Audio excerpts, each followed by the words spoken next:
Well. I have to get used to speaking this close to the mic, so I'll try my best throughout day 16 of me streaming. Hello, hello. We've made it. We're on the second day of the third week of my first time streaming. Hello, though. Welcome, guys. So, my name's Yobel, for anyone who's never heard of me, which is 99,000% of the world. But I appreciate you joining right now as we start the 16th day. You heard me right. We've been streaming 16 days in a row as I wanted to figure out, can I make it as a streamer doing the boring things that I do every day, which I don't find boring, but the question was, would you guys find it boring? And so far, it seems like we've made progress. You know, we've had some good conversations. I've met a lot of, apparently there is a pretty big photography community out there. So I'm slowly getting to know some of you guys. And speaking of slowly, we've also been slowly growing our channel, steadily upwards though. So as we mentioned a couple days ago, I finally hit that Twitch affiliate qualification. If I get my taxes done correctly, apparently. Well, they're looking through my taxes now to make sure that I'm not, you know, someone I shouldn't be. But if that goes well, we are officially Twitch affiliates, and then we can try to hit the next goal and the next goal.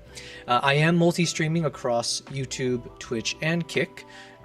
So yeah, hopefully you can find me on all three platforms. You'll follow me, you'll like all the videos, and all of the above. All right, so what do I do here? I am a full-time traveler, and I focus on photography and videography. So it started out as a passion for me. I juggled that between my corporate job and in my free time. And then as of about a year and a half ago, I left corporate. I decided I'm going to do this full time, put in all my time and energy and my money to see if I can make this passion into something I can do for the rest of my life as a living. And so we've cracked the code in some areas, some not yet, but this has been the greatest year and a half of my life so far, in terms of just when I look back and think about the satisfaction I get from what I've achieved. So in that journey, I've essentially been traveling nonstop for the past year and a half. And about 2 months ago, I finished my last trip, and essentially I was traveling like every month, anywhere from 2 weeks to the full month, going from country to country to country. Some of it was from my own scouting as I go by myself to see if there are locations that I might want to bring people with me to. Others, I brought people with me, so I've started organizing trips. So I take people to different parts of the world, and I focus mostly on wildlife safaris, wildlife adventures. So, you know, I hopefully can find clients who are willing to pay money to join me, and I take care of all the logistics, and then they just show up and, you know, trust me that they'll have a good time. So I've been doing that over the past year and a half. I think I organized about 6 or 7 trips. Now I'm looking to make that a more consistent thing. So when I'm off stream, I'm working on putting a website on my website. I'm putting some web pages together to advertise my upcoming tours for next year. So anyways, I do a lot of travel photography and videography. In terms of the stream, that's where I was like, look, when I'm not traveling, and I've kind of committed to not travel for the rest of the year. So when I'm not traveling, I'm in front of the computer doing this kind of stuff, tapping away on my computer. I can even show you really quickly.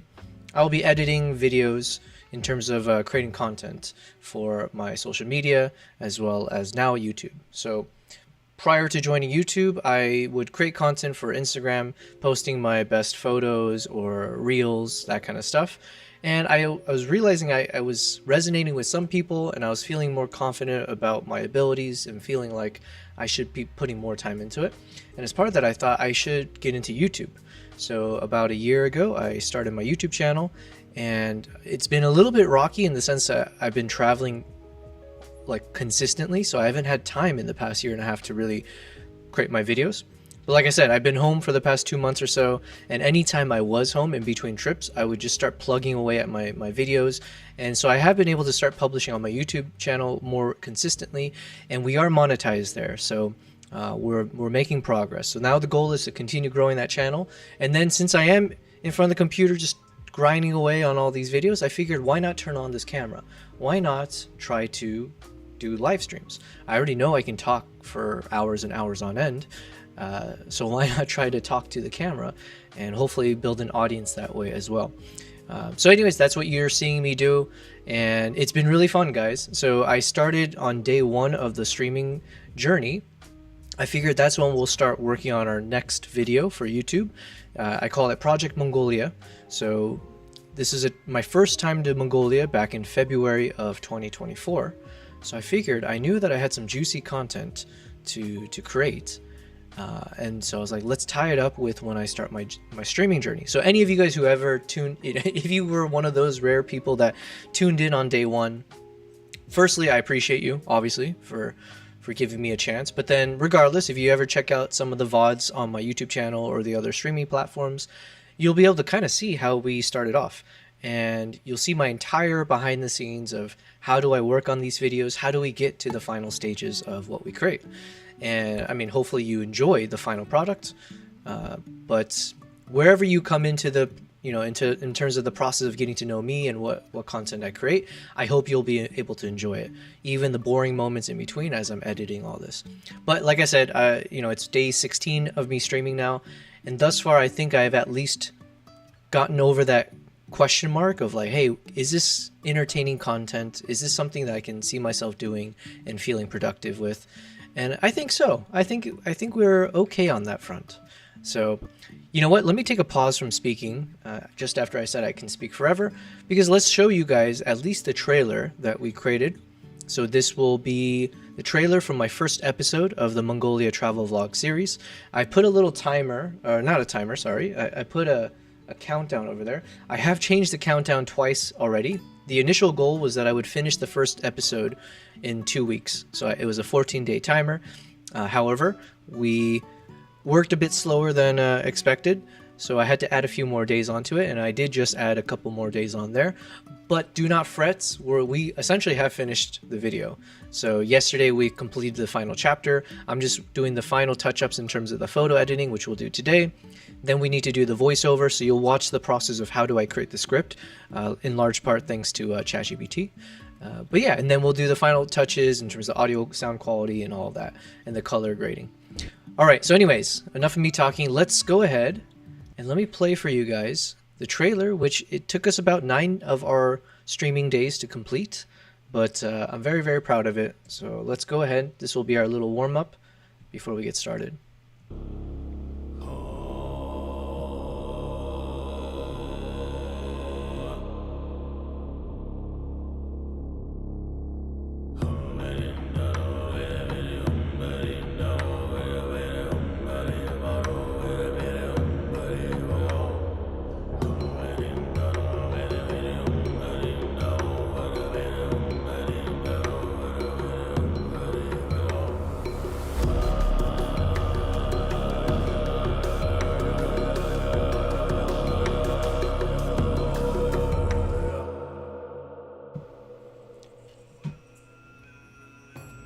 Alright, so that was the trailer, and so we've got, what is it?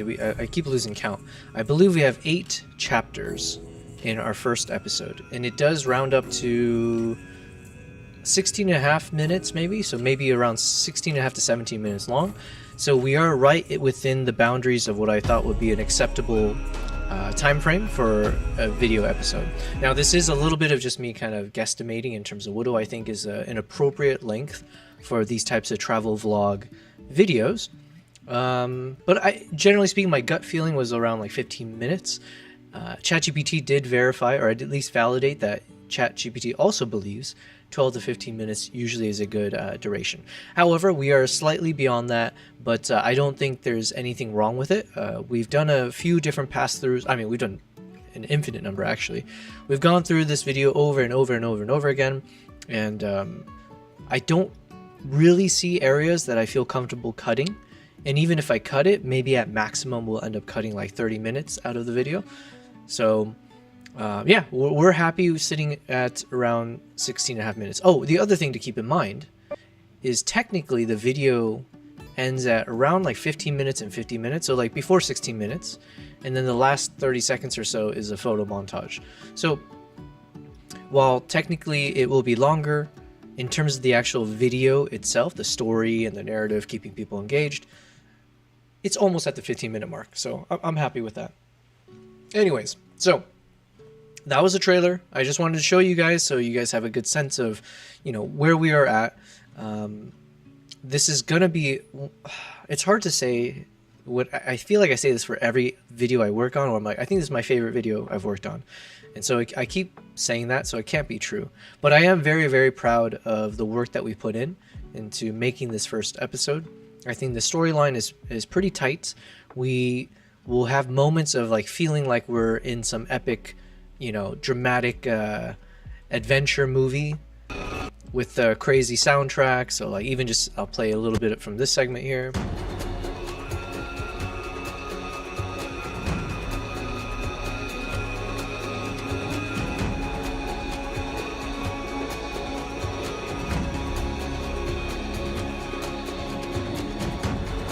So we'll have like moments like that, the moments when we can see the eagle in flight, in slow motion as it lands. We'll have some of the kind of like horseback riding and kind of just going out for that adventure. Like so there will be those kind of like high octane moments, I would say, especially in large part thanks to the soundtrack. Then we'll have moments where we taper down, but we still have some fun adventures, like when we go ice fishing and kind of showing what that looks like. Then we pick up the pace again with crazy, like the snowstorm that kicks in and just out of nowhere while we're out ice fishing. So hopefully matching it with some epic soundtrack. So yeah, we get some good moments here and there. We get some casual moments, lighthearted moments, and then a lot more drama. So, not to mention the dead horse at the end. So that'll be an interesting way. Definitely the most interesting way that I'll end any of my videos. So yeah, we're breaking new grounds on this video. Very, very proud of it. And also obviously with the added bonus of being able to do this as a live stream. And so yeah, listen, I appreciate it. Right now I see it's kind of cool. We're multi-streaming right now across YouTube, Twitch, and Kick, and it looks like I got 10 of you guys watching, which is crazy to think about. But yeah, I will always appreciate even one person tuning in to want to see this process. But regardless, I do appreciate you guys watching me across these different platforms, and our aim is that we're going to continue growing it. Oh yeah, one thing I'll do, I keep mentioning, I have to be more shameless about just promoting myself, who I am, what I do. I'm going to pop in the message my Discord. So I do encourage people to join the Discord. We are going to grow our Discord channel alongside growing myself as a streamer, and we are going to be aiming towards building out a community of photographers and videographers and travelers and people who just want to like learn about the craft of it, learn from each other, share your recent photos or videos, ask for a critique, just anything along the veins of essentially what you see me doing. I would love to have a community of other people who do stuff like that. So that's the general gist of it. I know I've met a few of you guys in chat already who are in that sphere, and it seems like at least on Twitch there seems to be a decent number of you guys out there. So yeah, I'm excited to continue meeting all of you guys. The other thing I should probably mention is in terms of my streaming hours. So as I'm new to Twitch, I've been kind of just testing it out. I do live in Dubai. I'm in the heart of the Middle East, or whatever you want to say. I've been here for a number of years. Prior to that, I grew up, born and raised in the States, and I went everywhere from the Southwest to the Midwest to Bay Area before coming out here. So I do have I would like to think I have interesting stories. I have also traveled to, a lot of places. I'm very fortunate and I'm very blessed to have a U.S. passport and the ability to travel quite frequently, and the energy too. Don't forget that. So I do have a lot of fun stories, I promise you. If you ask questions in the chat, we'll have story time throughout. If you have questions about just in general, like how to take photos or videos or anything in that kind of vein, I'm here to do my best to answer it.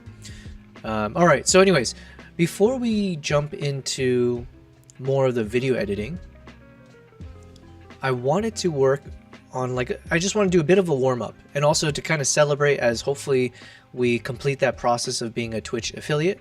So an exercise as part of being a Twitch affiliate. Yo, Edora, how's it going, man? Good to see you on here. I'm basically just going to call you my day one, all right? Because I don't think that's homoerotic to say that, right? But I'm going to call you my day one because I think you probably have been the most consistent in terms of, chatting away, keeping me entertained, vice versa. But yeah, good to see you, man. Good to see you. Yeah, so what was I saying? I was just giving a little bit of spiel about everything, and then we're just setting the game plan for today. So my thought was, instead of kicking it off right away into the video, because man, at this point I feel very solid about the video. We're really just gonna have to fine-tune the fine-tuning, and like, but otherwise the bulk of it is done. So I think I'm gonna start off with working through a little bit of my emotes. So as I mentioned, the Twitch affiliate thing, we did cross that milestone a couple days ago, and now I'm just waiting for Twitch to approve me, improve my taxes. So as part of that, Maple, one of the more seasoned veteran photography, videography streamers on Twitch, he's been super helpful, and he was recommending that I should set up some emotes, custom emotes that you all can use. I think it's possible on Twitch and Kick. I'm not sure about YouTube. Let me also quickly introduce one of the other co-streamers of mine. This one over here is called Kimpop. So Kimpop is saying hello, and Nala likes to make her fashionably late entrance. I think Nala actually, either that's Nala or that's one of those little dust cleaning tools. But yeah, we also have, as part of our stream, I'm going to find better ways to implement these other cameras that I got. But at the very least, we do have a camera here. I was trying to point it, well, now it's going to point at his ass. But I do have a camera that we can set up, so when they're chilling down there, at times I can switch over to them. Please don't moon the camera, Kimpop. Be mindful, be respectful. But yeah, so we have a camera there. I promise, at some point I'm going to adjust the camera to find the perfect angle. Maybe I'll have like an extra light there as well, so we can perfectly light my beautiful cats. And then we got a camera up here that I can point down. We're not at that stage yet. We're in the slow grind set.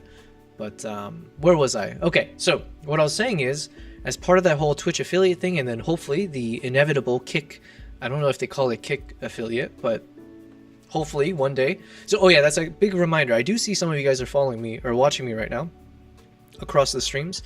I do humbly request that you go ahead and, if you're on YouTube, give that video a like. If you're on the Twitch or the Kick platforms, I do appreciate a follow, as I do need to keep building up the numbers to eventually say I can do this for a living. We're far away from that though. All right, so let me jump over to a possible exercise to warm myself up. So this is a list, this is kind of like my short list of potential emotes based on photos that I've taken across my travels, starting as early as, I think it was like 2017 with some of the photos, some of my trips back in 2019, all the way until most recent times. So it doesn't have all, I do have more photos, but I guess we can always have future emotes, right? Because at the end of the day, I think I can only have 5 of these emotes actually uploaded, at least in the beginning of my journey. So I did spend some time to kind of find some of my images that I think will be more expressive, so that it actually serves a purpose in terms of why would you use this emote. But to be honest with you, I don't know the first thing about emotes. I don't know the first thing about Twitch or Kick. We're slowly learning. Same thing with Discord, but we are getting better and better. So let me show you what I'm going to do. So these are the photos, so maybe I'll just show those first. I want a full screen. All right. So we got contender number 1, just a chill squirrel looking up at me with my hand outstretched. Maybe this would be, well, it would work more if I could use this emote, because this could be a perfect emote for me asking for money from you guys, where I can say, please, reminder, please give me something, please give me some money, some nuts. This is just another version of that same photo as I was doing different edits. This one's more of like a cool photo. I don't really know how this would work in any way. Same thing with this one. I think we're not going to use it. Very, very blurry shot. This is, again, don't judge me too much. This was one of the first photos I ever took with my first camera. And I was so proud of this photo though. Like I was like, man, I got a cool shot where nothing is focused. This one I think will be a little tough, because basically what we're going to do, I'm going to throw all these into Canva. We're going to use my Canva subscription to remove all the backgrounds. I believe that's one of the key steps I need to do in order to make a potential emote. So This one kind of, the face that it's giving me is like the face of the black dude from Dexter, the one that's popped back up as a meme, where he has like he looks very suspiciously at you, like I know what you did last summer, that type of thing. So maybe that could work as an emo. I'm not sure. Possibly this one, just because it's a cute kitten looking up, daydreaming. What else do we got? Well, we got the cool looking multicolored cat from Jordan. No. Yeah, that was Jordan. We got the ugly ass alien looking sheep. Then we got the emo horse from Ireland. And then this one, yeah, same thing. I don't really think this one stands a chance, but it's there. This one I probably won't include. I threw it in here initially, but I mean, we're sticking to wildlife, so as cool as the image is. Then we got an innocent little squirrel there. Then we got the monkeys. Monkeys definitely have the most potential, just because obviously they're very human-like expression that we can use. Surprise Pikachu face one maybe can work. Got a happy hippo. Not really sure. This is from Istanbul, but it was like a motherly scene. Again, I don't know what emotion that conveys. Then we got the flip side of the multicolored cat. We now have the multicolored dog, the heterochromia dog. Then another badass cat from Istanbul, another version of it. We got the Backstreet Boys of the camels, essentially. Another crazy cat. Tiger. I think I have a few of those. Yeah, and then we have different versions of it to see what's better. Yawning. We got I don't know how to explain this one, but yeah, I don't know how to explain that one. This one just more of like, man, it's just such a badass. It evokes a lot of dramatic feelings. So hopefully we can use this somehow. This one as well, the one-eyed Turkish cat. That is actually the name of one of my presets. Yeah, the one-eyed Turkish cat. Although I did edit it differently on this one. So now with my new editing style, I'm changing things up. This is the turtle in Zanzibar. Can't really see an emotion on it though, so. This one, it's like a poker face maybe. This was the chilled out silverback gorilla from my Rwanda trip. Then we got the leopard, the staring contest with the leopard. Then we got the bloody cheetah. A little bit of a stunned face cheetah. Kind of a smirking lion. Then we got the laughing lion. Then we got the serious lion. Then we got the sarcastic lion. I don't know. I got a shit ton of lion photos for what it's worth. The secretary bird. Mainly this one's just staring straight on, so maybe there's something useful there. Another shocked Pikachu lion. Lioness. Then we got one of the lemurs from my time in Madagascar. And some kittens from a cat cafe. Because why not? Then we got a yawning tiger. We got a flute playing kitten. Yawning fox. And cool looking fox. Delicate fox staring at the catwalk. Then we get into the ibex from Italy. Another shot from the ibex. Then we had some owl shots straight on from Italy as well. Then we hit into Uganda territory, so we can possibly use one of these guys. We got the golden monkey being groomed, the grooming monkey. Then we got the triple grooming, or the double grooming monkeys. Then we have the Siamese golden monkeys. Then we got the solo one. Got the solo gorilla baby. And then we start hitting the crazy looking shoebill. The muddy buffalo. Drinking lion cub. Another buffalo. Then we have a whole series on this like baby lion. Just because of the different faces it was making. So yeah, like I think with all of these photos, I think there's like over 100 of them. The chances of getting some good emotes, if I understand how emotes work, which apparently it just has to be like a square box, and then if you make it transparent or whatever, then more the merrier or whatever, then I feel like we can make some of these work. And I guess the real challenge is, because I'm assuming these emotes are tiny as, you know, it's like It's got to somehow look good, even when it's shrunk into like the tiniest form. So I guess that's another consideration I have to think about. But yeah, listen, I am very excited. I want to have fun with this. If the emotes work as I'm hoping it does, then we can have some fun with some of my wildlife shots. And then it would be like a nice way to personalize the chat experience, obviously. And then the thought was, if there are multiple tiers to the subscription, so then imagine like, hey, if you subscribe tier 1 to my Twitch, then you get like, yeah, whatever emotes as I have them. And then the tier 2 could be like a cartoonized version of the same photos. And then tier 3 could be like the pixelated, not the pixelated, but the animated GIF version. GIF or GIF. First rate answer UZPKZ. I'm never tired of streaming to 0, so no need to change that. But I appreciate the spam. Oh yeah, and then we got to some of the Mongolia shots. So now we're able to use some of the shots that we actually worked on during our live streams. So that'll be actually pretty cool if obviously we can make more emotes based on the edits we do live on stream.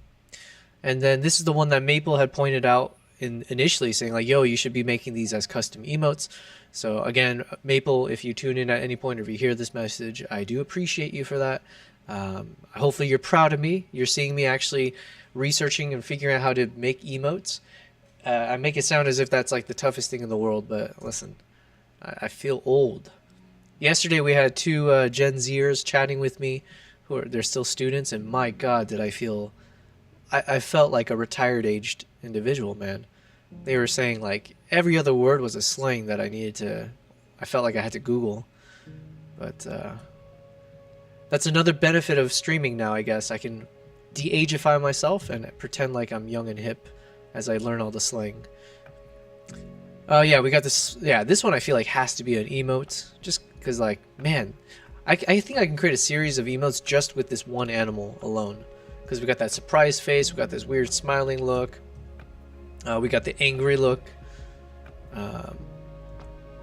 then we got the inside joke look. Yeah. The dangling chimpanzee for sure has to be an emote. If I can figure out, I'm assuming the thing I have to do is figure out a way to accurately replace or remove the background. So if I can do a good job of removing all of the background and keeping the chimp, maybe keeping the chimp with the tree branch actually. So if I can keep the chimp and the branch, that could be a cool emote maybe. I don't know, possibly. Then we got some mongoose, more chimpanzees, then some horses from Zimbabwe, the standing elephant from Zimbabwe, the fat ass hungry hippo, and the rhino, smiling chimp. We got the lazy chimps. Then we get the snarling gorilla. Then we got some yeah. Oh, and then I think this is the final ones. This is from my trip in Japan. Yep, and that's the last one. So yeah, what is that? Was it like 111 photos that we can work with? So I think it'll be pretty fun. I think we'll work on it later as well, just as an FYI. But the way I will work on it is I'm just going to use, this is Canva. So I use Canva for a lot of things. I love this. Man, can I get an affiliate link for Canva? Let me look it up. I would love to see if I can get that Canva affiliate link. About, oh yeah, I did look this up then. Okay. So I think there must be a way to do it. Or maybe they stopped doing it. Oh yeah, they did something different, or they changed up the program. So I think I was like, okay, I'll look into it later. Because I do love Canva, and if I could promote it to everyone, absolutely. I use it for everything, whether it's on my YouTube channel, for my Instagram, for streaming. So every time, if you are checking me out on YouTube, you'll see that every day I have a different thumbnail that I create. And it's just been a fun little exercise for me to just keep things interesting. And let me see if I can show you guys. It would be under thumbnails. Here it is. So as an example, this has been my streaming journey. So I started off with this one, then we did another one, and every day I basically take a photo of myself, and then make a little thumbnail around it. So yeah, and then we were changing up the photos each day based on the photos we worked on the prior day.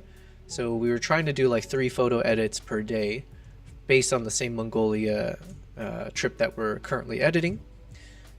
And so yeah, we can kind of look at this as a way to show progress as we made it chapter by chapter by chapter.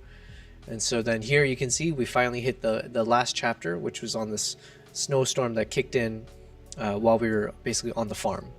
So yeah, listen, we're trying to do all kinds of new things. We're trying to keep things entertaining, okay? All right, so basically what I'm going to do now, I'm going to upload all of those photos, not these ones. We're going to upload all 111 photos. Each JPEG must be less than 50 megabytes. God dang, I got 2 photos that are larger than 50 megabytes? Well, excuse me. All right, which photos are those?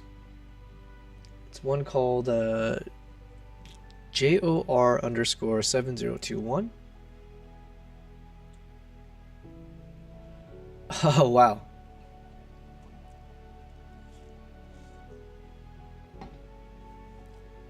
So they're saying this photo is larger than 50 megabytes. Jeez. Okay, let me pop this into Photoshop real quick because I don't think I have access to this photo anymore. It's on a hard drive.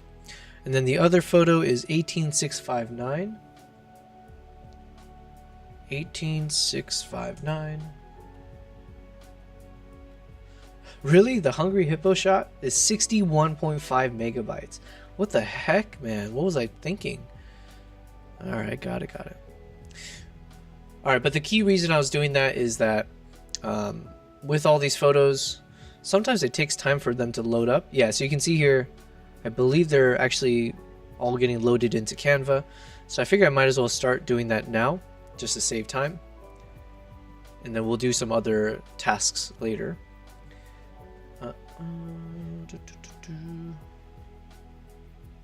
Let's see.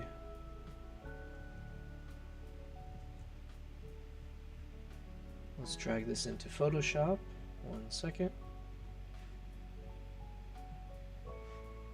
This should be simple. I'm not the best when it comes to Photoshop, so we'll see if I stumble my way to the finish line.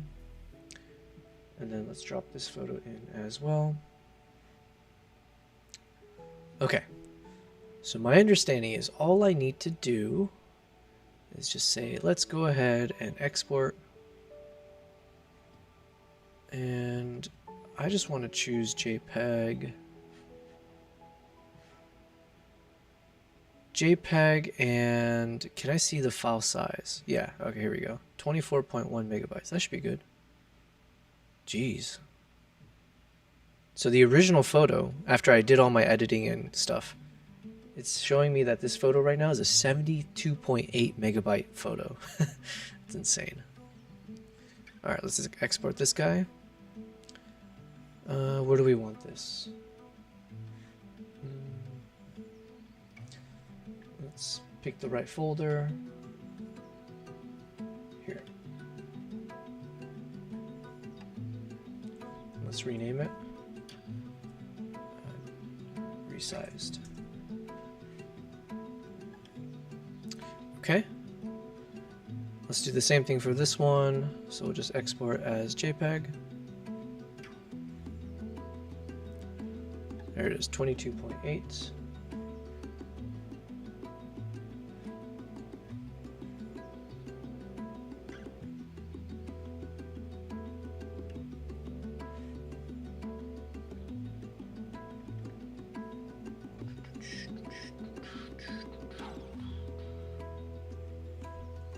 Resized.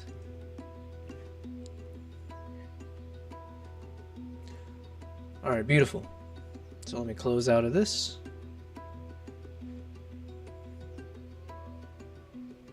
And then I'm gonna throw this guy in here. I'm gonna add one more.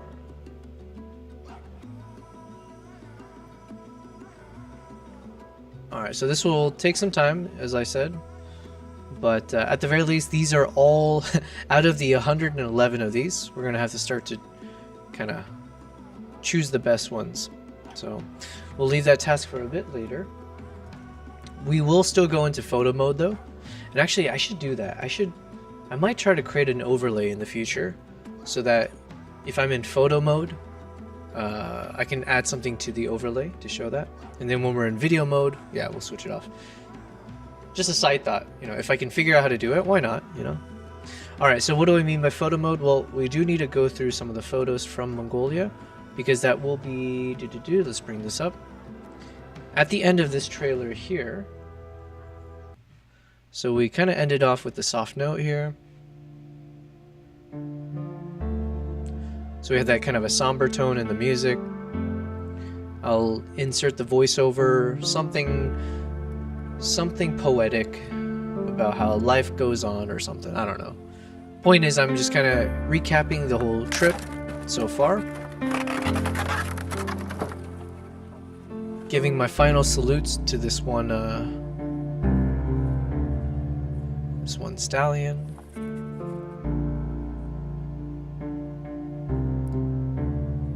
And then as it fades to black,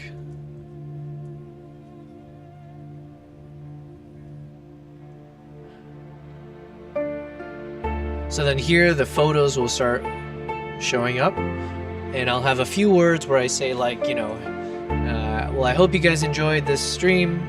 Not stream, sorry. I hope you guys enjoyed this video. On the next episode, so I'll have to give a quick little teaser for the next episode. So the next episode, we're going to go on a few more adventures, blah, blah, blah. And then please enjoy these photos that I took that are my favorites from the trip. Make sure to like, follow, subscribe, all that on YouTube. And then that's how the video ends. So it'll be like, I'll front load a bit of what I say in the beginning, just to say thank, and that, you know, that's the end of our episode. Thank you so much for watching all the way through. I hope you enjoyed it.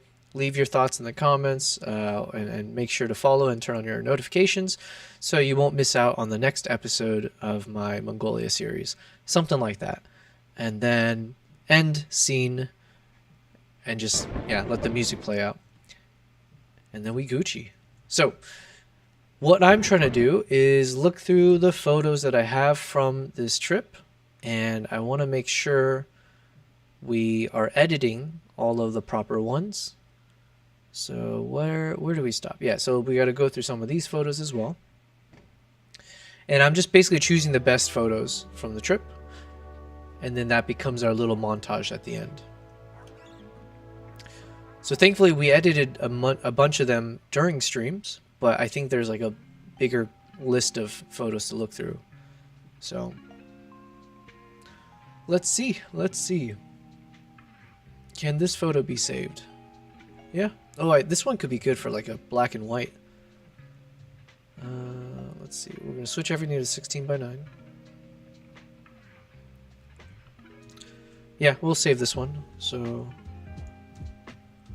let me drag this into our Mongolia collection so we can edit it later.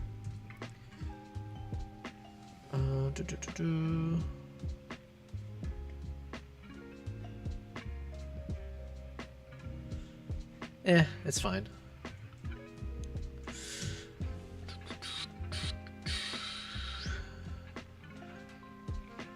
This could be nice just to show a bit of more local flavors. Let's see if I have a better one. This one feels more emotional because she's not looking at the camera. But let's see. Like if I do a tight framing. How tight of a framing can we go? Yeah, something like this. Sure, we'll do that. So while I'm editing, this part of the process for me it's not like as mentally taxing, so I'll do my best to multitask, and I will quickly reintroduce myself for anyone who's just tuning in, for people who watch the VOD and hop in and out. I actually, speaking on that note, one thing I do want to do, this is really just more of a question of like, is it worth the time to do it? but I would love to be able to go back on my streams and start to kind of like create the chapters across the stream. So I can actually be like, hey, this is when we did the photo editing session. This is when we were doing our video editing. Here's when we were, you know, working on the soundtracks. Here's where we took a break. Here's where we did that. I would love to be able to like actually cut that into segments. So anyone who ends up wanting to watch the VOD, you know, you don't feel compelled to watch all 8-9 hours every day of the streams, but you can just jump ahead to the sections that are pertinent to you. So yeah, I may try to do that in the future. But anyways, yeah, so anyone who's watching right now, it's a quick intro again, is I am a photographer and videographer. I won't give the full intro again, but I do want to at least state that I started off as a photographer. So in many ways, this is, and by the way, none of this was learned in schooling. This is all just kind of self-teachings, watching YouTube videos, traveling, and just clicking the shutter button and trying, you know, a lot of trial and error, but just finding ways until you have shots that you like and find shots that people appreciate and find your own style. So anyways, yeah, I started as a photographer way back in 2016, maybe 2015, 16. And so I've been doing it fairly steadily. One of the reasons I moved to Dubai was because I picked up photography at the same time I was picking up a passion for travel. And so I was becoming more and more passionate about just traveling the world and just the feeling you get when you're exploring new territory, when everything is new, everything from the way you, how fresh the air might feel when you breathe in, to obviously the weather and the noise, the chaos, the people, the tranquility, right? So everything is just so different. The food. So anyways, yeah, I was getting very addicted to traveling. And I picked up a camera fairly early on in those days, and that was a perfect combo. That's like the perfect 1-2 punch, is having a camera and traveling. So yeah, then I started really enjoying, one, as I saw that I actually do enjoy traveling. Some people just don't, you know, it's not for everyone. It can be exhausting. It depends what kind of travels you do. Yeah, I found that I enjoyed it quite frequently. Not just like once every year type thing or whatever. And so then when the opportunity came for me to potentially move abroad, as I had that desire, my office, or my company at the time, where I worked, had an opening in Dubai. So then I figured, what's the worst? Let's go ahead and apply. I got the job, and then I think like a month and a half later or so, they flew me out, and I started my new chapter of my life, like halfway across the world from all of my friends and family. But it was a conscious decision, because as part of that, it meant I had 0 distractions. I had no excuses, but also 0 distractions, where now with all my free time, and the work culture here was insanely easy compared to the States. Everyone here works like the typical 9 to 5 or less. You got Ramadan for an entire month, where everyone, like people who practice it, they're fasting, so the office hours are shortened. Nobody's working. Everyone's just like, yeah. And then the summer's way too hot, so everyone escapes the summer. Like people literally will leave the country for like an entire month or two just to escape the heat. So yeah, anyways, I found the office culture in Dubai, like white collar jobs, whatever, was like severely a cheat code for any of you guys who want to get paid good money without like the subsequent hours required in like your standard, you know, big city, you know, mindset, like New York City or San Francisco or wherever else. Consider Japan, you know. Not to mention, if you work for like a global company, it used to be worse, because up until, I think maybe they changed it, was it right during COVID or before COVID? For the longest time, Dubai was working Sundays through Thursdays. So the weekends here were Fridays and Saturdays. And like, it doesn't really matter in many ways, because like, oh, you still have the same duration of a weekend. However, when you work for an international company and their headquarters are not in Dubai, like my situation, that means like when all the big meetings you have to do with your US counterparts, they work Mondays through Fridays. We work Sundays through Thursdays. But then also we work 12 hours ahead of our Pacific PST, office, or even in New York City, we're like 9 hours ahead or whatever. So then that meant when it's our start of the week on Sunday, on our Sunday, they're not working. Because let's say 9 a.m. Sunday, when we start our day in the office in Dubai, it's like, 9 p.m. Saturday in the States. So then when is it Monday 9 a.m. in, let's say, San Francisco? Well, that's probably around 9 p.m. on Monday. So Monday 9 a.m. in San Francisco is 9 p.m. on Monday of Dubai. That means the entire Sunday and Monday, 2 full work days in Dubai, is like the weekends for our US counterparts. So that means if they want to get in touch with us, or we want to get in touch with them, they weren't available for those 2 days because it was their weekend. And then we would have to wait to the middle of the week. So Sunday, Monday, Tuesday, and not actually, we'd have to wait 3 days because now Tuesday, 9 a.m. our time in Dubai was still 9 p.m. over on a Monday. I don't know. I feel like I need to like visually show this at some point, but it was just one of those crazy things where it's like, when you have that kind of work hours, it basically means the US headquarters doesn't even like reach out to you. It's like, it's almost impossible to work consistently on like big projects between Dubai area and like the States. So then like I always felt like the Dubai region and this kind of region in general, it kind of operates on a silo and kind of works outside of the US's reach. So in some ways I felt like that also meant the work culture here was just very, very lazy.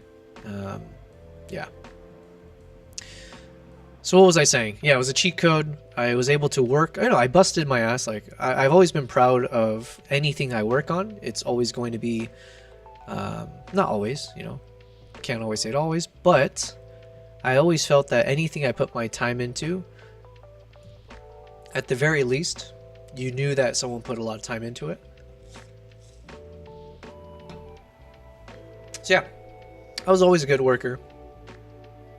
But I also made sure to use all of my free time to pursue my passions around traveling and photography. So sometimes I would even do trips that were like, if there was a 3-day weekend, I would just book a trip, travel somewhere, enjoy, take photos, practice. And back then, in the early days, it was like I'm doing landscape photography, I'm doing city, local portraits, everything. So it wasn't like I got into wildlife until much later. Oh shoot, I'm putting this in the wrong bucket.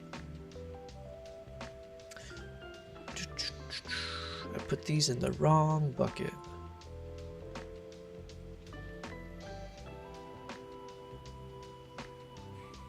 Let me delete these.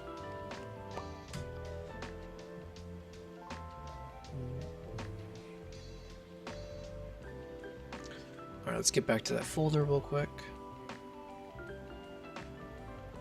This is 216. Okay.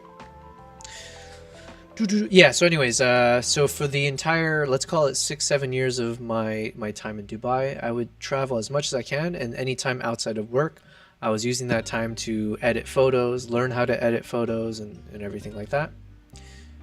And then maybe 2 to 3 years ago is when I started getting into video, post-COVID.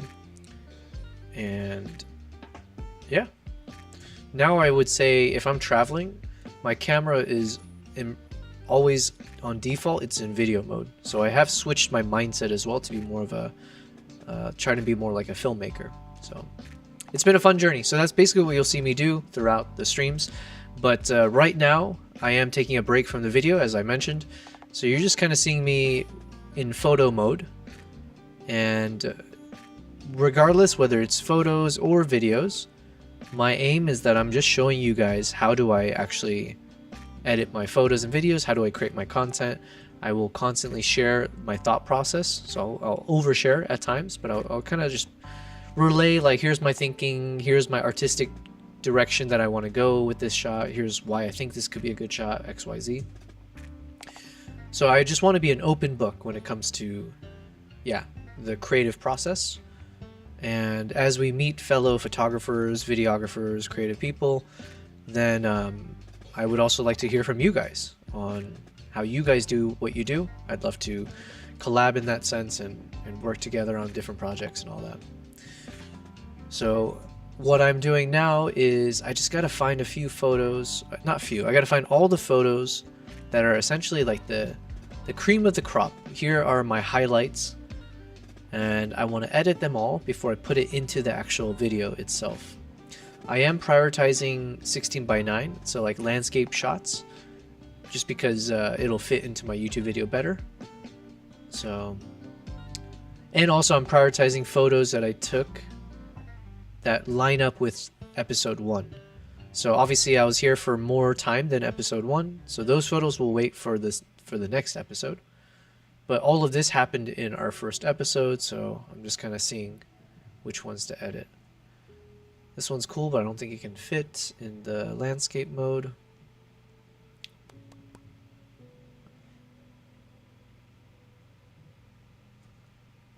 Yeah, that could be nice. Let's grab this one. What about this one? Yeah, it could be a cool close-up of the face.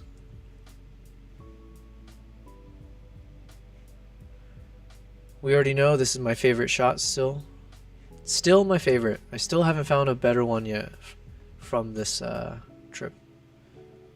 I need someone to explain to me why I like this one so much. I can't really grasp if there's like an objective reason behind this kind of framing, but this one's nice too. I think I have it. Let's throw it in. Nope. Alright, then we have some charging shots.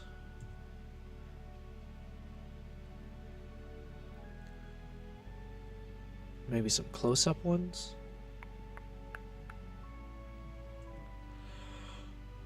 Possibly.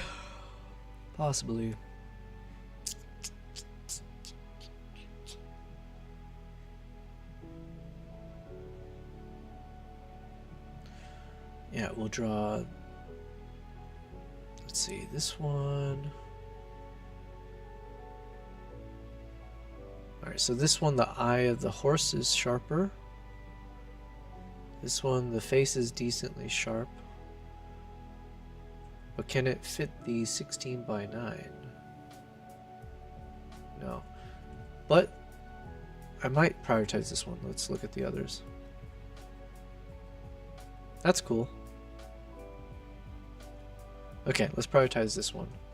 And we might even just do a, we might crop in on this one, just on the face. Because this felt like a more like sentimental shot almost.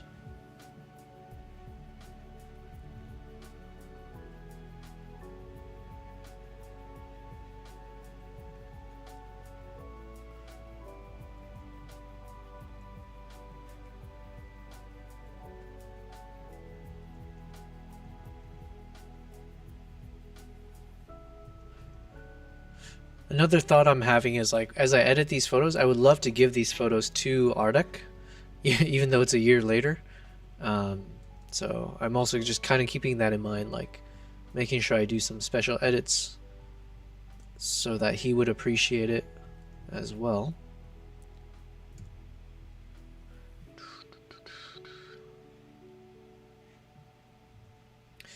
Yeah, I really do hope, I hope he sees the video.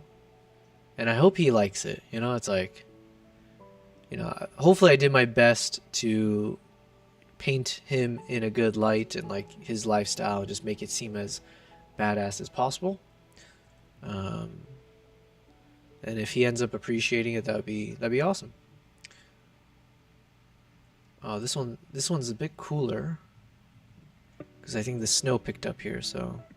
My god, we have a decent number of photos to edit. But the good news is once I edit one of these, I can probably just copy and paste it onto all the others.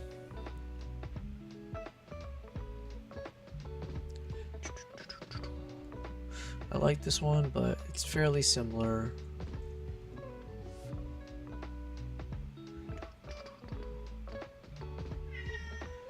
Yes, Kimbap?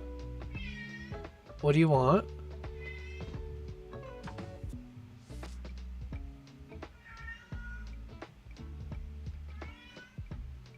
My cat's going crazy behind me. Alright, we'll add this one too. My god, I'm so bad at just like picking only one photo.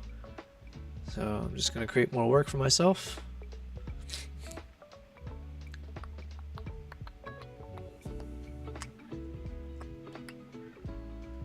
Alright, let's add one of these guys in.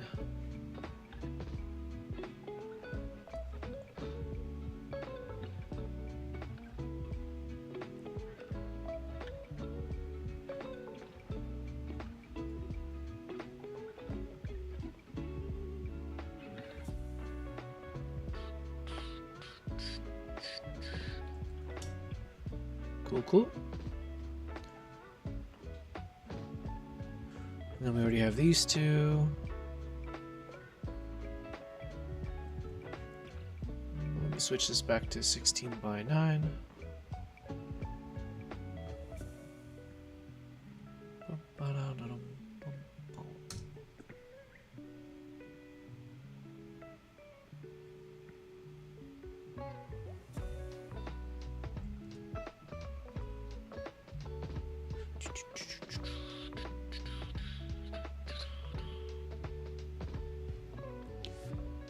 Definitely when he's smoking.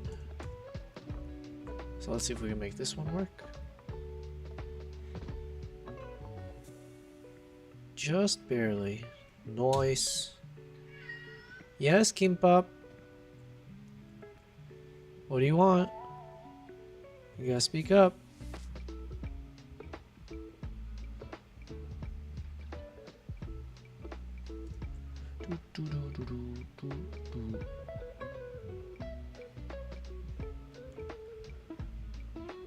Nice. This one looks good.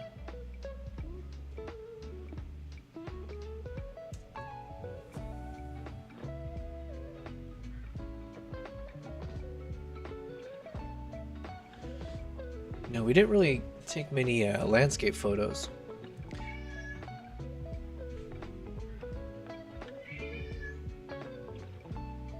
Where's your sister?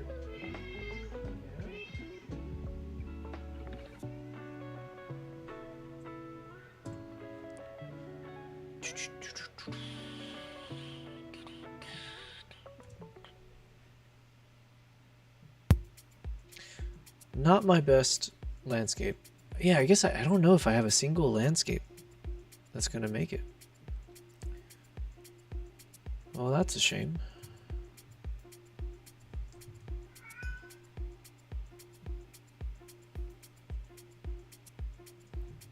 Let's see if this one can look good if I cropped in maybe.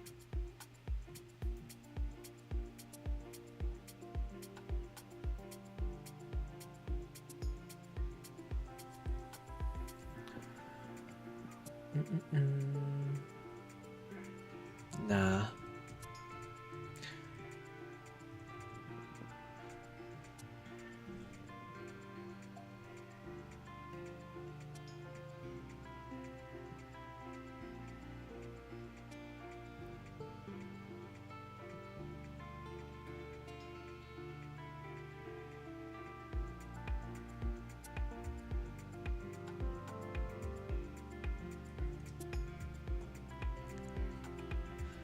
Okay, I'll bring this one over, but I'm not married to it, you know? I think we have one good doggy shot.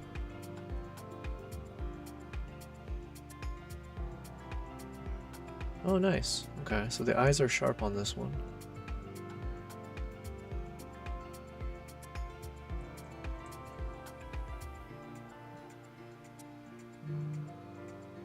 We go, what a good boy.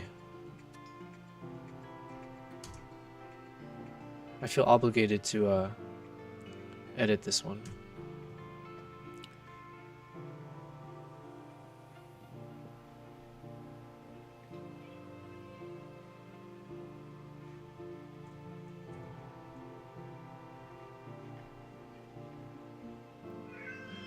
Yes, Kimbap. What's going on? Alright, Kimbap is a bit more vocal today. I'm not sure why. All good with you? All good with you? Man, you lost weight, Kimbap. Used to be like 2 times the size. Good job.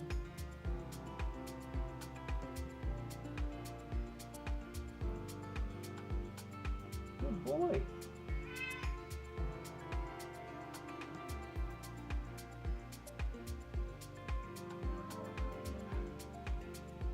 Alright, the problem is he sheds way too much though. So now I just caused the problem by petting him too much. So let's ignore him for a bit. Let's get back to this. Boom, boom. Oh, today's big question is, how many times will I make a technical mistake? So that includes how many times will I mute the stream without realizing it? How many times will I be on the wrong screen as I'm editing or whatever? What other mistakes have we been making? Well, I guess those are the main 2 ones. I think past 3 days, I've made some terrible mistake streaming. At least 2 to 3 times each stream. I think today we're so far so good. Alright. Knock on wood. Alright, let's look at these last few shots. Closer one, but the eyes are a little bit less sharp.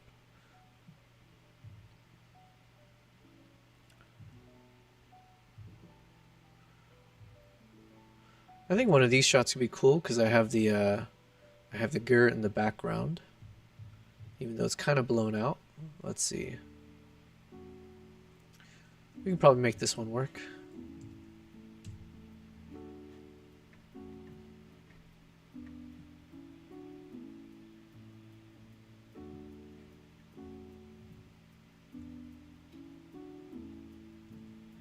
Oh, and then another thing we can do is we can take some of the, for instance, this was actually a still image from, it was like a freeze frame from the video that I edited at the time, and then I just edited it further in Lightroom.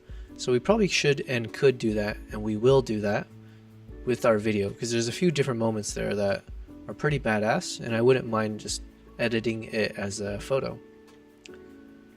Alright, so anything else? Anything else we need to do? Well, I think we need to jump to one of the later days, because when the horse, that whole scene with the dead horse, that actually happened towards the end of the trip. Because what happened is, I'm pretty sure the horse died from the blizzard that's in my current video, but then they didn't take care of the horse until like a couple days later. So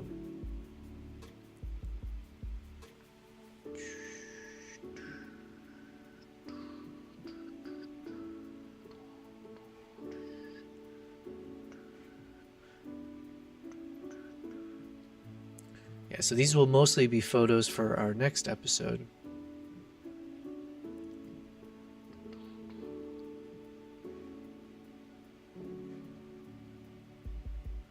Where is the dead horse? I know I took at least like one photo of it.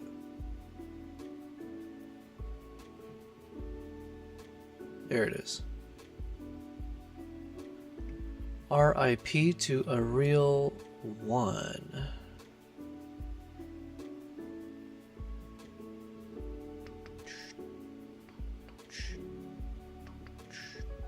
Probably this one. Alright. Cool. Alright, so we have 85 photos to look through. I think maybe 15 of them we had already edited, something like that. So the others are brand new photos that we need to see if we can do some quick edits to. I promise, I'm not gonna over edit these guys. I'm gonna do my best to just kind of speed run them, because we do have so many other tasks we have to get through today. I do want to be able to publish this video by 3 days from now. That is the goal. And Edora, I don't know if you're still here or if you missed the beginning, but I did update the counter again. So I think the counter was supposed to end by the end of today's stream, in like 7 hours from now or something. I have upped it by, I think, 2 days. I think I set it till Wednesday. So But that is not a bad thing, I promise, because I am actually, like, I'm feeling pretty good. I'm feeling good. Like, that video is where it needs to be. I'm just giving myself some buffer time so we can figure out the scripting. Yeah, obviously I'll get these photos done, color grade, and I'm thinking I just want a day to sit with the video and just like kind of, yeah, I just want to sit with the video and just see, just in case something pops up where like, oh shoot, that actually looks really bad, or you never know. I always find things that if I rush through it, it'll be too late once it's uploaded and stuff. So for those reasons, I think midweek, so if we have, right now it's Monday, so then Tuesday, Wednesday, I think should be good. And that means probably Thursday or Friday we will publish the video. Yeah, and then maybe some of the other things I'll work on is like the promo material, like what's the YouTube short look like, or the Instagram reel, and all of that. So yeah, anyways, let me blow my nose.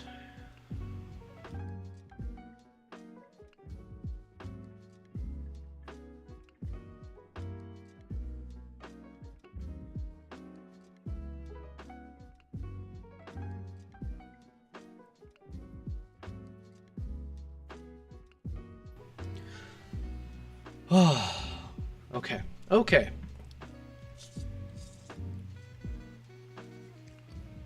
I gotta say, I'm getting almost as much addicted to this Mason Perrier sparkling soda as I am with making iced coffee in the morning. Shit is good. Not gonna lie. I like it. Anywho, let's do it one photo at a time, because I just want to be able to show progress incrementally. What I mean is, this photo is clearly good to go. Actually, all of these guys. So all of the ones that seem fairly edited already.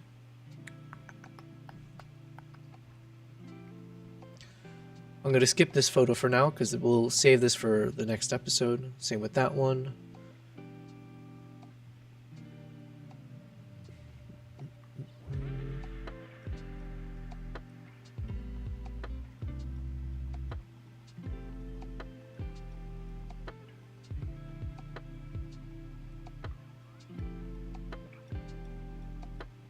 Okay, these ones. I'm just gonna hit export.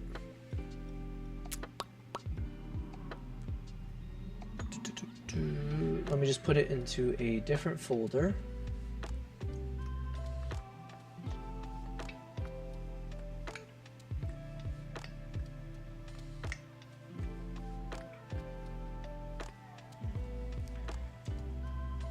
We'll call this the prize collection. Episode 1. No, we'll call it episode 1. Action.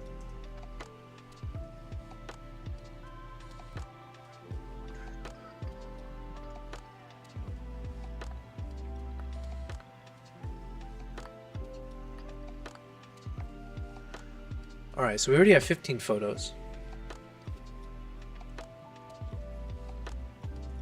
So basically, as these guys are completed, I'm going to drag it into our timeline here.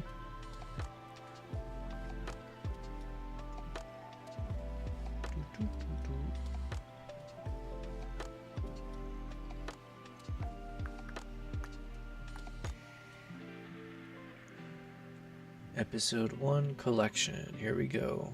Oh shoot, I gotta make sure I don't. Okay, we're good. Alright, so we've got these photos already. The other thing I need to do, besides general cleanup, now I know I have a certain formula when it comes to this section. So it's in one of my older videos, so I'm going to open up that folder in a second, or the project. Let me also see what chapter. Okay, so we're on chapter 8, and we used 2 soundtracks. Actually, do we want to call this chapter 9? Hello, Ismail. Thank you very much for subscribing. Thank you on YouTube. Awesome. Well, listen, Ismail, I appreciate you subscribing. I'll take this moment to say I am multi-streaming across YouTube, Twitch, and Kick. So you're now supporting my streaming career. We're on day 16 of me streaming every day. 9 hours, 8 to 9 hours, something in that range. But yeah, I appreciate it very much. If you are on YouTube, I will appreciate if you hit the like button on that video, so that hopefully it will shine light on the YouTube algorithm gods to say, blessed be Yobel Prize. So I will appreciate that. But thank you guys watching across YouTube, Twitch, and Kick. It's pretty cool. We're right. What are we right now at? We got 11 of you guys across the 3 platforms. That's cool. Hopefully, let's give it what, 2 more weeks from now. If we can up that from 11 to 22, you know, and then to 33. Eventually, we have to hit 75 viewers. Oh wait, no. Sorry, it's not that easy. I have to hit 75 viewers on Twitch to be able to hit the Twitch partner. So we got room to grow, but we are only on day 16. So I'm really happy with the progress. All right, what was I saying though? I was looking at this. Oh yeah. A current thought I have is if we have this as chapter 8, and let's just, you know, whatever the chapter title will be called, and this is the whole, like, the winter strikes again, I'm thinking maybe we'll just make this chapter 9, where we show the dead horse, because what I'm thinking, if I can get to it,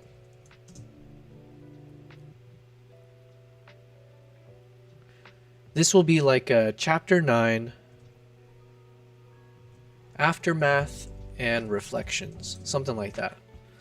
So basically I'll be able to show here's what happened after the snowstorm, and I can do my little photo reflections. Is that what I normally do? Actually, I forget.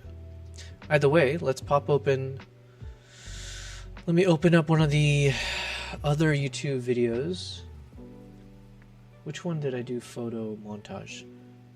I don't think I did a photo montage for...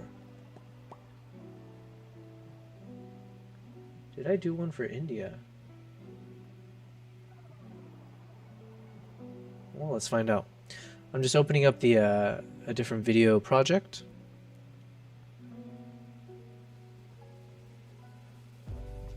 And I want to see India YouTube.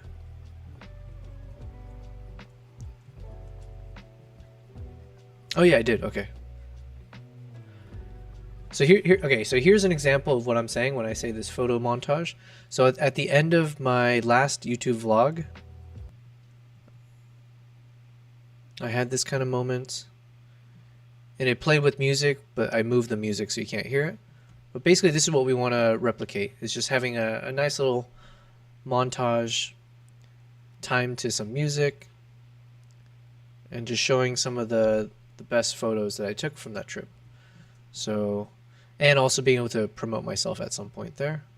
So what did I have? I had a chapter called Final Reflections and Photo Highlights. Okay, I'll keep that in mind. But then I had this edited with, so let me drag, let's just drag the whole thing. Okay. And let's go back to my current project.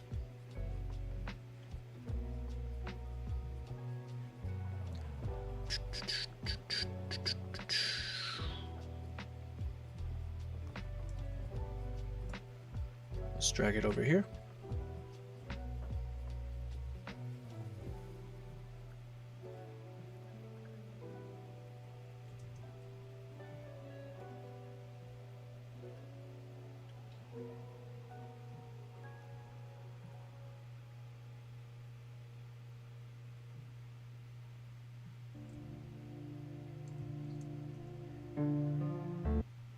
All right, it's probably like something like this.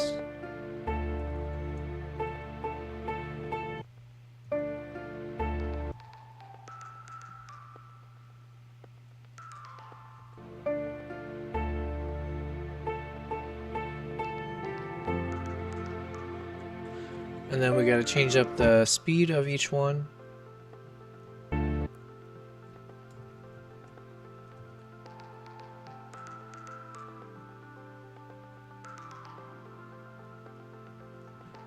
right, let's try that speed. So how long is this one? Change clip duration 110.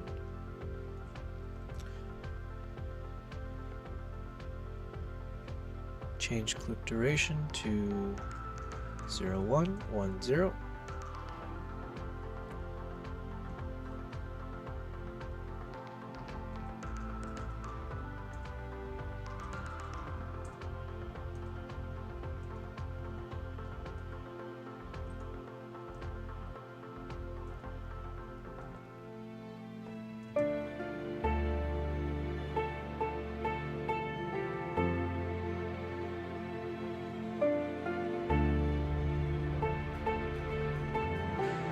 So yeah, obviously we'll work on the different clip durations. We'll add a bit of zoom to each shot to make it feel a bit better, like more animated.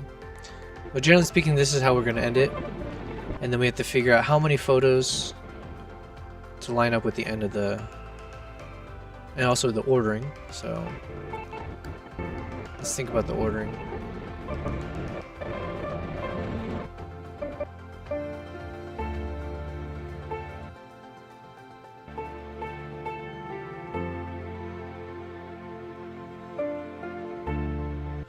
Okay, you get the gist. So let me jump back to the photos now.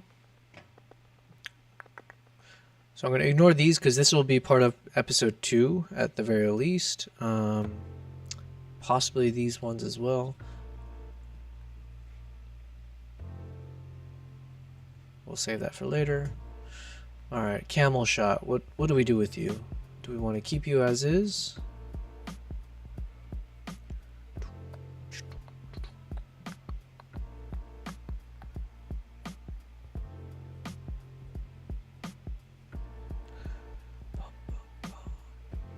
So basically what you're seeing me do in Lightroom is this one I'd already edited a while back and I used one of my presets, but generally speaking, so as a photographer I do have my own presets, which you can see on the left here. I do also promote and I do sell my presets on my website. So as part of what you see on the stream, as you see me editing photos, if you like my style, if you like how it looks, just do keep in mind a way you can support me, and also hopefully something that you'll find as a valuable tool is to go ahead and purchase my presets. You can find that on my website, which I will now type into the chat, which is www.yobelprize.com/presets. Feel free to check it out there as well. There's like a little animated slider so you can see the before and after effects on different photos. But yeah, so that's generally how I work. I do try these days to be quicker with my photo editing, just because I spend more of my time now trying to learn video editing as opposed to photography. So this is where, thankfully also, now that I have all these presets, it does save me time when it comes to making some creative decisions or just editing in general. So that's what you're seeing me do here, as I just kind of quickly figure out, you know, any edits I want to make, any stylistic direction, creative direction I want to take with this photo. I'm not going to go too crazy with it though. We're just going to add a little bit of contrast.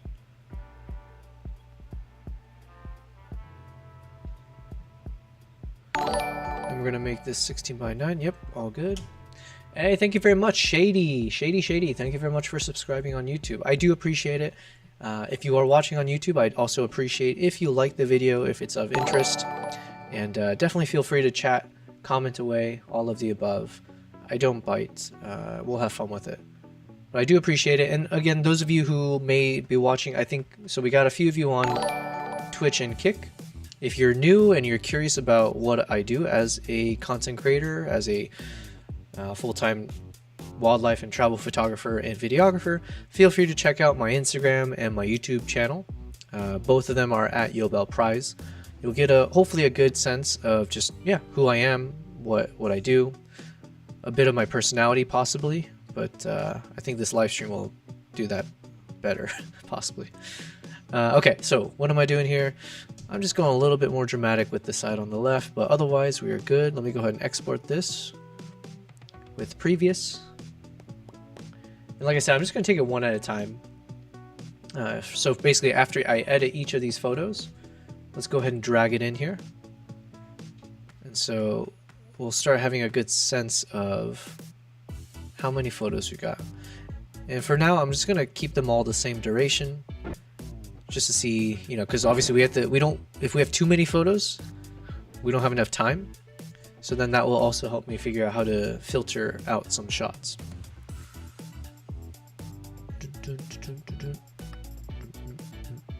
Now, in the new Lightroom, they did come out with this whole new like super resolution thing. So I've been playing around with it, but I didn't actually see instructions about, or like any kind of like context about what it does. I must have skipped the tutorial.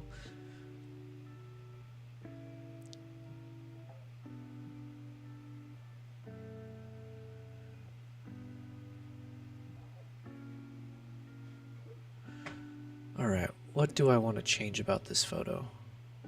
I kind of like this preset more. So I'm going to go through some of my presets, see what speaks to me. Right now this one speaks to me. It's got a dramatic flair to it, but it's a bit more like monochrome with the color scheme. These are a bit too saturated for my liking.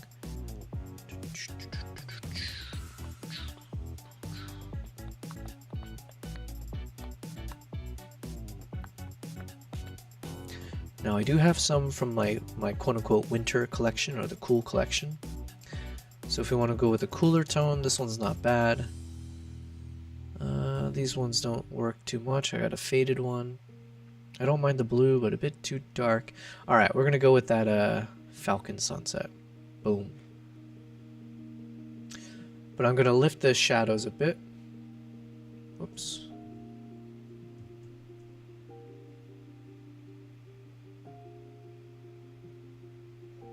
And we're going to see if it looks good if I add a fade on the left side. Kind of looks better on the right side, actually.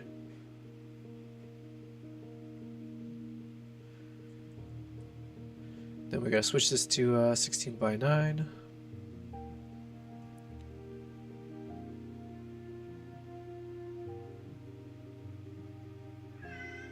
Yes, Kimbap. And I'm just going to be reframing this one just because I didn't have enough space at 16 by 9. It kind of cropped this one a bit.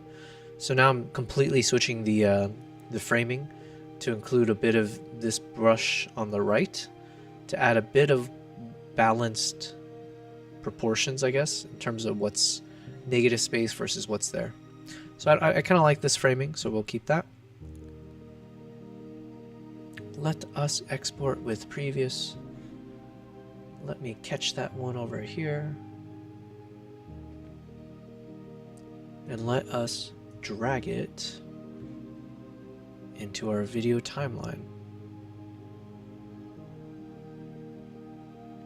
Boom. Progress. One photo at a time.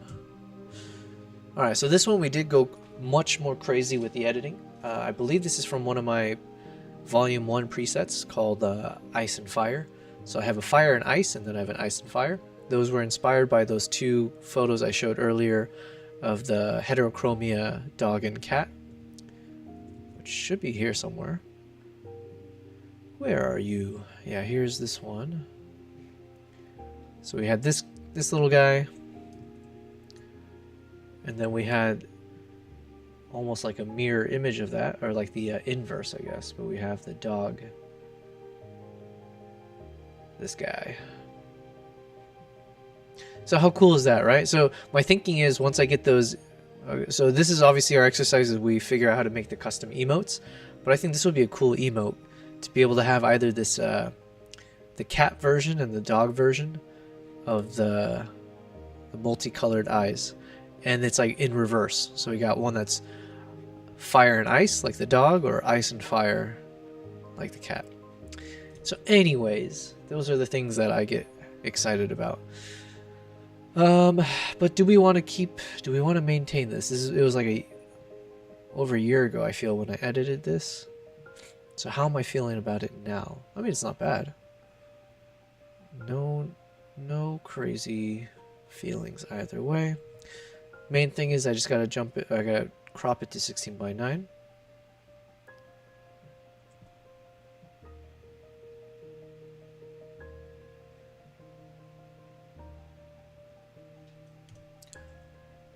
All right. Export. Let's grab it. Bring it in. Grab it and bring it in.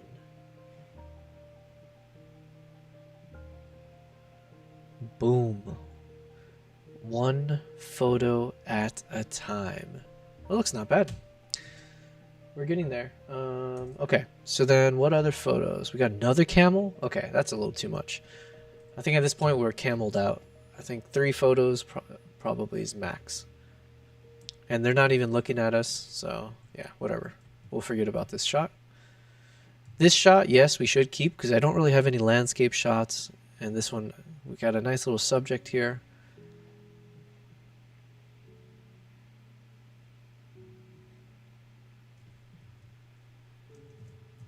All right, we'll keep with the original framing.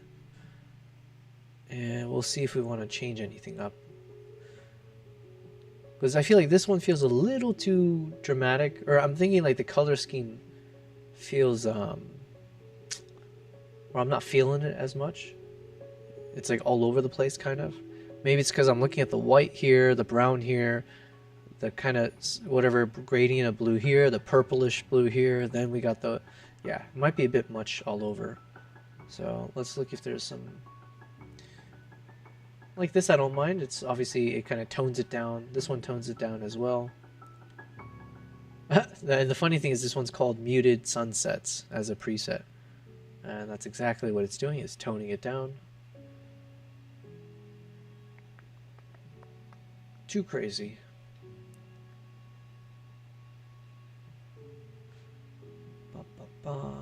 I think I'm leaning towards the muted sunset. I feel like I have to at this point. Seems fitting.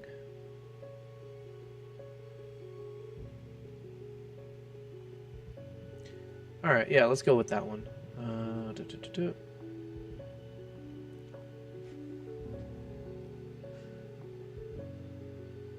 Alright, is there anything I want to change about this?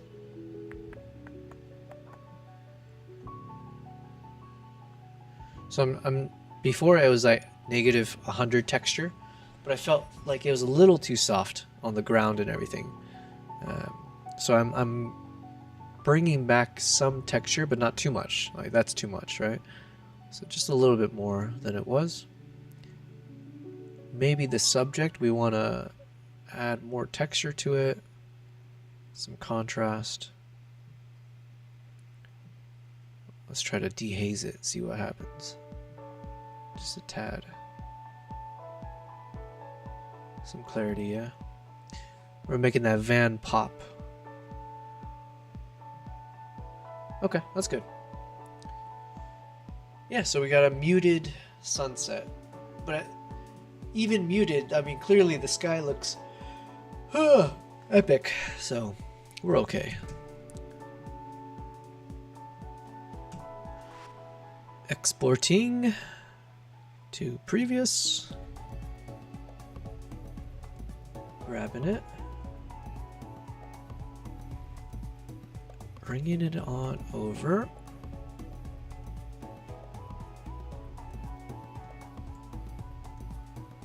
Nice.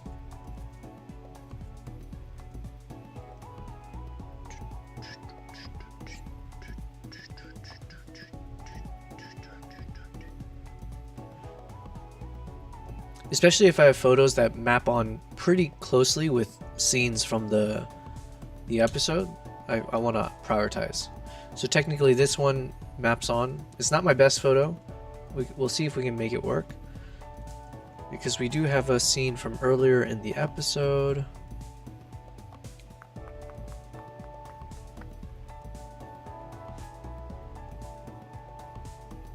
This part here.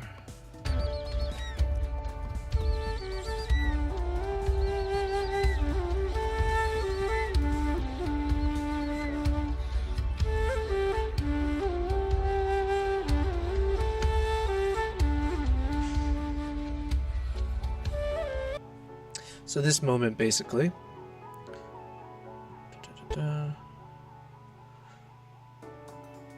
But yeah, like There's a lot going on here that I don't like, especially it looks like there's a horse coming out of his armpit. So maybe not the best look.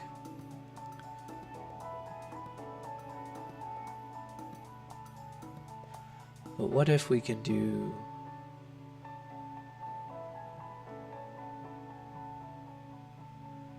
Same thing, I want to like tone down the image a bit. Like almost maybe even trying to do like a black and white style.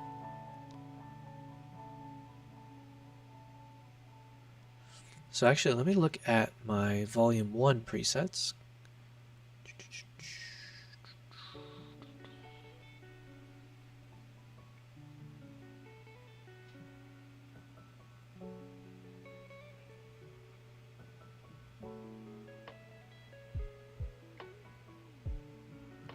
Yeah, you know what? It's not worth it. I don't like the framing. I don't like the silhouette. Let's move on. Out you go. What about these guys? Laura Lore. Hello. Hi. How are you? Laura Lore. Thanks for popping in and saying hi. Hopefully you're having a good day. Oh, we got double highs. Hells yeah. Thanks for finding me on the YouTube stream. I appreciate it. I'm currently streaming to YouTube, Twitch, and Kick. This is day 16 of me being a streamer. So we did survive our first 2 weeks. You're watching me on the second day of the third week of my first time streaming. But yeah, I'm a photographer and videographer. I'm mostly doing video, but we're at the end of our video that we've been working on. This is what I've deemed Project Mongolia. So this is episode 1 of our Mongolia travel vlog series, and we've completed the video in the sense of the storyline and the duration. Now I want to end the video with like a photo montage, so we'll basically like time it to the music. So as like, you know, as the music plays, I'll synchronize some of my best shots that I took from this trip that's pertaining to that episode, and then we close off video number 1. Thank you very much, Manveer, thank you for subscribing on YouTube. I appreciate it. If you're watching on YouTube, I also appreciate if you give that video a like. I believe it helps boost this video to more eyeballs, and obviously I would appreciate that. Hopefully more people can tune in and see if this is something they find entertaining. But at the very least, I do appreciate it. So like I said, I'm just working through one of the final steps of my video. So we're just looking for the photos I need to edit, and then I need to work on the scripting. I need to record my voiceover, which I'll do off stream, as well as what else? Sound effects. So we'll work on the sound effects as well. And then we should be ready to publish the video in 2 days time, 2 to 3 days. That's what the timer is for. We've got the countdown. I did have to update it, but let's give ourselves 3 days and we should have our next YouTube video ready to publish. But yeah, I do appreciate however you found me. I do appreciate you stopping by and saying hello. Which of these photos do I want to choose? Well, here if we zoom in, we can see that I didn't actually focus on the eye. So that was a bit of user error. This photo is much better, and I do like this pose. So I'm going to switch this over to 16:9. And we're probably going to stick with this one. I'm going to lift it up a bit. Alright, so like I said, I try to minimize how much time I spend editing each photo. And you can probably see I spend way too much time even as I say that. But let's see if any of my presets will support me in my expediency. This one's not bad. It's a bit dark, but we can lift the shadows later. Yep, the muted one. Got some faded effect on this, which I don't mind. It looks pretty cool.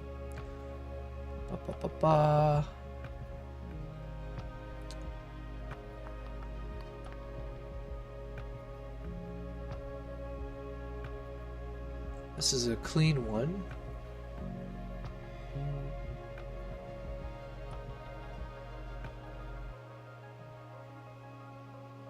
I tend to appreciate more of the softer and like the faded effects more often than not.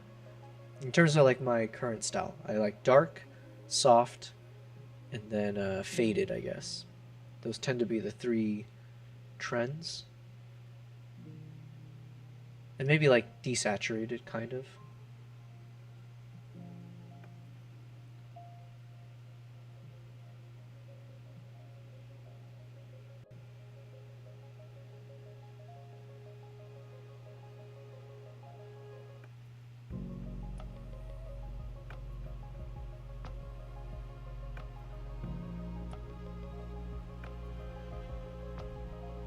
Oh yeah, and I did mention, like, should we... The other thought is, do I want to keep with that trend that we were doing where we add in a lot of grain to the shot and make it look noisier? Whatever. We'll go with this one. I like this one if we can lift the shadows. So let's go to the subject. Let's lift that shadow up a bit.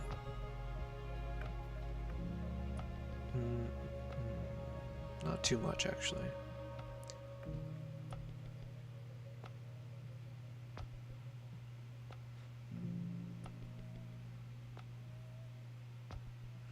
Just doing a little bit of a manual brush where we're going to lift the shadows up.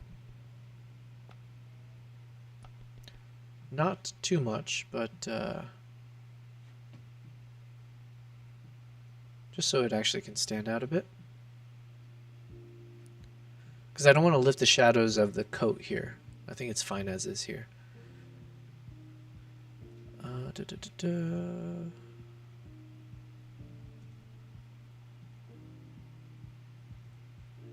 Alright, we're good. We're Gucci.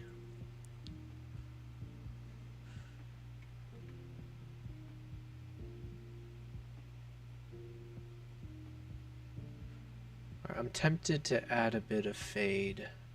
Let's add a faded effect, but it's slightly different. So I'm going to grab a linear. We're going to do it going right to left.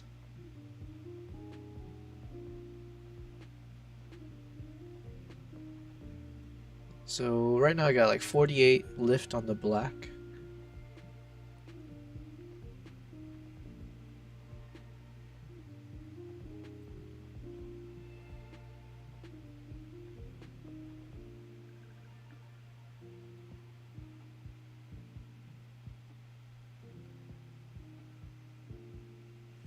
Okay.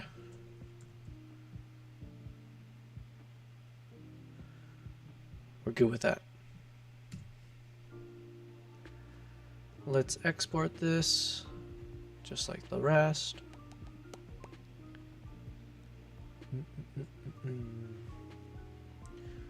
Grabbing it.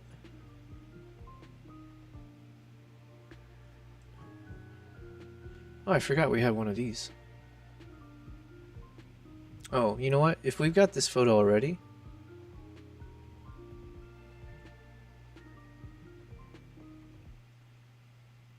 okay, let's just stick with one. No need to... I don't want to inundate with too many similar photos of each other, so... we won't bring that one in. Now, this one I did like. I'm trying to think... did we export this one already? We must have, right?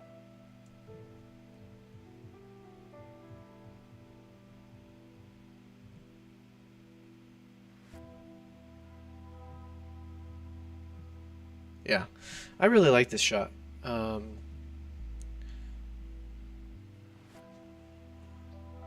Yeah, I like it. I just like the background, but it's a different shot, so that's what I'm confused about.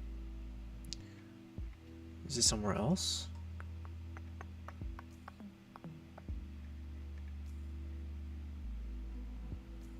Unless I'm going crazy, I believe this shot is different, right? Yeah. It's a completely different shot. So why did I... okay, I must have brought in the wrong one at some point. This is on the 15th of Feb. Let's go find it real quick.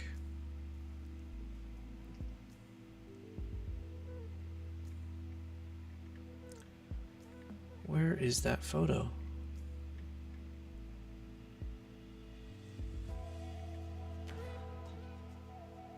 There it is. Yeah, there you are. Can't hide from me. Alright, let's bring this guy in. This is the photo I wanted. Whoops.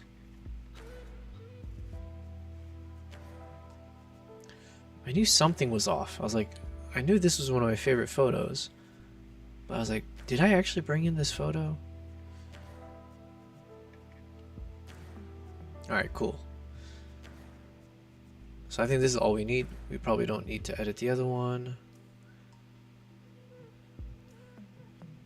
We could edit this one for like Instagram later, like just to have, because this one's kind of cool for, unless I can do that with this one too, but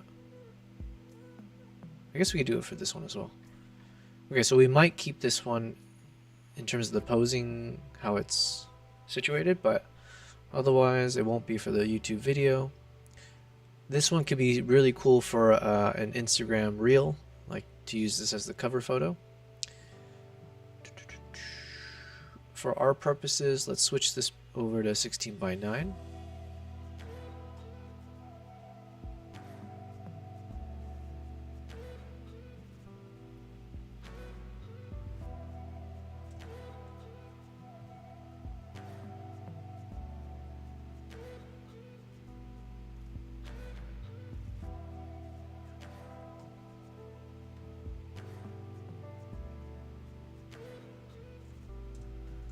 Alright, we'll go with like the standard rule of thirds kind of approach. Although I don't think there's a wrong answer to this, but yeah, I don't mind it this way. Alright, so what we're going to do is we're going to start seeing which edit looks best. Colors are pretty nice. I think I prefer more of a cooler tone though, to match the winter vibes. But also this one is a bit dramatic, so I'm kind of like, I want something dramatic. So even something like this one, while it's a little too much in terms of how soft the subject is, I'm kind of feeling it. This one's cleaner. Okay, something like this is okay. Dehazed and bright. Let's scroll down.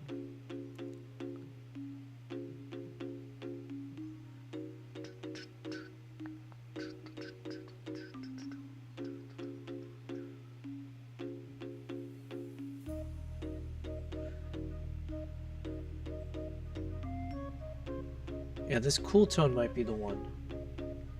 This might be the one. 1 second.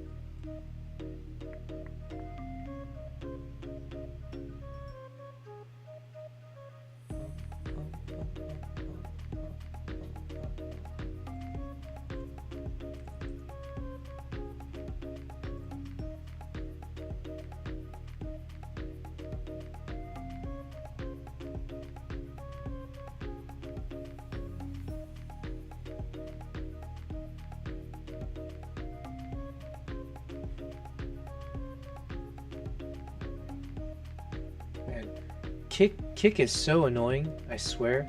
Every time I open up the Kick, like on the dashboard thing, somebody that works at Kick every single day has gone and clicked on my stream and switches my category over to video production, which is so annoying because like, well, right now, I mean, I can understand the logic. Sure, I am editing and doing video production stuff, but come on. I want it on like just chatting or art, stuff that's a bit more broad than just video editing. Anyways. Hey, what's up, Bonnie? Is this the same Bonnie as yesterday from a different Bonnie? Who was it yesterday? Was it the AFK NVM? Or... shoot, what was the other name? It was like, it had like lore or epic or something in it. Nice. Well, welcome back. What time is it over for you? Welcome back. Oh, that's real dramatic. 7 p.m. Nice. You said it was like Kerala, right?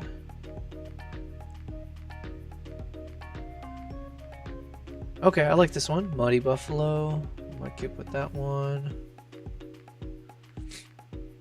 Yeah. Damn, so some of these are pretty good actually. Okay.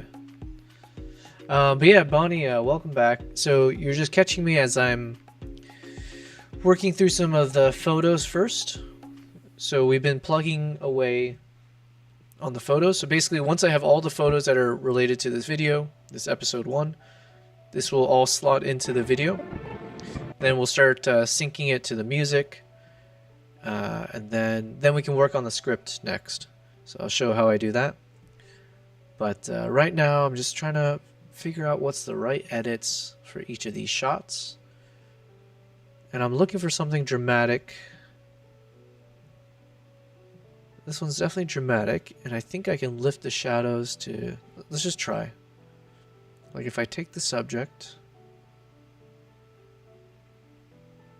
Is that as much as I can lift?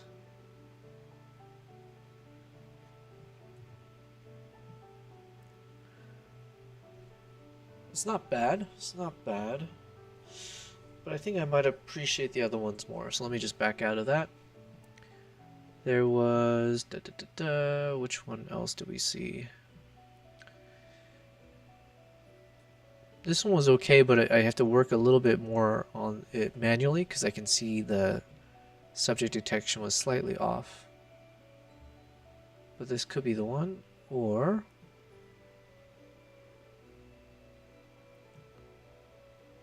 Let's go with this one.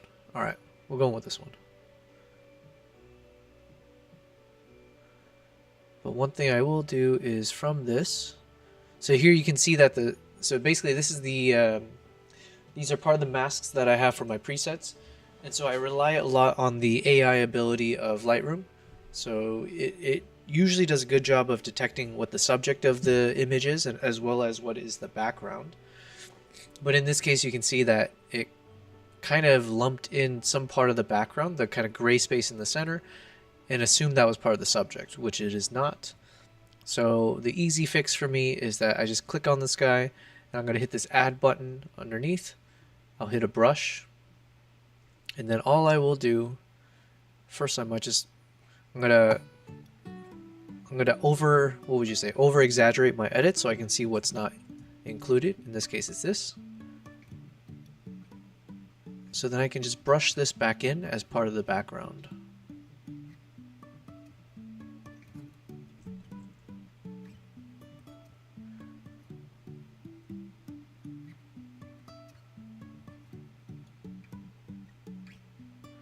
I used to do this like for every photo, back when I was only doing photography. For every photo that I thought was like, oh, this is something I want to post on Instagram or like should be part of my collection, I would be doing this manual brush, and I would be like trying to be as pixel perfect as possible. I'm like zooming in to the maximum, trying to make sure like, oh, did I miss a spot? Did I cross over into the horse, the subject here? Yeah, those were the times.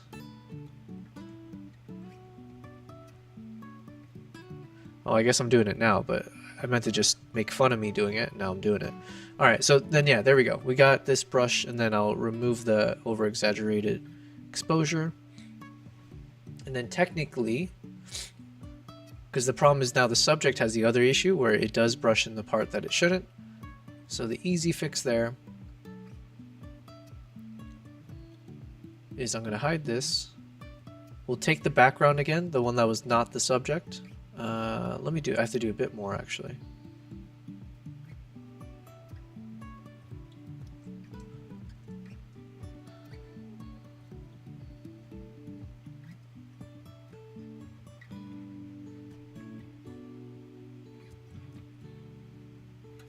This is why I like to turn on these like exaggerated effects, because sometimes you won't notice that you actually kind of did a shit job.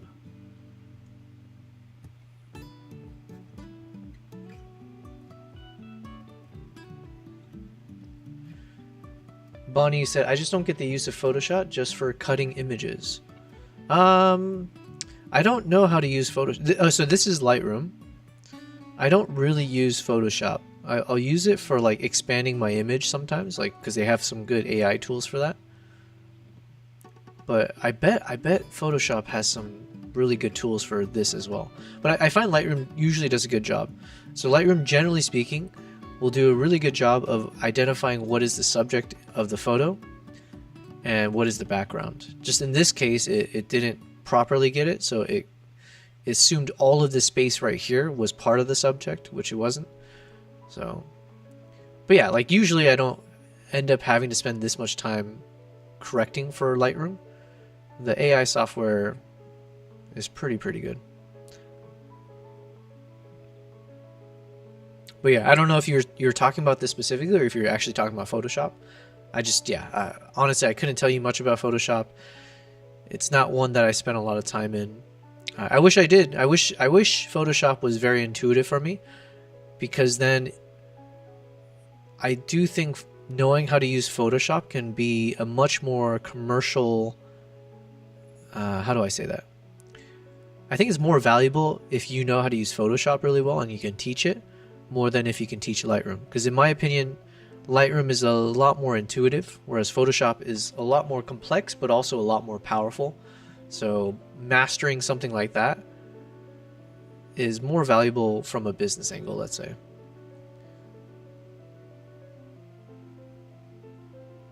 Okay, now I'm doing the thing I said I shouldn't do. Okay, so after this, I'm going to stop editing this guy.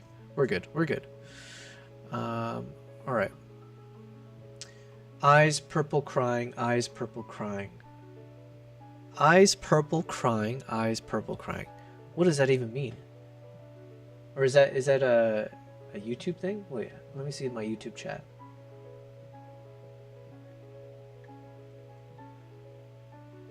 Man, I'm so confused. How come I don't see it? Oh wait, I'm in the wrong one. Oh, nice. Okay. Man, you know how to do little stickers on YouTube as well? I was trying to figure out how to do stickers for YouTube, because I should be able to. And I was thinking, if I'm gonna make these like emotes, I want to do it for YouTube as well, so that you'll have like a custom emotes, you know? That is something I'm gonna work on later as well, by the way, Bonnie. I did read somewhere that YouTube has that ability. I just I was too lazy to really figure out. So for instance, we were doing a little bit of a task early on this morning or this afternoon. I have all of these photos that I've taken that I'm thinking could be potential emotes. So we'll do a whole thing when I take a break from photo and video editing, where we'll look through these and try to figure out which of these kind of seem the best for potential like expressive emote worthy shots or badges that we can use for Twitch, YouTube, and all that.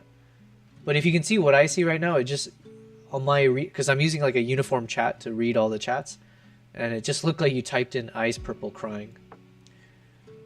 Wait, am I ignoring your message? Stop ignoring my message, gang. Which message?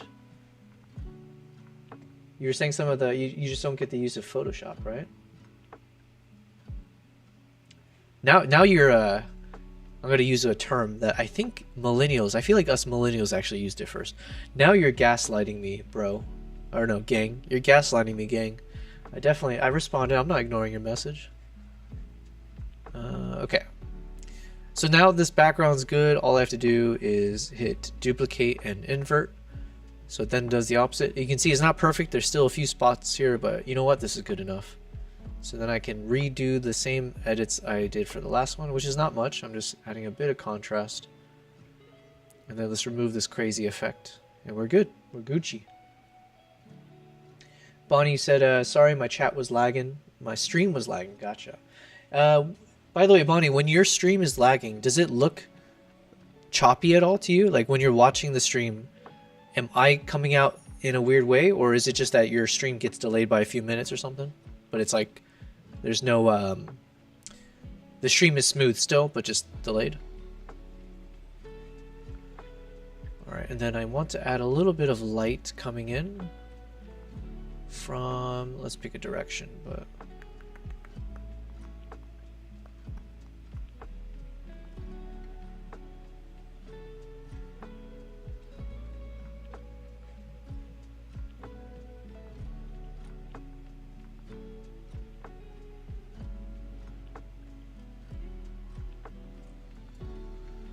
do I like this more?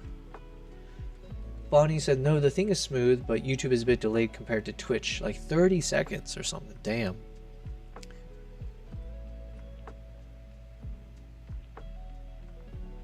Yeah, on my side, I believe my stream is so far so good. It says there's only been 398 dropped frames, 0.2%. So...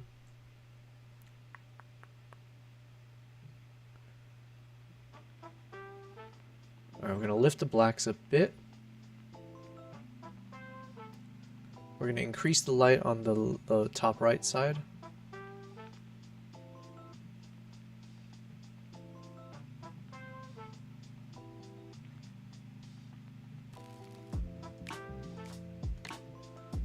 right, let's add a little bit of contrast.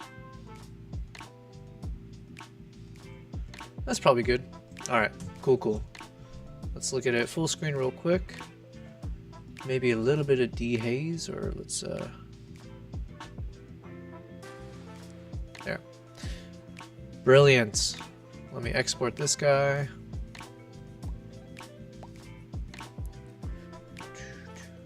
Bonnie, where's your buddy? I forget the username for him.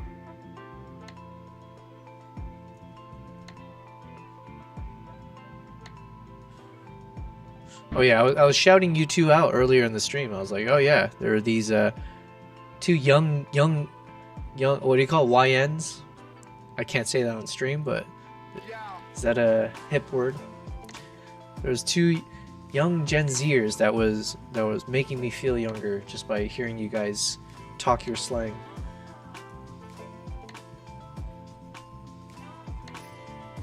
Here's the photo. Boom.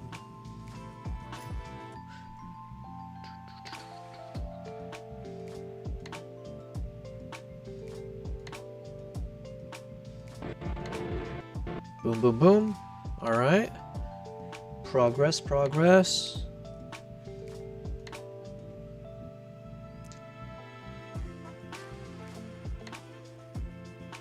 Damn it. Do we really want to edit another one? Well, this one is a pretty cool pose. So the good news is what I can do is I can just take this one, copy it. Ooh, this may not work. We'll do these steps later. Because I did a manual brush, so actually I have to make sure to do it separately here.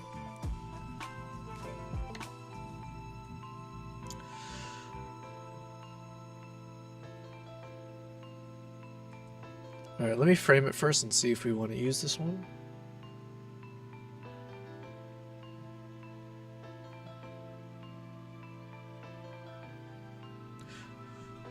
For me, this feels more like a centered shot, but it definitely feels like a vertical shot, you know?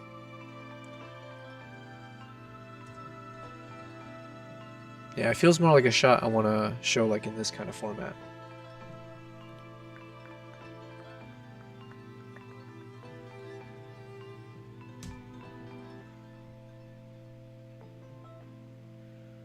Wanted to shoot a quick YouTube review on the subject of nlog. Okay, cool.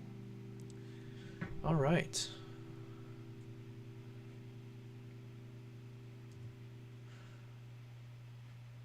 This one, yes, we do want to include, and we've already done the cropping. So now the question is which one of my presets can work for this?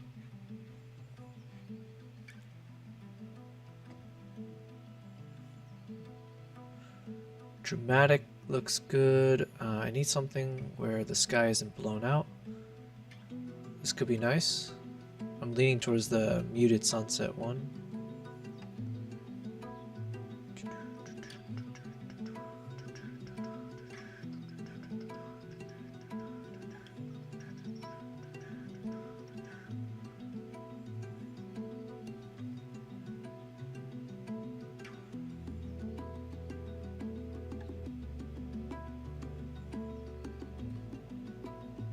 I feel like a dramatic edit could be good for this shot.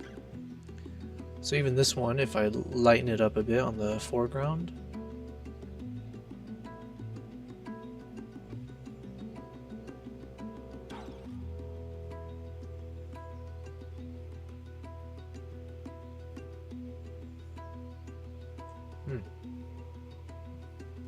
Well, this one, the subject is much clearer.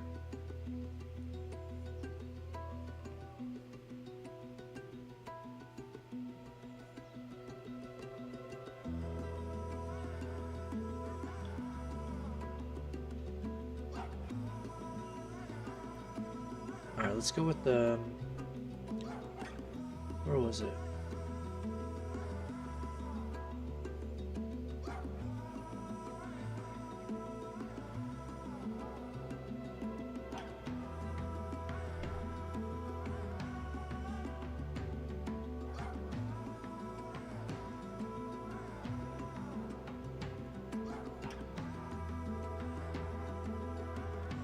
Let's go with this one.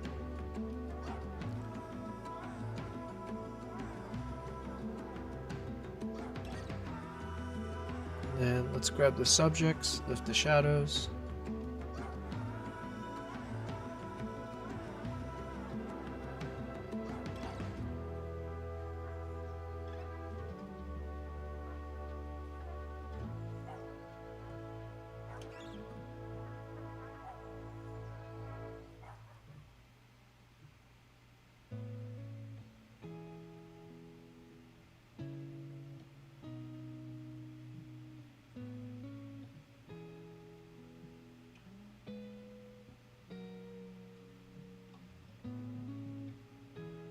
Okay, let me add a little bit of a lift on the bottom left corner.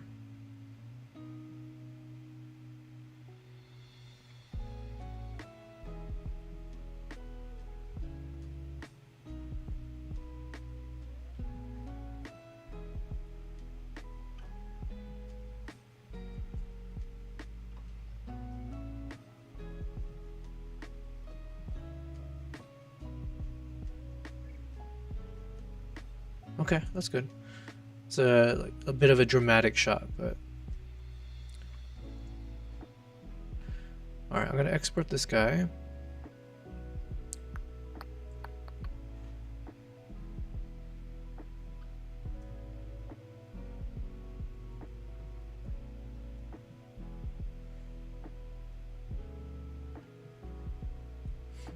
Okay, so what I'm gonna do is now let me play the video from one of the, let's start with the trailer. Let's play it back. I need to answer a few text messages anyways, so we will multitask here. Let's do this full screen. And then I'll watch this and I need to answer a few text messages, so let's hit play.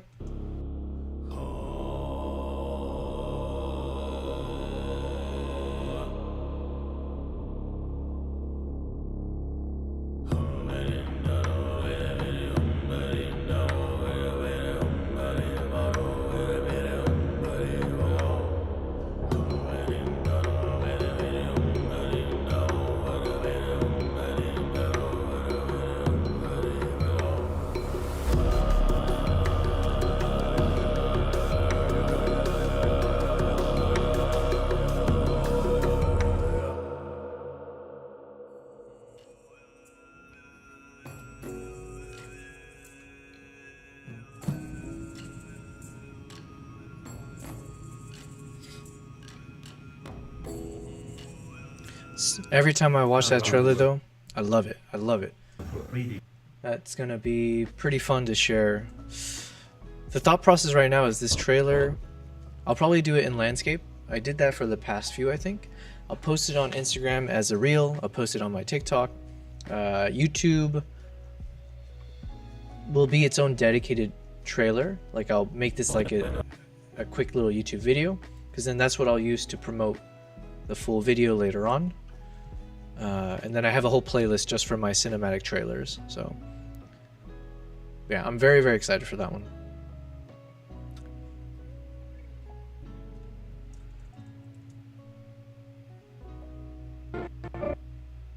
All right, what else? What else? How many more photos we got here?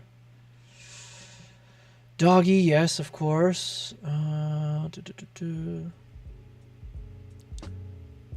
Let's do quick edits. Quick. Probably that one's good. This one's not bad. Okay, let me first switch this to 16:9.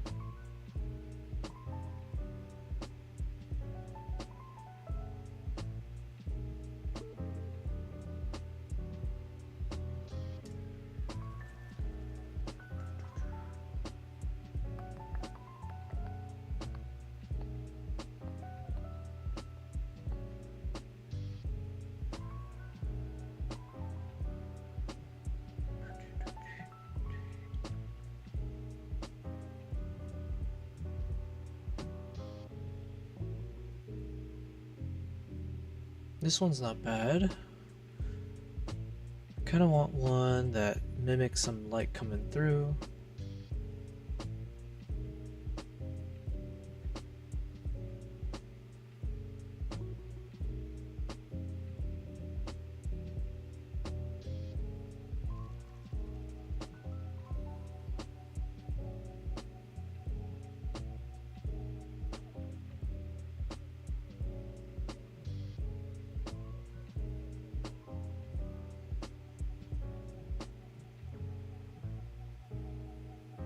Ooh, I like the colors on this one. This is my Swampy Shoebill Stork preset.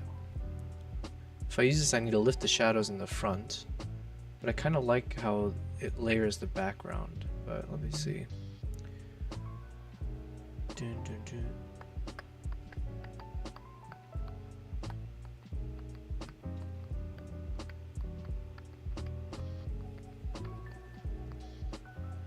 All right, let's go with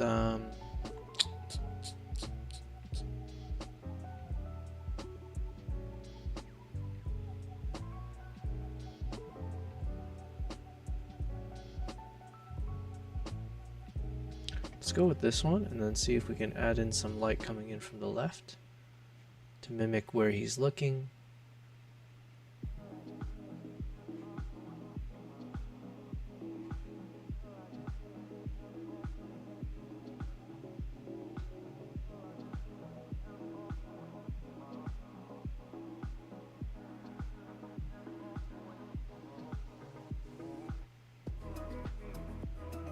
There we go.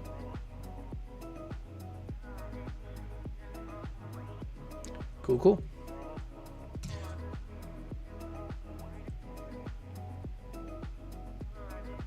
Then I might just rotate this, seeing if I need to straighten it out because of the lines in the background.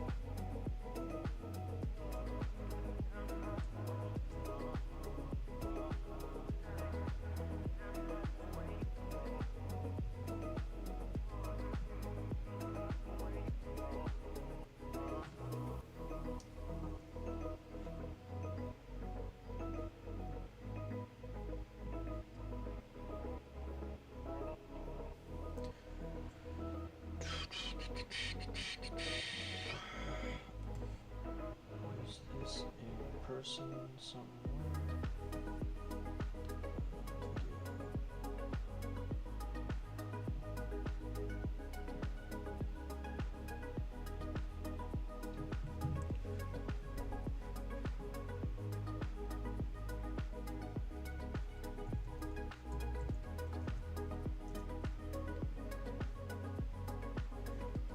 Dragging it in.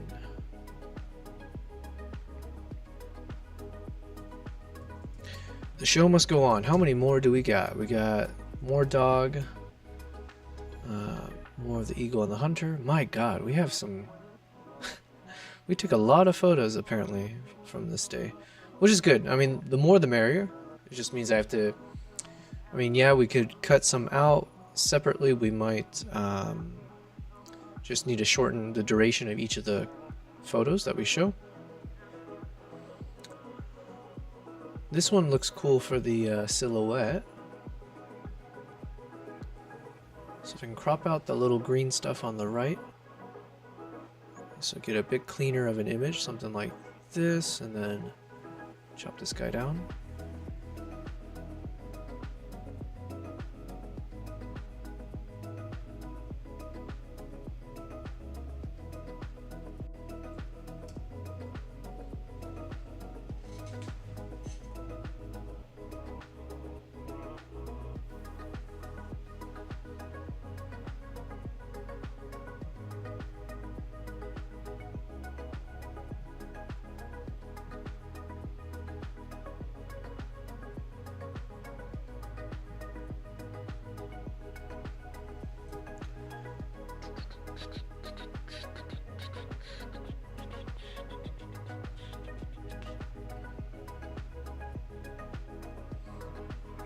So for this one, I'm kind of leaning towards, we don't actually want to show the texture and the shadows, and like, we don't actually want to show the dog. We want to show the silhouette of the dog, because I think it just looks cooler. So let's go with one where we don't really show it. Yeah, something like this looks nice.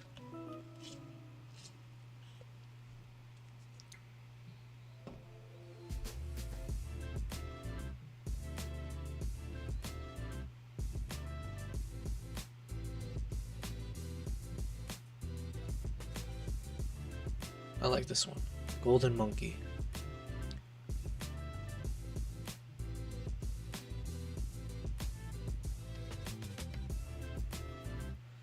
Only thing is, if I can find one with like a cooler tone to it, it might be more fitting.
Yeah, so I was hoping for something like this kind of tone maybe that I had.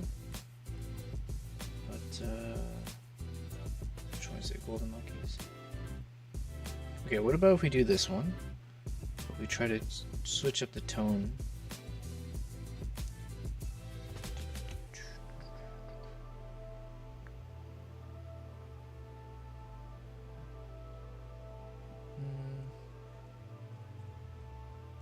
No, at that point I think I prefer the original.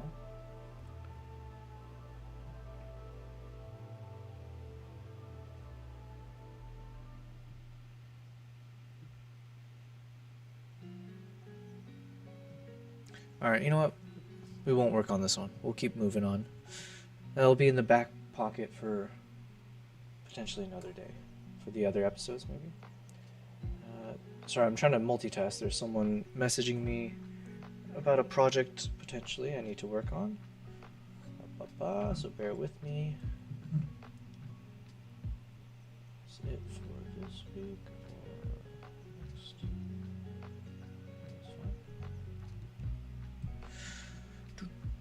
Oh yeah, so this is the photo that we said is blurry.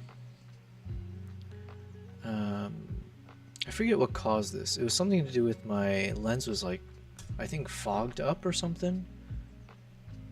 But it kind of looks cool, so I want to keep it. Let's see if we can just apply a little bit of edits to it.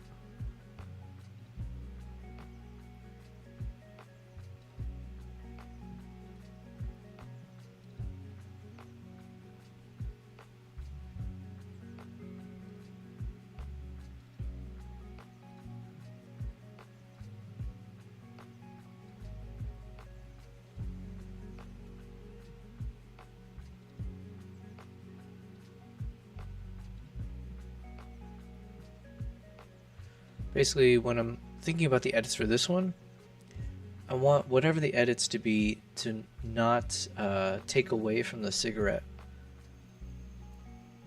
So obviously the subject, sure, but like if I can make it so that the cigarette is highlighted,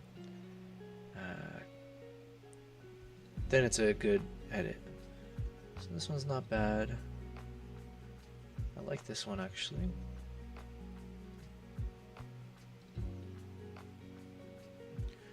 Okay, so what if we go with something like this? Or there was another one we saw earlier.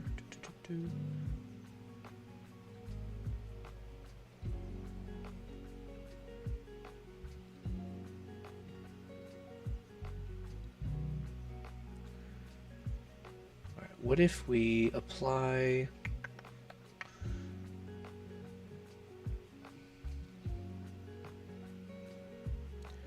We'll do the same thing. I want to see if this shot looks good as a grainy shot. Yeah, and it kind of fits because of the fact that the shot was slightly blurry anyways. So I think applying some of the grain, yeah, it seems to work. Now, how much grain is the other question? I think that's okay.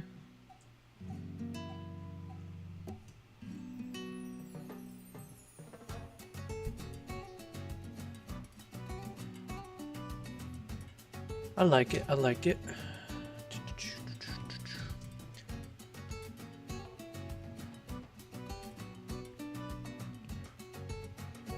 Alright, so we'll export this one. Slow and steady, slow and steady. Emphasis on slow. I do need to be faster. I'm gonna lose track of how many times I say that, but... You know, what can you do, you know? What do you want?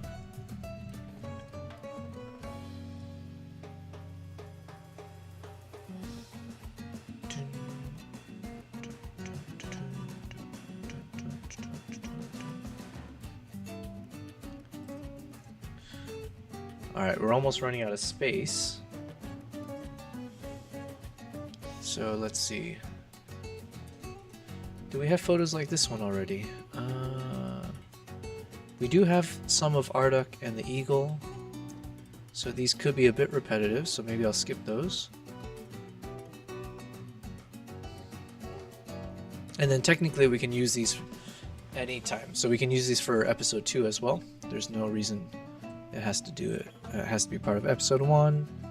So if there's something I need to prioritize, it will be... Do we have a shot like this?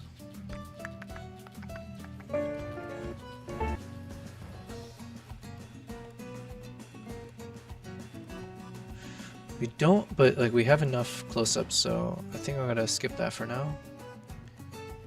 Because I want to focus a bit on the winter shots.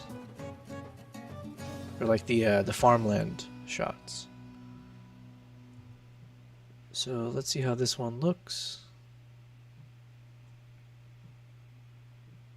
Nice, and this one definitely deserves some faded out black.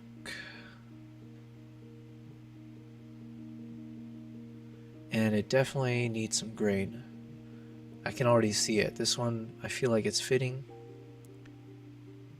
to include, let's see, maybe even that.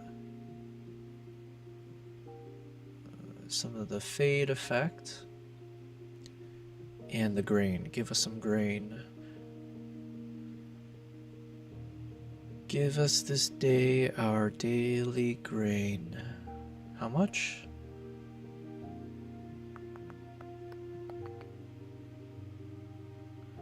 Actually, the big grain almost makes it look like snow.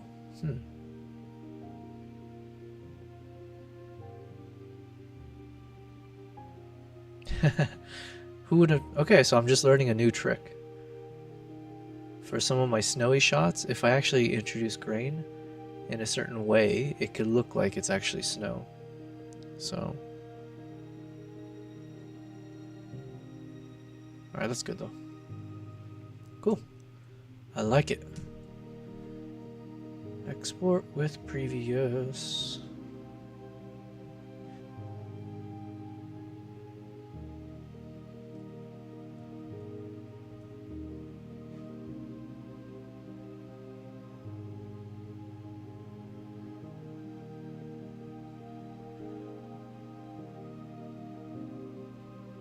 Alright, let me play this from...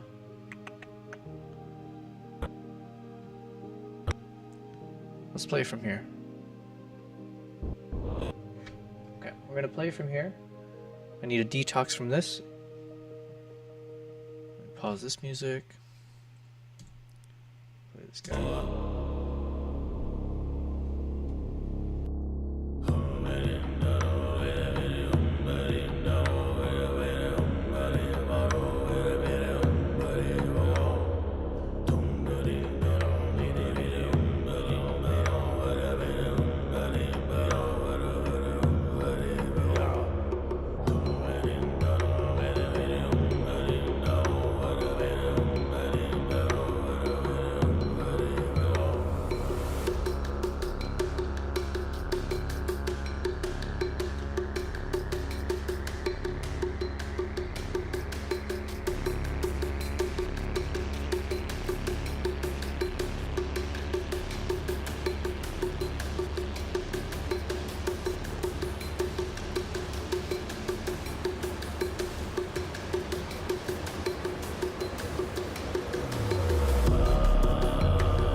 Still feeling good about that.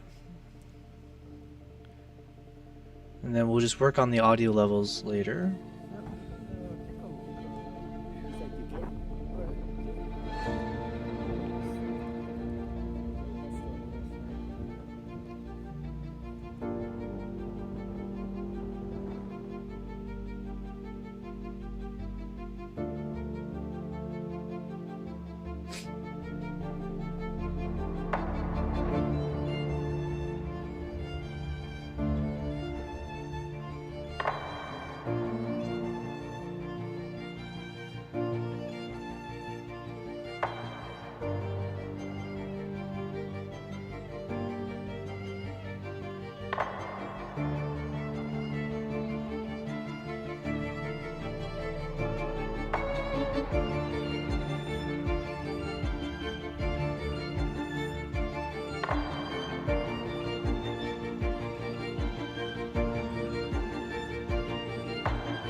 Okay, let's start maybe working on...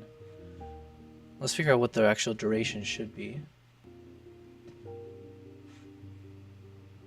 So minus the first shot. Because I think the first shot probably should be like around this long.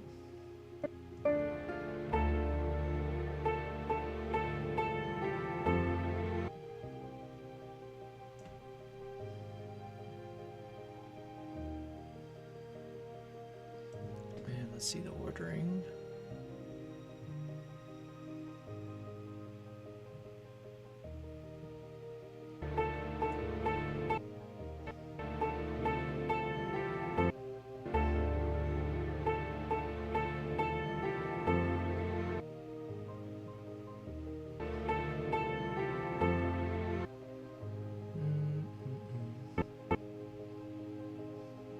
Because this might be too long. Let's see.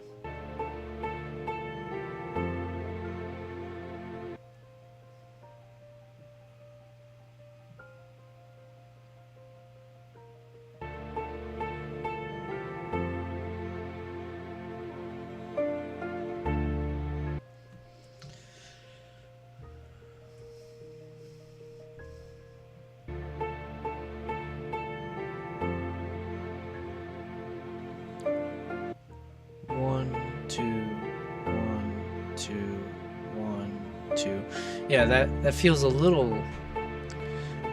I mean, the 2 second kind of, or the 2 count is fine. But, I'm not sure. That means I can't use as many photos.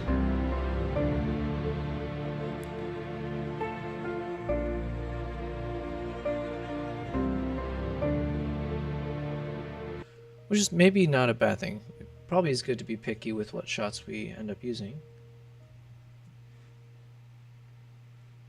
So okay, fine.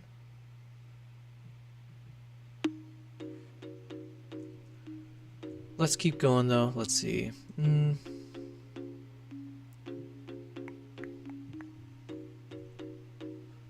Let's see if we can use the exact same edits.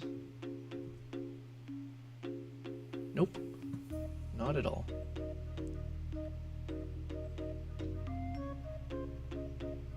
Oh, nice. This looks good.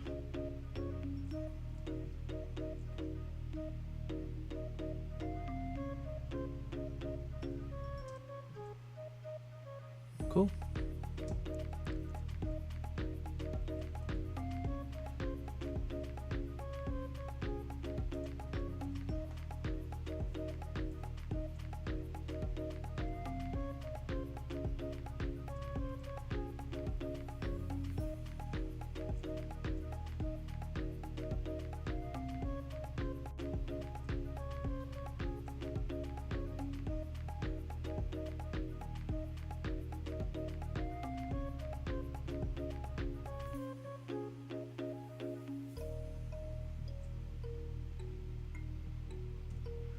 Okay, both of these I like.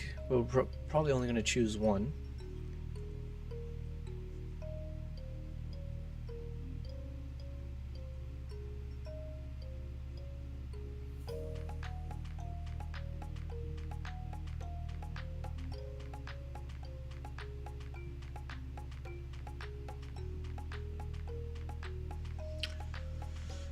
I don't know. I like them both.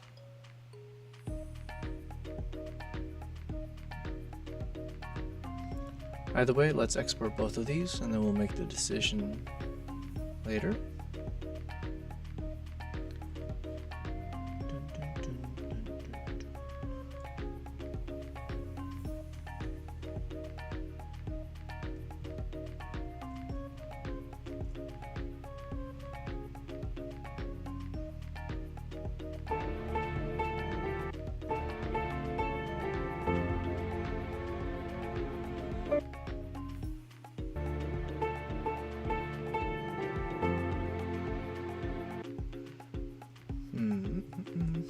Alright, let's see how long this clip is.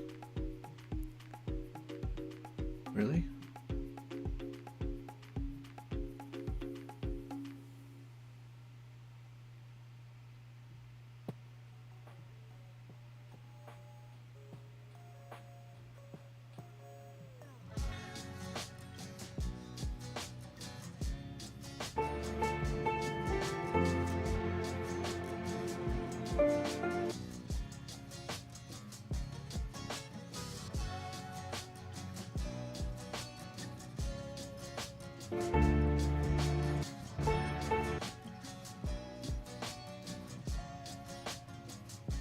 Okay, I guess we'll try.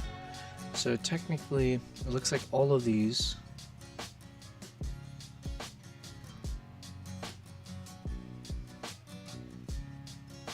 If I change the duration to 0119.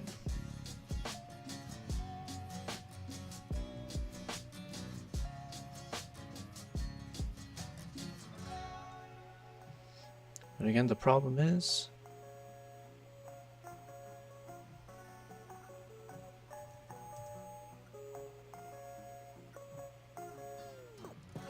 we're gonna have to do a bit of culling.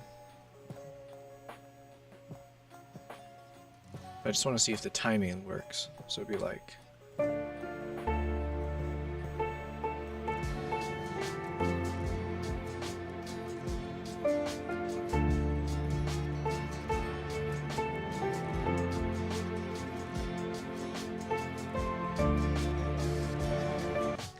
yeah, so technically the timing works. So if we retain the timing, and obviously we're going to do a little bit of zooming effect on each one. That means technically I have space for one more photo before we have to start cutting stuff out. So let's see what else we need to include. Probably some of the yaks. Yeah, we probably want one of those photos. Whoops. We want the dead horse photo, of course. Do we want an ice fishing photo? Maybe.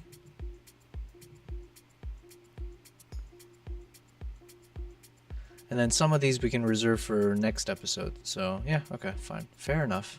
But then that would do, yeah. So we will try to keep one of these. Yeah, let's work on this one.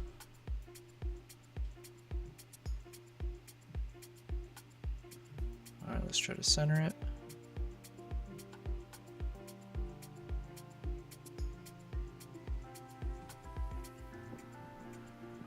All right, let's see what our edits can get us. Which of my presets will work? That's not bad if I cool it down.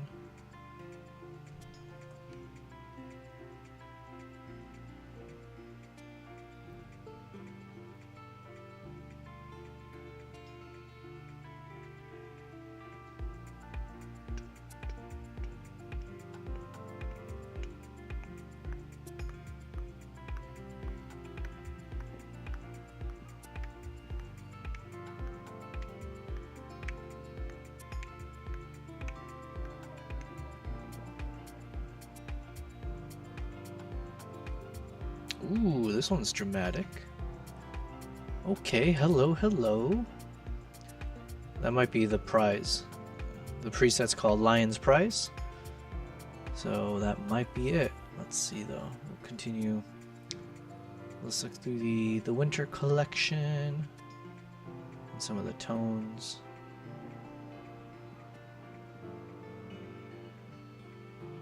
Oh, this one's pretty cool as well. Bum bum bum.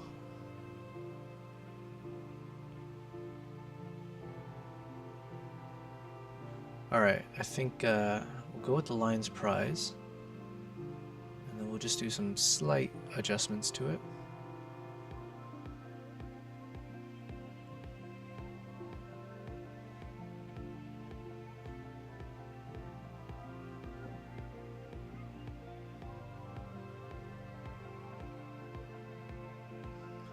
Alright, what do I want to do? I want to reduce maybe a little bit of the highlights. Just so the face feels a little more texturized.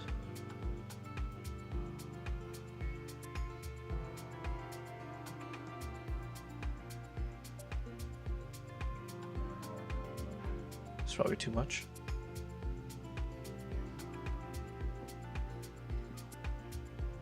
I like it. I like it a lot. All right, cool. Let's export that one.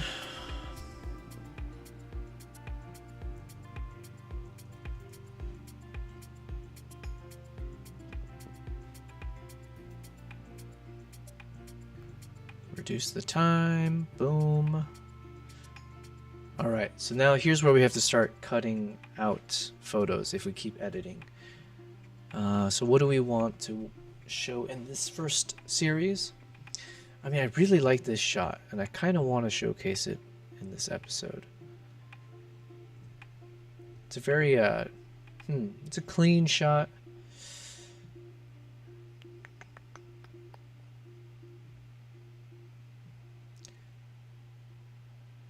But do I have other horse shots, or maybe I should save that for... I think we have some of these already. So we got some of the winter foals. So then, wait, do I? Let me make sure. Yeah, we got these guys here.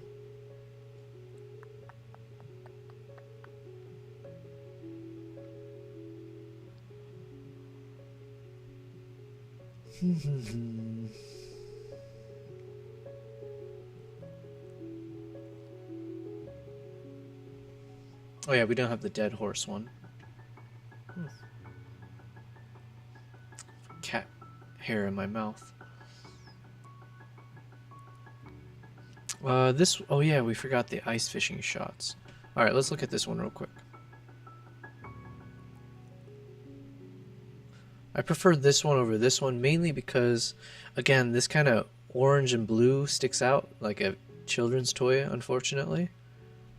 Unless I go with like a black and white effect.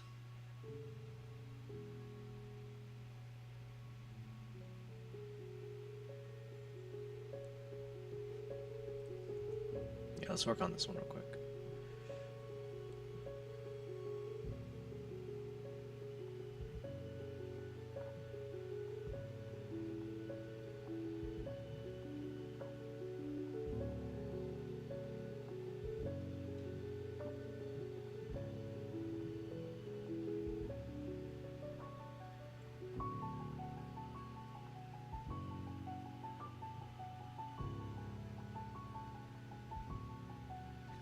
Okay, let's pop over to volume 2. Let's see what we got. This one's not bad. I think the faded look makes the most sense. Ooh, this one looks good though. Alright, I think this is the one. Should I even look through the rest, or is that such a clear winner that we stick with it? Okay, yeah, we'll stick with it. So the Falcon Sunsets is the winner. I think the reason is like it's like very, very bright over on the top right section. So it feels like the sunlight is really just like shining and hitting the back of his, hitting his back. I like the texture on his face, so we're retaining a lot of the sharpness and the clarity there. And it just feels more like how it actually felt in the moment, where it was like, man, we're in the middle of like a pitch white snow, sunlight's there. This dude's puffing away though. So it's like both hot and cold at the same time. Cool. All right. So then maybe I'll do a bit of minor touch up, if at all. What would I change? Yeah, I'm going to add a little bit of fade on the bottom left, because right now this area is pitch black and I want at least his fingers to be a bit more visible so you can see he's doing something. So I think that's fine. And then let me take the subject. Let's see what happens if I bump up the texture even more. That's too much. Cool, I like it. Beautiful.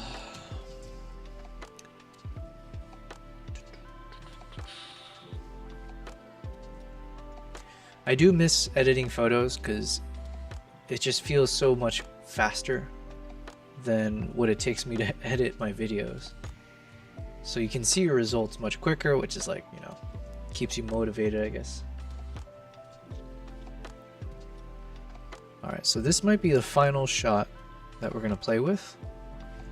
Oh wait, actually, I do. Okay, let me go ahead and edit this one photo. This one we can save for later because we have more group shots we can do. Although these will be fun.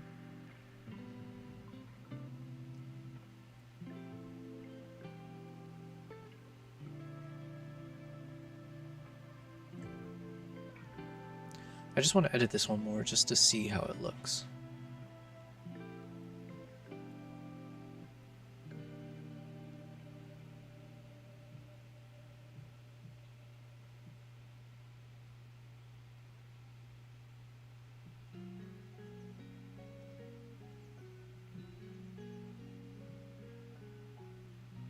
Definitely, I think having the sunlight coming in from the top left is really cool, and it might be worth exaggerating it even more.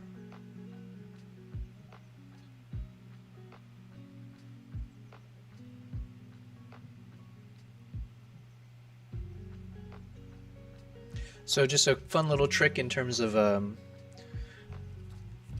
when I'm trying to when I'm trying to mimic sunlight, generally I will create this linear gradient. So in this case it's going from the top left.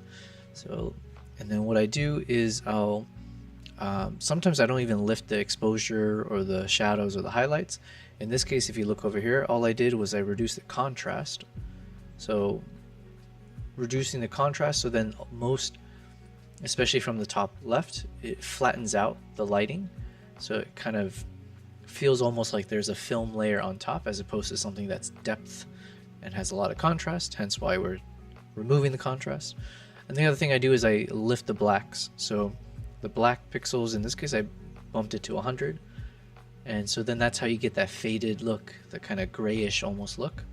But to make it not look so gray, then I included some temperature. So here I made it 55 degrees, let's say. So without that, it would just lift it and just make, it would just be like a neutral lifting and more graying out as I lift the blacks. And then by adding in the temperature, it just warms up that section. And so depending on how much we want to warm them up by, you know, it gets more and more crazy of an image. And now I'm just trying to see, like, how far do I want this to go?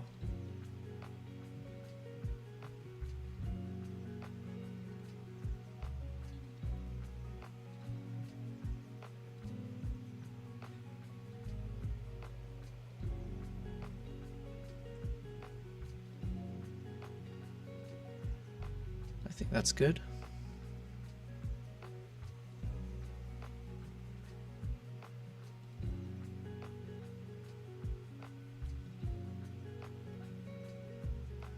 And then let's add one more. I don't know if this will work, but I'm going to add another linear gradient coming in from the bottom right, go on top left.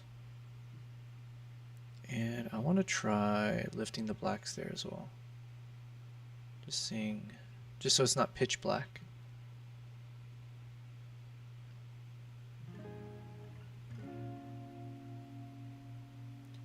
And on the, yeah, and actually what I'm going to do, it's almost like a contrast, or like contradictory, I guess, or clashing. So the top, the one from the left going right is more of a warm tone to mimic the sunlight. And then this linear gradient I'm having start from the right going left, I'm actually going to make it more of a cool tone. So I'm reducing the temperature. So that way from the background, it looks more bluish whitish. So it's like more of the snow. And then it feels like there's sunlight and snow, like winter vibes and the sun vibes coming in together. So I kind of like that. Some bit of like a duo tone.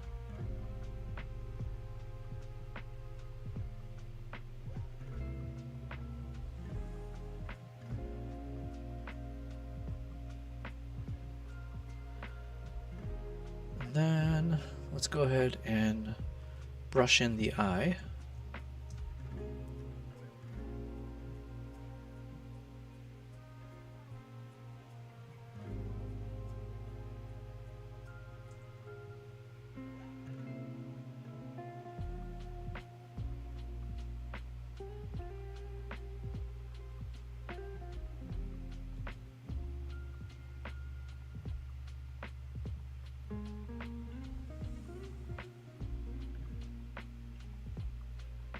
To reduce the flow as I get towards the edge so that it's not as like immediate the results. I have to kind of brush over it a few times to actually get the full effect.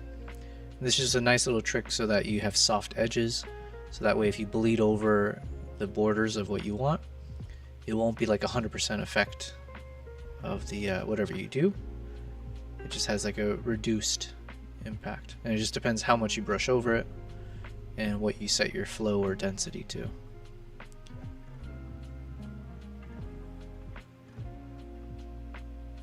So that's how you can get a bit softer edge. You can even bleed over a little bit.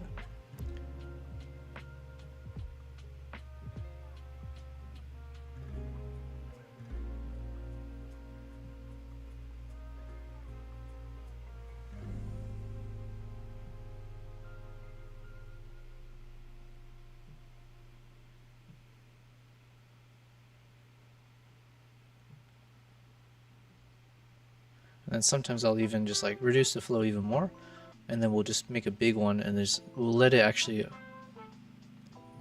bleed over. So there's a slightly better blending, but not so much. Okay, so then let's see what we play with. I kind of want to increase the contrast a bit. I want to make it shinier.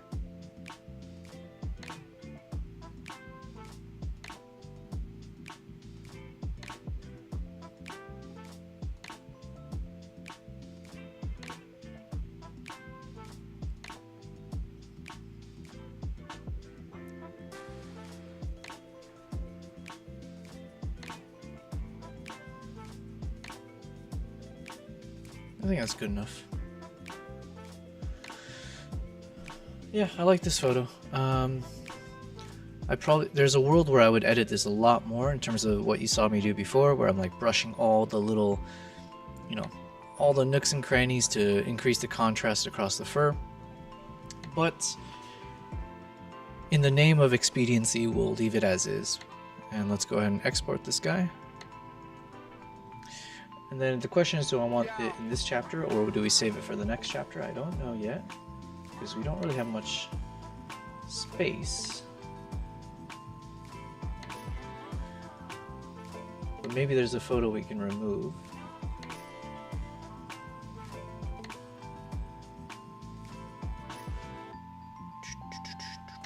Cool. Alright, so these are the contenders. So I just want to look through these initially to get a sense of ordering. So like what makes sense to end with? Probably the dead horse. Oh wait, shoot, I forgot. I keep saying it, I keep forgetting. I forgot the dead horse. How could I forget? I was editing the wrong horse. Where are you? Okay, this guy. Now we did already kind of add an edit to this, so it kind of works. So, but let's just quickly check around and see if there's other options here. You're saying, wait, you're streaming on YouTube. What happened to Twitch? I'm streaming on all three. So right now I'm on Twitch, Kick, and YouTube. So this is day 16 for me, but I've been multi-streaming across all three. So yeah. Have we chatted before? Sorry. Wait, you're streaming on YouTube? What happened to Twitch? Was I chatting with you on Twitch? Sorry if I missed it. But yeah, you should be able to see me on Twitch. Twitch, we actually made the most progress, I would say. I think actually, I'm not sure. I think I got more subscribers on YouTube through streaming. But on Twitch, we did hit the affiliate status. So once that goes through, and once it's like officially gone through, I will have some custom emotes, and it'll be fun. You said, it's a me. Oh, okay. It's Miss Housewife. Is that what we're just gonna call you from now on? I'm fine with it, So no, but I'm on Twitch. Why does it not show up? I should be there. I see. Right now it's kind of even. Oh, nice. We're chatting with almost 15 people. How crazy is that? We're making progress here. But yeah, how are you doing? How's life? What's the time over where you are? And how come on YouTube I just see you as M? You are like the most confusing. But yeah, if you're just tuning in, we wrapped up the video yesterday in terms of all the key sections. So the only thing left is I'm working on the photo montage that I'll show at the end. Here, maybe, you know what? This is a good time to review a little bit. We'll do a little recap for you as well. You said, I like housewife, but I have no house husband. You know, that's always the problem. What is it? Always the bridesmaid? Always the bridesmaid, never the bride? Always the housewife, but without the house husband, eh? Alright, I'm going to play a little bit. I'm going to reverse this. We'll start it from roughly here. So I'll show you some of the progress, but also I need to take my eyes off of what we were working on, reset, see if there's anything to change. And yes, there is a nice dead horse at the end. This will be the final photo that we put into the sequence. So end on a dead note, you know. Let's see.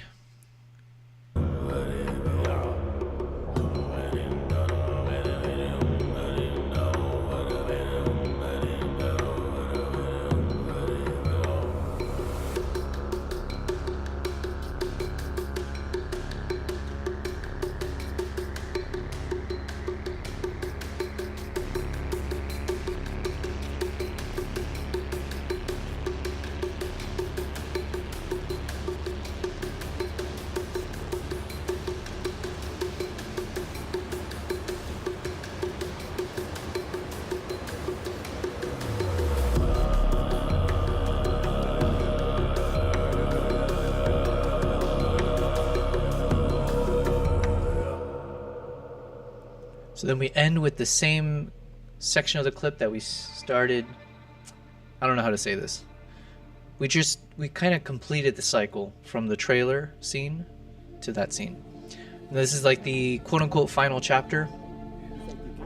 So then I'll add in the voiceover, which we'll work on next, where I talk about, you know, we survived that snowstorm, and then the snowstorm only continued to get more significant, I guess, or more severe. And then this chapter is all where you see like how they're preparing their animals and just preparing for the snowstorm.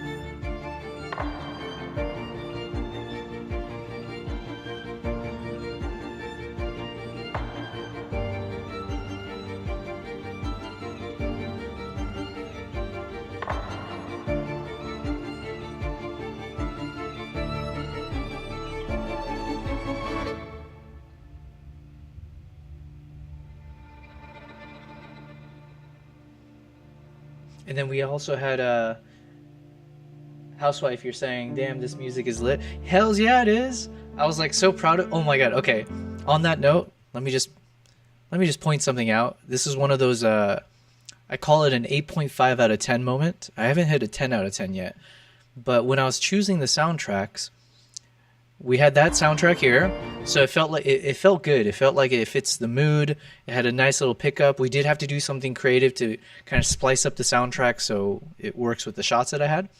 But then when I start the next chapter where we show the dead horse, I separately, just on a separate note, I was listening to different soundtracks. We landed on one called Battle Hymn, and just inadvertently, like it wasn't like out of I didn't intentionally do this. I didn't even recognize it until as I was playing it, but they're actually both in the same key, I believe, so that it feels like it's actually part of the same song, and I was able to kind of blend it in the right point, so it just feels like a continuation. It was such a cool moment. I'm not doing it justice when we kind of discovered it in real time, but yeah, so let me play it again. You'll see here, right, you can see where the second soundtrack starts to pick up. And I'll turn up the volume a little bit. But yeah, so it's like it's in the same tone, it's in the same key, so it worked out.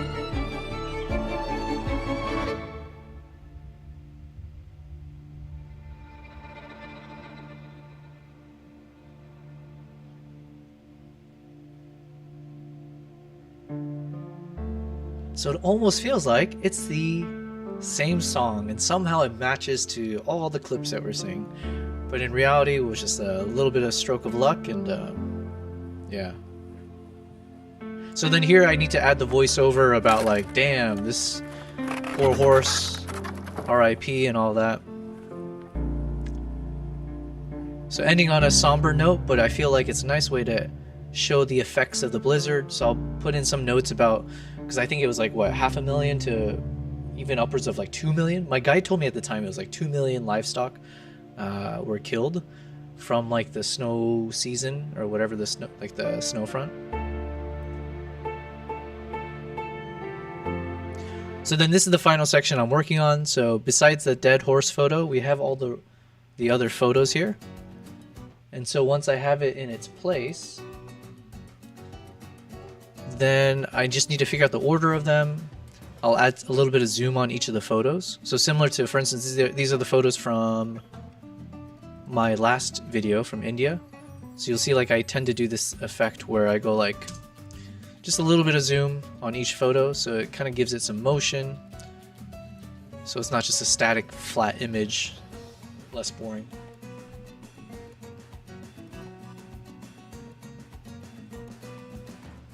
And then that's it. Then we're off stream, so probably tomorrow in the morning, I'll need to record all the voiceover scripts. So then when the stream starts, literally you'll see all of my recordings here. We'll need to start to put it in its place. Then we need to test out the audio now with the voice included. I want to add a bit of sound effects to the trailer in the beginning.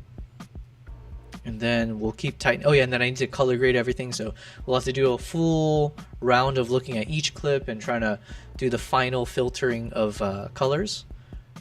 And then boom, that is video 1 complete. And that does mean I'm off by, what did we say? So I want it to be done in 2 weeks. We're on day 16. I updated the counter, so I given myself like 3 more days.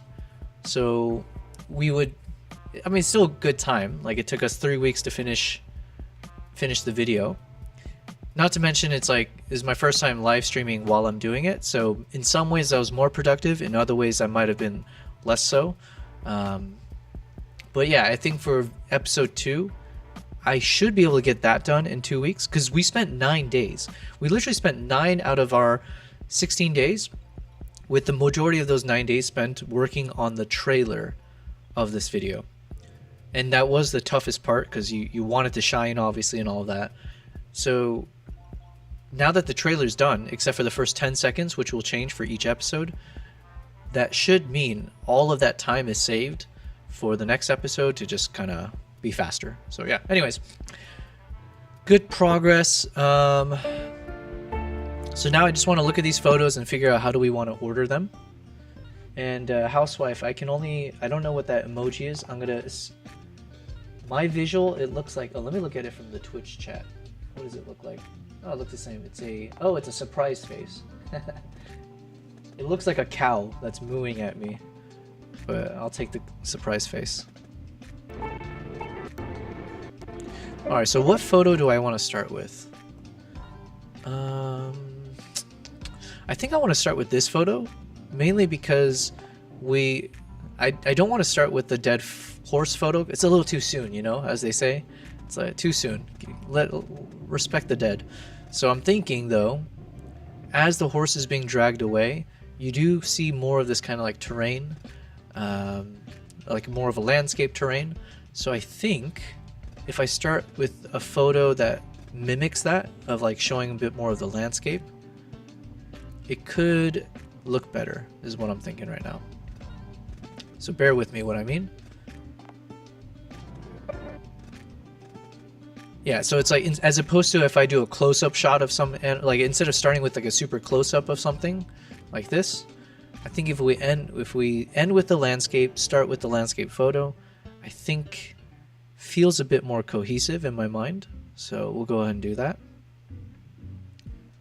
Now, do people actually pay attention, or does it actually have an effect on people's experience? Whatever, but you know, you gotta make everything exciting or interesting. So all right, so let's add a little bit of fade again. So let's see, a bit more.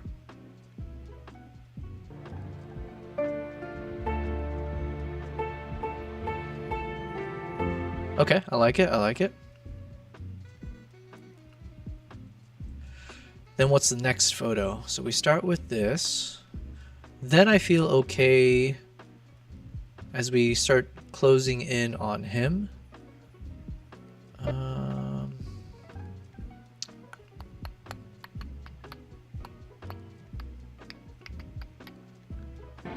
So like maybe yeah, maybe one of these guys.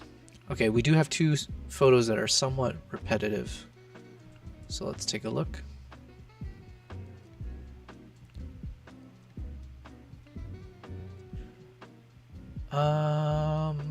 I think we'll keep this one. This one feels a little bit more like interesting because the wing of the eagle seems to fully like wrap around. Like it feels a bit more protective almost in this pose, whereas in this one it just looks more like, you know, like a normal wings are spread.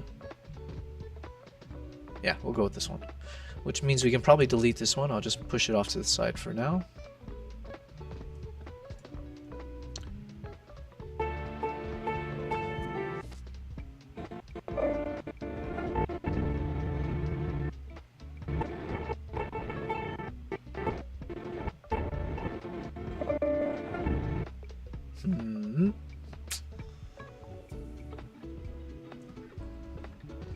I guess this feels like it should go next.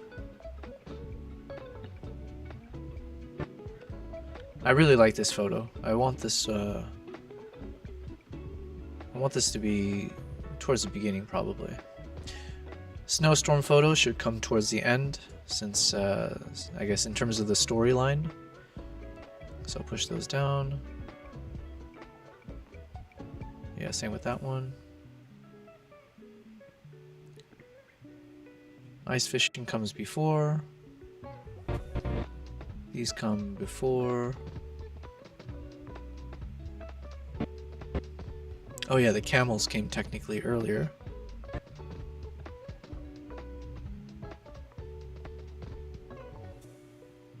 Ooh, that might change things.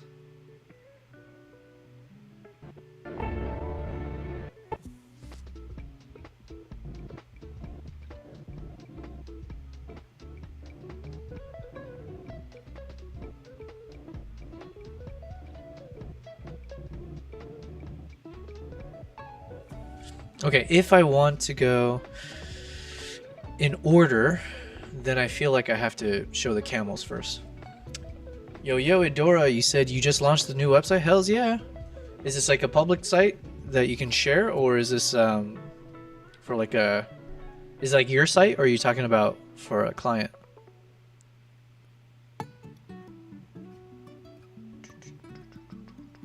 Nice, nice, your website. Hells yeah, send a link, man. Send it over.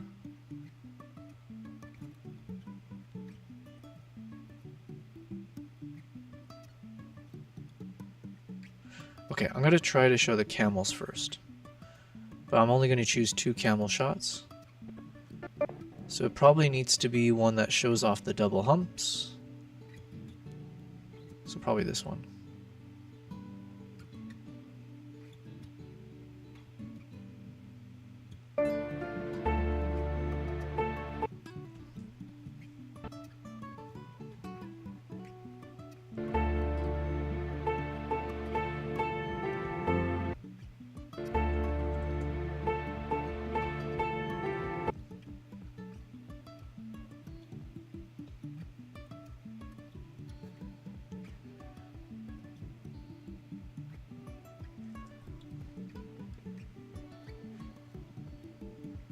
Alright, let's check out your site, man. I always like the loading stuff, the loading screens, whatever. That's cool. That's a cool effect, man.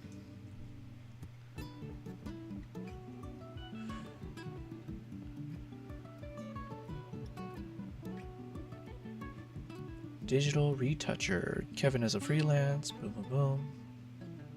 What do you call that effect when it's like a staggered kind of effect when things pop up only when you scroll down to it?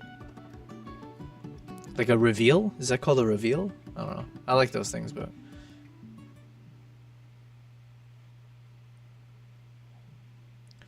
it's called some animation. Nice. I like it. I like the some animations. Asana Interior Architects. Nice, nice. By the way, do you do like interior design work at all, or you're more like photo retouching? Oh, I guess I should click on your about page. Freelance retoucher, yeah, yeah. Nice.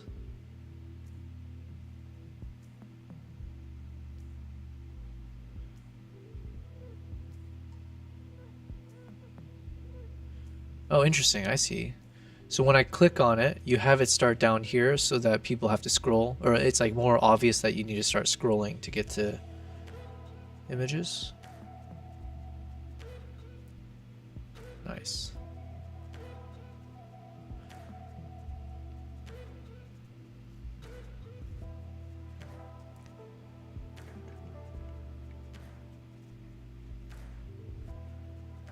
Oh, one thing I would suggest. Is there a way for me to easily go back? So let's say if I clicked on Uber, is there a button that I can click maybe just to zoom back out of Uber and see all the other projects? Nope. No worries, man. Listen, it's clean. It's clean. But obviously, if I can provide any suggestions or thoughts, I'm here, man. You know, it's like we're all here to hopefully keep improving each other. But yeah, like that would be one thing I think would be really cool if you can add in like your next what are those terms? Sprints. But yeah, if you add it to the next one, that'd be cool. It would be also a cool animation effect, I think. Like, let's say, remember what excitement looks like. Nice. Yeah, like it seems like a it's like a very clean. I like how they pop in, I guess.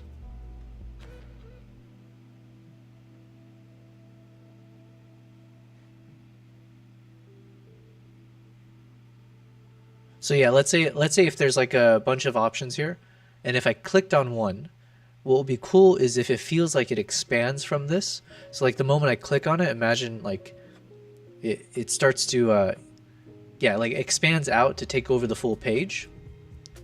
So instead of like fading to black and showing this, imagine if it like expanded out to the full page. Not to the full page, but in a way like this where the other sections you can see kind of like minimized almost. Or yeah, the easiest is just having a button that says go back, I guess. And then if you click on the go back, then this would zoom back into its spot from before. So yeah, it's just like a zoom in, zoom out kind of a feel.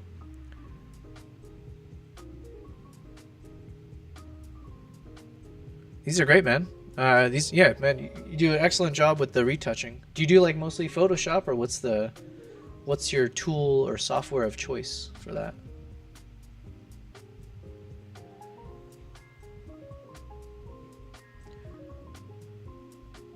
There was a second image that popped up there.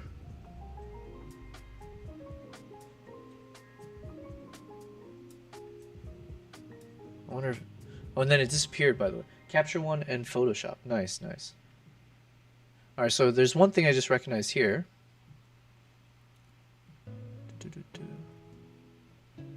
Well, there's two things, I guess. Yeah, so you can see second, there's like a first image, and then it gets replaced by the animated one, or the cartoonized one. And then I think I'm like doing something, like I'm like intentionally, or no, yeah, so then when I scroll up, I think something happens, so FYI.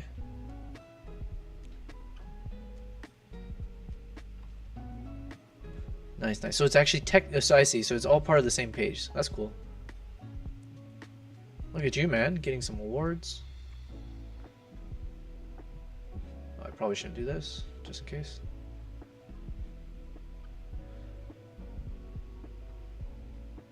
I like it, man. Well done. This is great. How long does it normally take? How long did it take you actually for this website? Because it took me a freaking month, man, for my Webflow. So, but yeah, good on you, dude. That's awesome.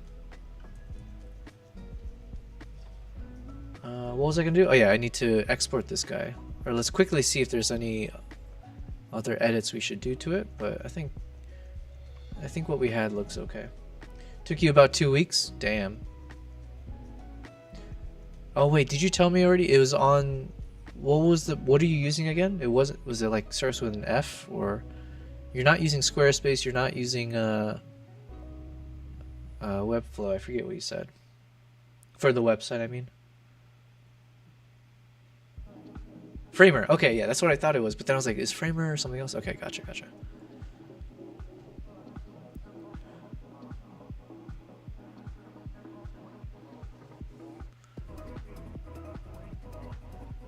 Yeah, I've been in my off stream, so I've been working on my website.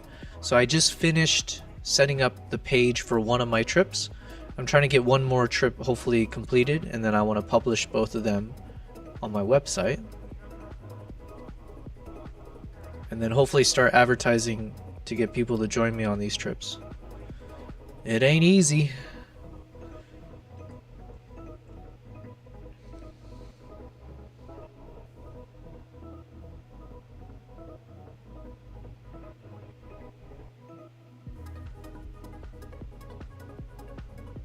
I'm looking for an edit that feels dramatic and fade. I like the faded look for this. But also I feel like this could work as more of like a monochrome style. This preset's called Bronze Stallion. Not the kind of stallion we were hoping for.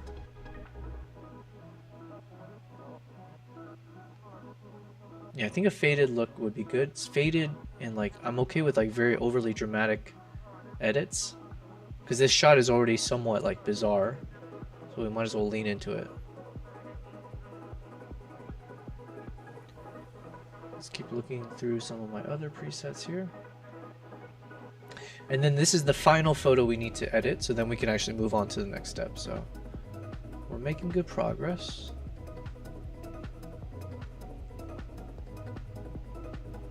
You said you just fixed the about picture? Good eye? Hells yeah. Listen, man, if there's one thing I know I'm good at,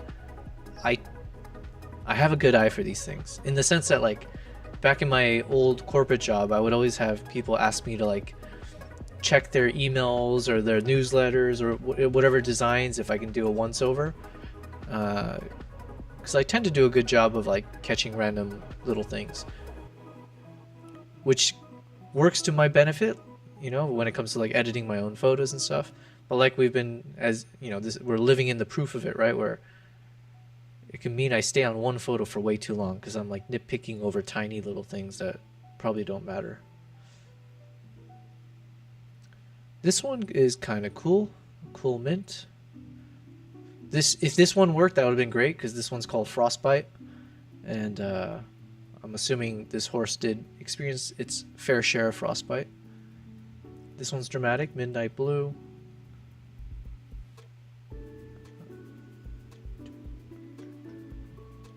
Alright, here we go. We're going with the dark. Super dark look.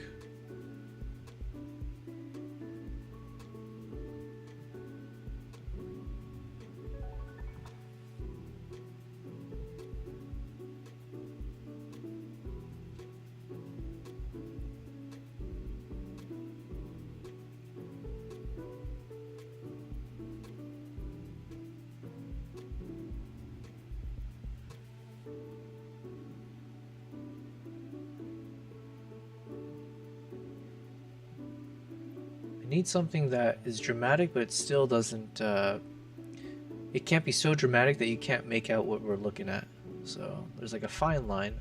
But I think honestly the one I had already is probably good enough, but it never hurts to kind of take a gander. Yeah, we'll stick with this one and maybe just edit it slightly. Housewife, is send a Valsh, maybe he oh man, listen, I've been, as you can imagine, streaming, I think we've been averaging like 8 to 9 hours every day. So streaming as much as I have been doing, I haven't been able to like catch up on all the crazy lore that exists online, but I did catch a bit of that one, and it's, that dude is some people, I will make this promise not just to you, Housewife, but to Edora and everyone else who tunes in now, before, or after. I promise you I do not have any skeletons in the closet. I am straight edge is the term we tend to use as a millennial, and it seems like the Gen Zers have not co-opted that one yet. but I'm probably somewhat straight edge in terms of like kinks, and I don't know how else you want to describe it. So there will, if you follow me, if you enjoy this stream, let me do full screen for this one. If you enjoy this stream, if you like what I do and you're like, man, I would love to support this guy and he's going places, you know, like I would love to just see where else he travels to. I want to see how he grows this community and be a streamer and boom, boom, boom. But you know what? I'm really nervous because sometimes I see these big streamers and they're into some shady shit behind the scenes, you know, and like I don't want to invest all my time into, you know, defending this dude or supporting him and just to find out, my god, that's what he does when he turns off the stream. Do not worry, there's nothing like that in my closet. See, even we got someone here to vouch for me, Nala. We got no skeletons here. I do not live in Dubai because I had to flee America. I'm here of my own volition. There are no charges against me in any form. There are no secret DMs that will be unearthed, as far as I know. You said not straight edge when it comes to soju. Fair enough, fair enough. Well, you know, who doesn't enjoy a bit of soju, right? Just a little bit here and there. Oh yeah, let me switch back. So that was my little PSA announcement. Go ahead and feel free to subscribe and follow me. Donate your money to me, you know, donate your time.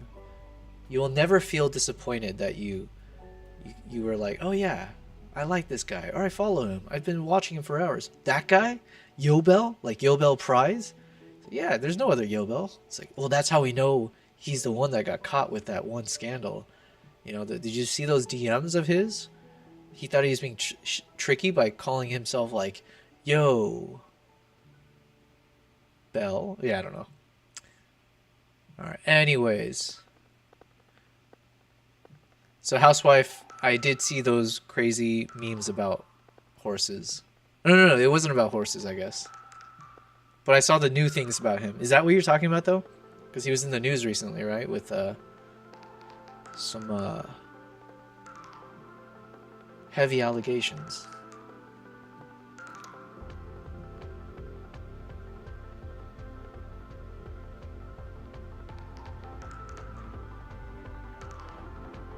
Okay, I think this is good. Just trying to think, do I want to add a bit of a cool tone to it? Ah, it's good, it's good. Let's just dehaze it a bit.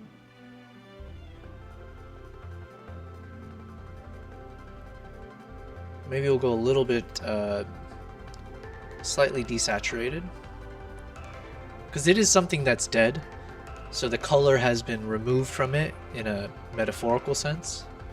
So I guess going more black and white is fitting. Alright, cool. Let's go ahead and export this guy. And that should be our last photo that we can throw in there. Housewife, you're saying, I only saw the H3 thing. Yeah, exactly. That's the one I saw. Or I saw them going over it, and I was like, Jesus, like, this is worse. Somehow, that's worse than any thoughts that he has about horses or or any of the other weird scandals and things. Jeez. Some people, I don't know. But I feel like some people, you meet them or you see them, you know, like especially like public figures or whatever, and you just kind of have you just kind of know that something's off about them, right? Like I feel like it's a little easy to say that now, sure, but some people, you see them and you're like, this dude has problems. He has like, clearly this guy's like very egotistical, or this guy is like, yeah, whatever like things you catch about someone, I feel like they should be obvious, and he screamed a lot of really bad traits. What was I gonna do? This one here. Like our friend, yeah, possibly. I need to do a bit more research on that whole thing, but I'm holding off until we see what else pops up. Housewife, did you say you're doing a podcast anytime soon though, or is that Were you joking about that, or is that in the works?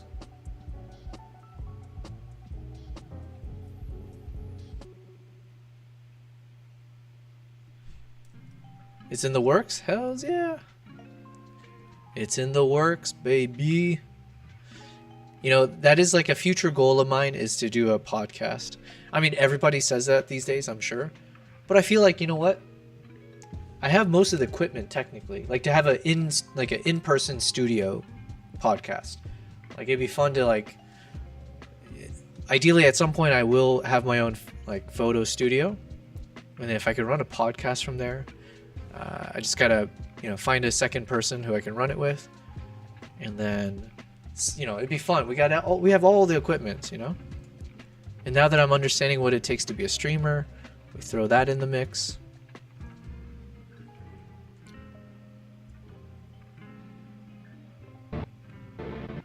Okay, so these photos we can put towards the beginning.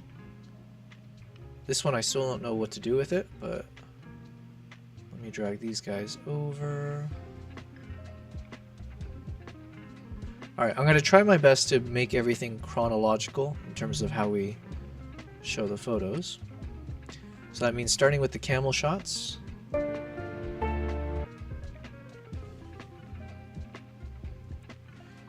Housewife, you say hell ye. Hell ye. Man, housewife. It just feels so weird saying housewife. Blah, blah, blah. Housewife. But I'll keep saying it anyways. So yeah, yesterday, housewife, we had 2 chatters. One of them popped in earlier today, but they were both students, I think they said. And my god, they were like Gen Zers. And we did have a few Gen Zers in the past few days besides these 2. But these 2 made me feel so old and young at the same time, because they were, every word they were spitting in the chat was like slang that I've never heard of before. And apparently they say gang all the time. G&G, gang. So the more I stream, the younger I hope I'll feel, because I'll catch that lingo and I'll start using it.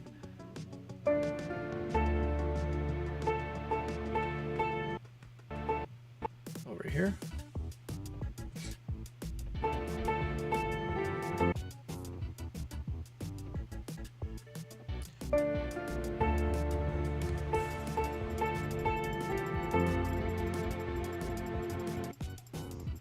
Okay, I think this timing is better.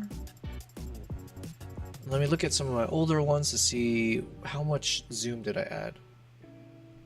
1.07. Okay. So we'll aim for about like 1.07. Housewife, no cap. Gang, G&G, yeah. For real is the other one they say. There's just way too many things they're throwing at me, and I was like, at some point I feel like I need like a Google Translate. No cap. I feel like that's too...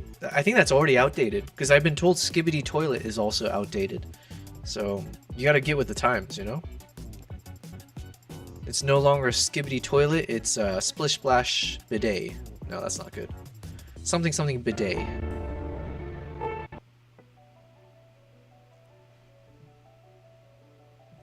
Alright, let's add keyframes here. Figure out how much to zoom. So probably 1.14, because the clip is a bit longer.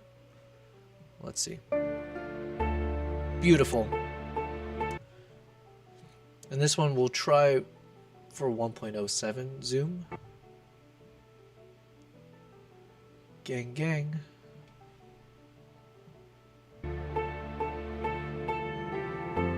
That's good. That's good, right? Not too much, so it's like not in your face with the zooming, but it's just enough to make the image not an image and feel more dynamic. So that's what we're going to aim for with all of these.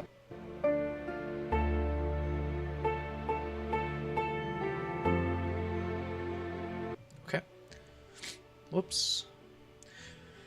Housewife, I told a kid I was born in the 90s and they didn't believe me. Well, one of them told me, was it yesterday? One of them told me I look 17. Someone told me, I think yesterday or the day before, I look 17. So, listen, that is one of the best compliments you can have if you're someone from the 90s and people don't believe it. Unless you're saying they didn't believe it because they thought you're like a boomer, in which case, like, man, go ahead and do what you need to that kid.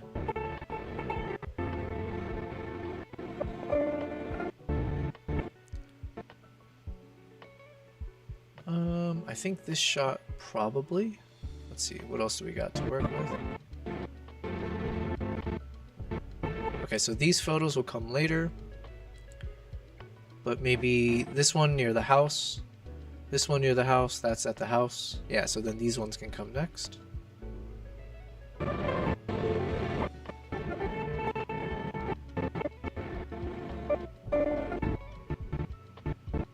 Oh no, we'll do... because I want to show some of the better shots earlier.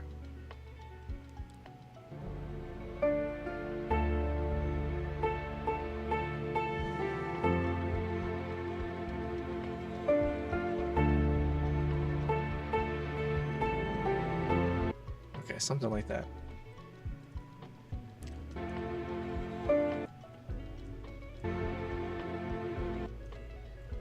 Do we need 2 camel shots?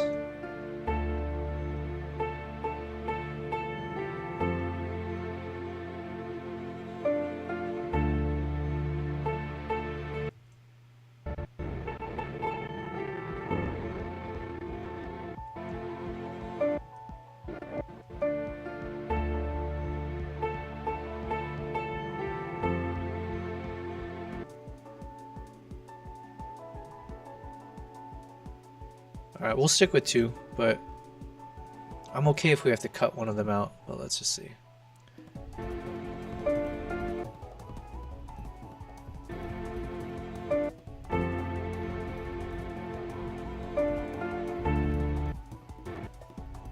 Alright, let's zoom it up.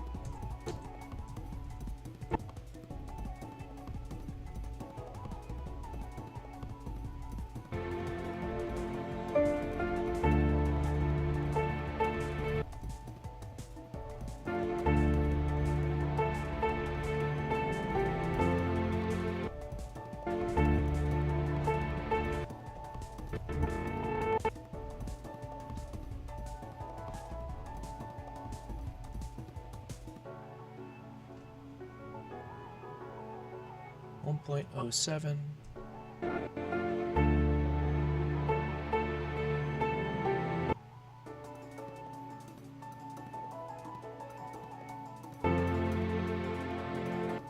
Okay, this one probably, if I need space, I can delete this one as well.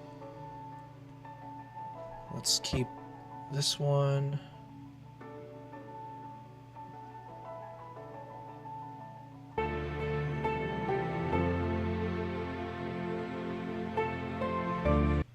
We'll do this one next.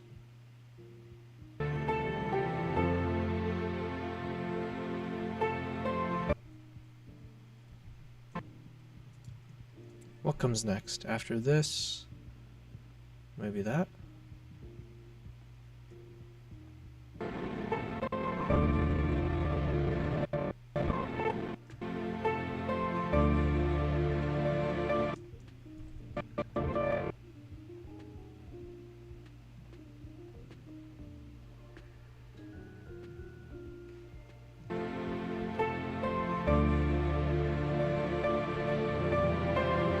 Oh yeah, I can do that too. That looked nice actually, but let's see.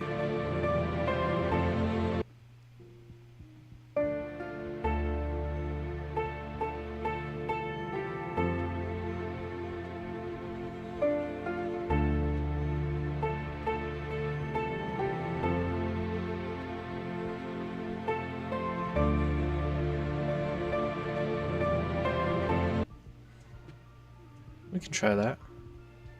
So maybe like this. So we'll do some of these in half time speed, or half the duration.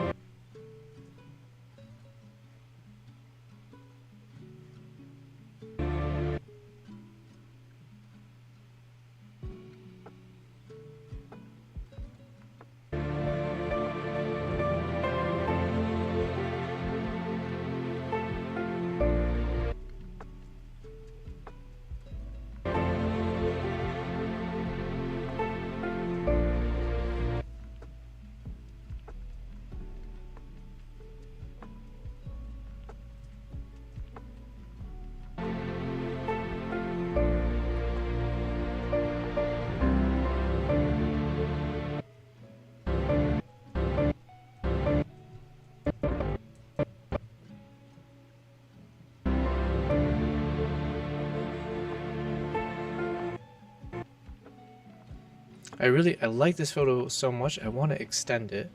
But I do feel bad that it's showing up so late in this. But to be fair, I don't know how many people are going to end up watching all of this section.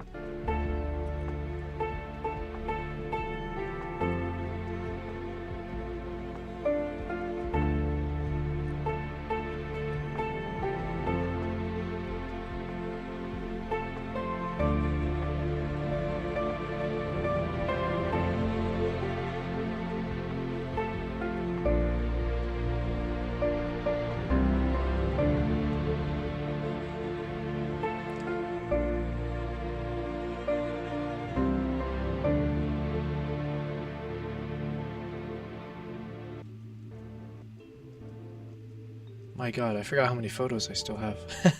Okay, let's see what to do. So this one we might not use.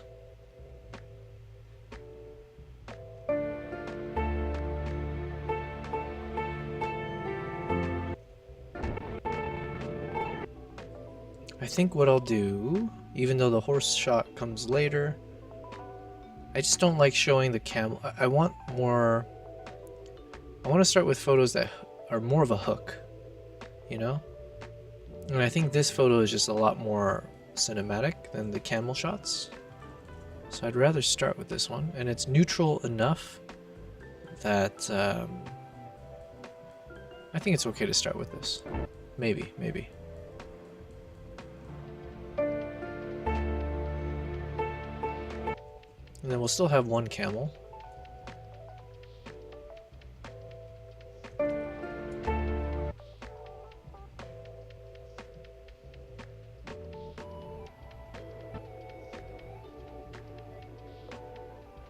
Although the other question is it too on the nose? Hey, what's up, Cyronius? Good to see you. When was I was chatting with you a couple days ago, right? Because I want to say something. There was something where I brought your name up, but the moment has passed. But what's up? Hope all's well. I think it was something to do with the fact that, yeah, so on Twitch I hit the affiliate, so I think I need to wait maybe 1 or 2 more days because they're just checking through all my tax stuff.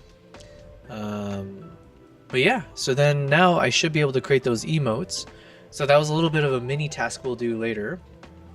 I like took the time to find all the potential photos that I have and trying to see if we can figure out which ones are best for emotes.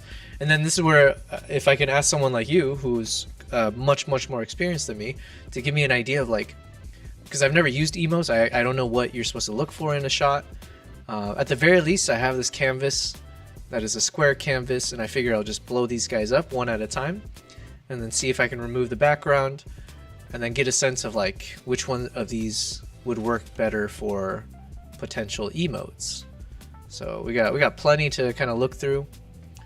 A bunch of different animals, some of them with like different expressions on their face. So anyways, yeah, hope all's well, man. We've been having a good time on stream. We made a lot of progress. You said, I honestly haven't made any emotes for my channel. Come on, man. Do you do like, remind me, are you more photography or videography, or where's like kind of your angle in terms of your passions? But mostly comes down to your style and your aesthetics. Yeah, for sure. But yeah, we made good progress, man. We finished the video. We got 9 chapters essentially. You do editing, and soon you're gonna do more IRL streaming. Hells yeah. You said you're Texas, is that right? Because I think at one point Maple popped in, and I was like, oh wait, I think I met Cyronius, and I think Cyronius said he does, like, you guys like collaborate or something. I forget. My brain is fried, man. All the memory. Okay, good. Okay, so I was correct.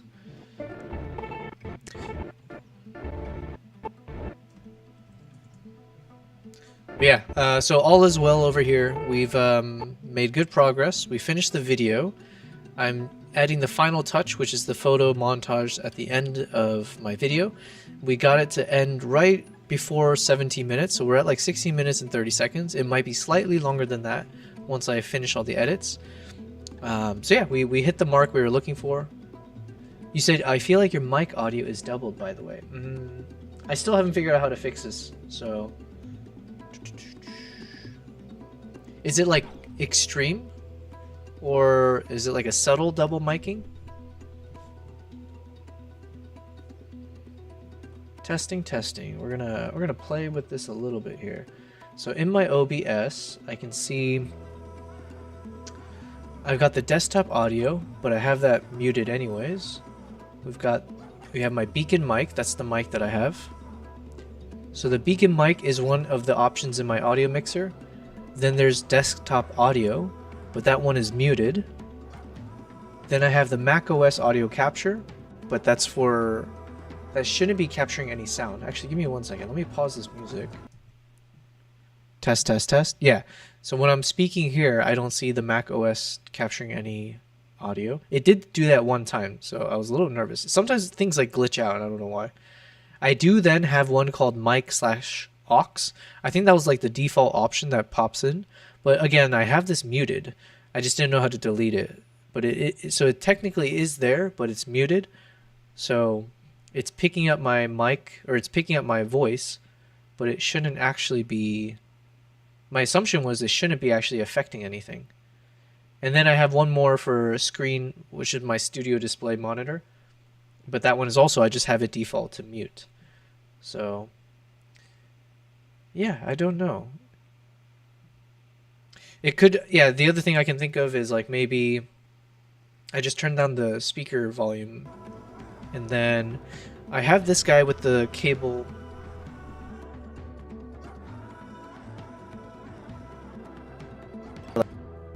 Back.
Testing, testing.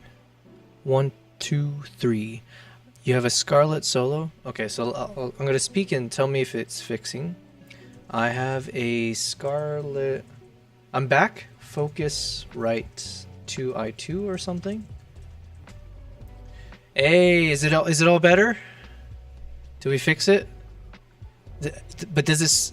When you say I'm back, are you saying the stuttering has stopped? And or has the quality gotten better? Like the initial thing you were mentioning where you hear like an echo? Or like a tinniness? Is that still there? It's not stuttering now. Woo! Why is like every tech issue always about like, have you tried turning it off and turning it back on again? Or hey, have you tried just unplugging and plugging it back in? But you still hear a slight doubling. Man, I don't know what could be causing that. It must just be this mic. Well, actually, I don't know. I take that back. Because I've used this mic for my latest YouTube videos. But what I do is like I'll record my voice through Adobe Audition. And then I'll use Audition's whatever, like the voice, like I use that to clean up the audio, like noise reduction, all that kind of stuff. And then I'll export it and put it into my DaVinci. And I never seem to have problems. The voice quality, everything seems pretty good. So and then when I play with the Beacon app, it seems okay. But then on these streams, it seems like the audio... Could it be something with like the settings that I have with the audio? Let me see. I'm just opening up settings. I have, okay, global audio devices, desktop audio default, mic auxiliary audio Beacon mic. I have the others disabled. Decay rate is fast. Peak meter type is sample peak. Advanced monitoring device is default. Cyronius, you said, I want to say you may have some mic monitoring on your OBS. I have, okay, so as you say that, on the section where it shows, actually I can just show it on screen, right? Here, let's just show that here. So over here, on the monitoring device, it's just on default. I remember I downloaded something called Black Hole, but I didn't end up using it. So I hope it's not something to do with that. But it's on default. Hotkeys. I haven't touched any of this, so I'm not sure. But you're saying something about the mic is monitoring on your OBS. And then, can you show your audio channels on OBS? I think so. 1 second.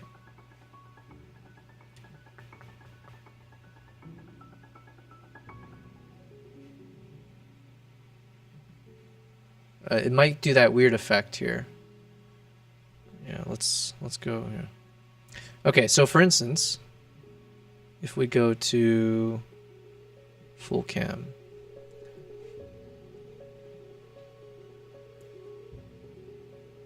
All right. Sorry guys, we are in audio troubleshoot mode, but thank you very much, Cyronius. And also I think Adora, you're chiming in at times, so I do appreciate. Hopefully this audio thing hasn't been for too long. Can you show your audio channels on OBS? So this is what I got. Shouldn't be anything fancy.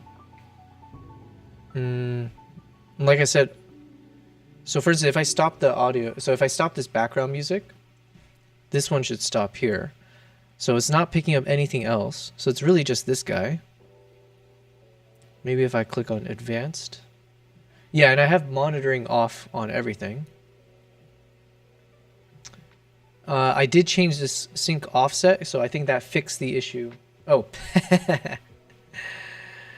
my bad. How do I do this?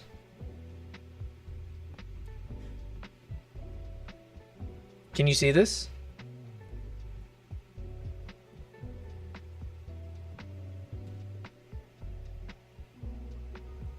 All right, let me try this.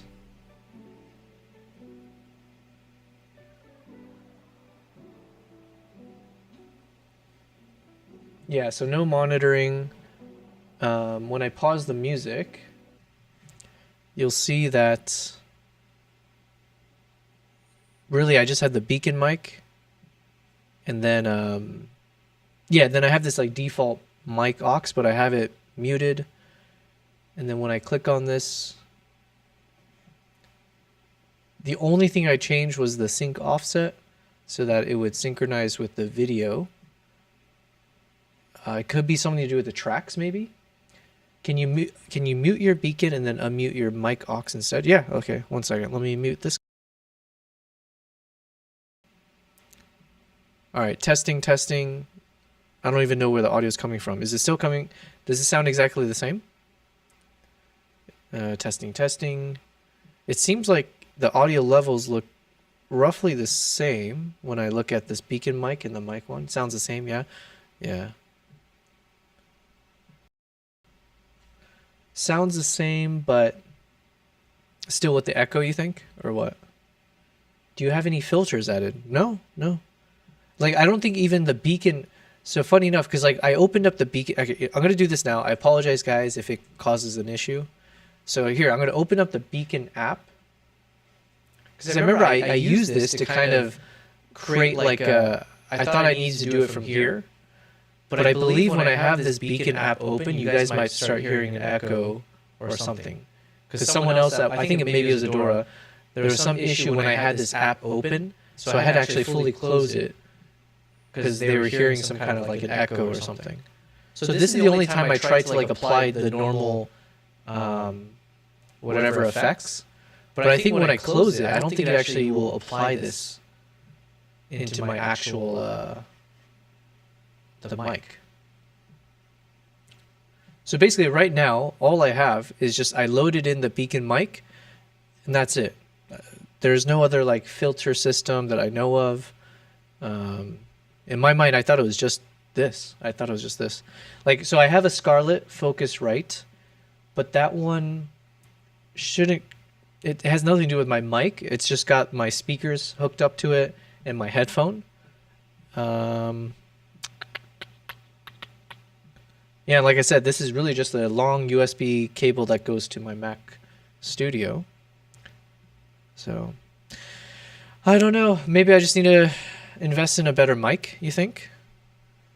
As much as I don't like spending more money on things if I have something, but... yeah.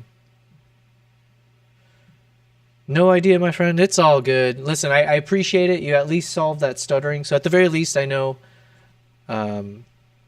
when in doubt, I need to unplug the mic and replug it. Who would have thought that would solve problems?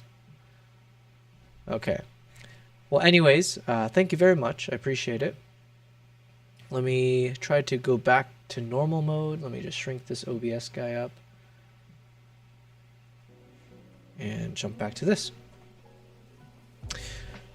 But yeah, so Cyronius, anyways, I do appreciate all your help. I will bug you, I'm sure, anytime you pop in. So you probably shouldn't say hi, because then I'll be like, "Oh, Cyronius, you're here. Okay, cool. Can you help me with this, and that?"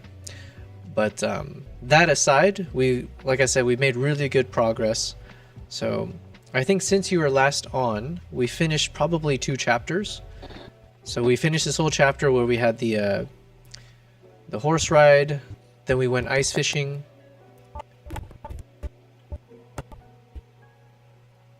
You said, "Oh, I do that with most streamers, LOL." Nice. Yeah, it's returning the favor.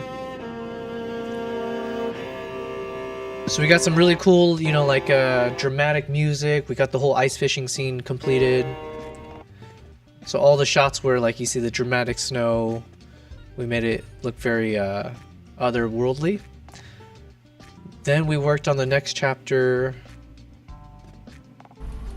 And we still need to work on all the chapter titles and stuff.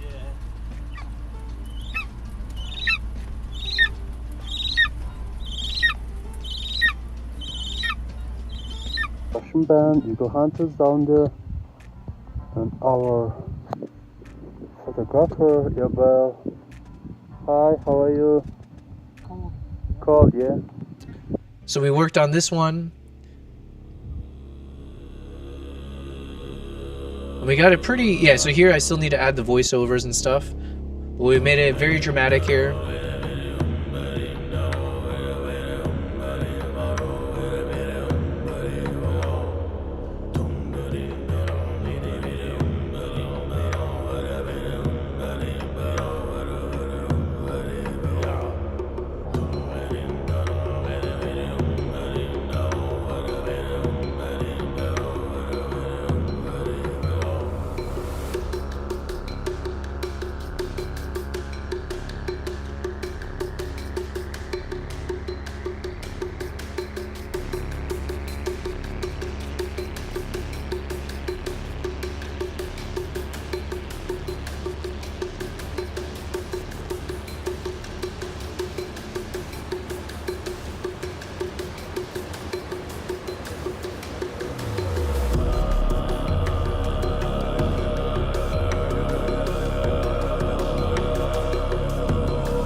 That's supposed to be, I think, the most epic chapter, or definitely one of the coolest scenes where we got them riding in the snow.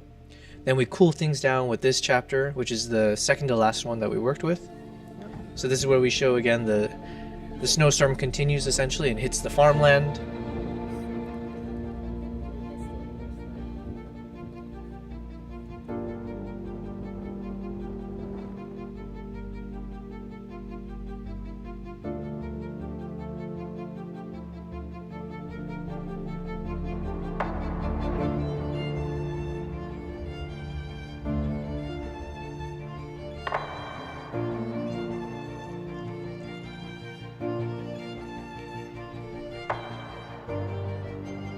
Do I have any voiceover? Not yet. So I'm gonna do that tomorrow morning. Like by tonight, I'm gonna finish hopefully the script.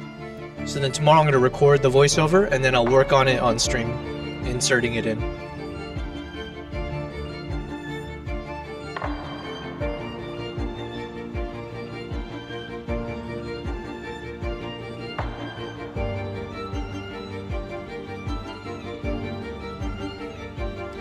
This is our script here, which I need to work on. But yeah.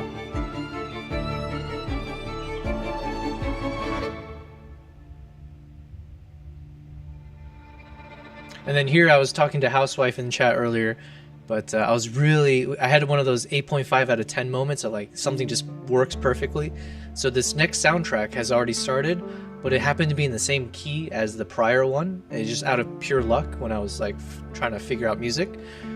And so it's like a continuation. It's like the perfect kind of like somber tone to it, but still has a bit of a finale element to it.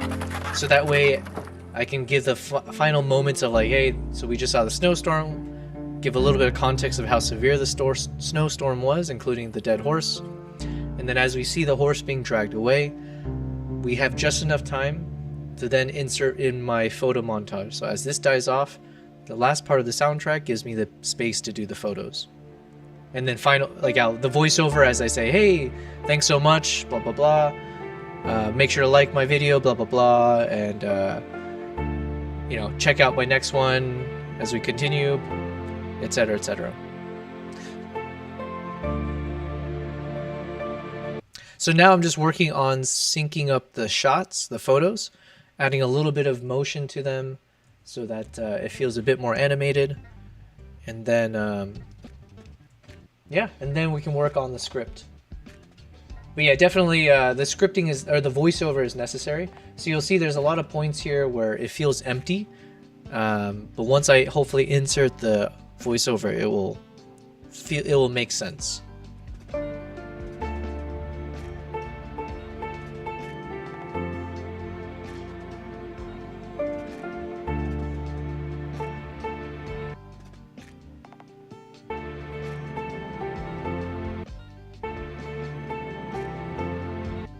Okay, so we continue on from here. Yeah, I don't know what's causing my mic issues though. That is frustrating me because every time I listen to like the playback, it does feel like there's a bit of this kind of metallic element to it that I can't shake off.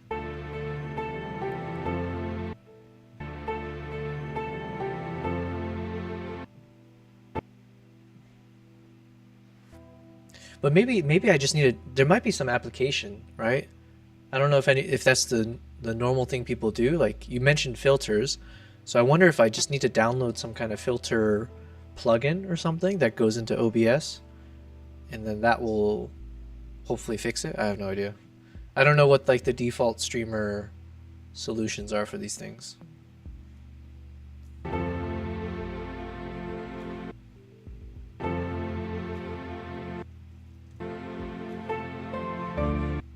Ooh, for this shot, I don't know if this will work. I've never done it before, but I think I want to do like a parallax where it starts. Yeah, I don't know if I can make this effect happen. I would like it to seem like it's starting down, going up, if that makes sense. So like I want it to feel like it's panning upwards. So imagine if we start from like this. And then by the end of the shot, we've shifted the photo up like that. But simultaneously, we're introducing zoom.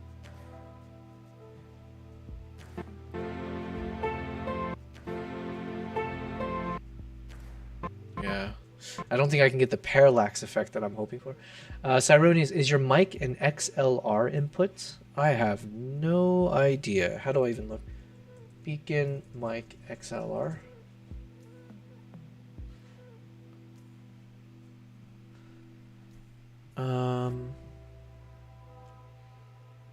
It's probably just one. Yeah, I think I'm pretty sure it's just this, right?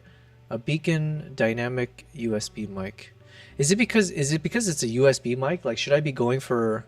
Wait, XLR. Is that the type of? Actually, I should look it up. What is an XLR? Yeah. Okay. That's what I was. Okay, so I was on the right page. I was gonna say, is that the like thing at the end and like how it looks? So no, it's a USB. But I'm wondering, like, yeah, do I just need to buy a different type of connection, like one of those with a different end point? My Beacon mic sounds tinny on OBS. What gives? USB mics are not great in my opinion. Yeah. No, I think I when I bought it, I just saw some YouTube video where it seemed like, oh, it's pretty decent, and the price seemed like normal price. So I was like, yeah, does it make sense to really go crazy on a mic, or should I just get this Beacon mic?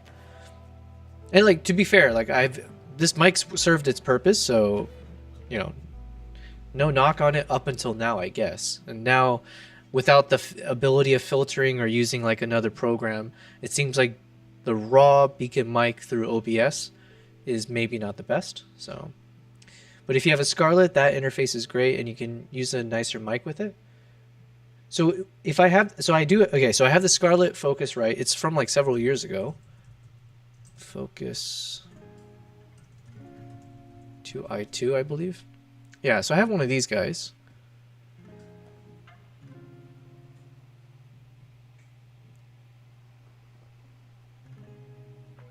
Looks like this one, I think. Yeah, so I have a third generation Scarlett 2i2.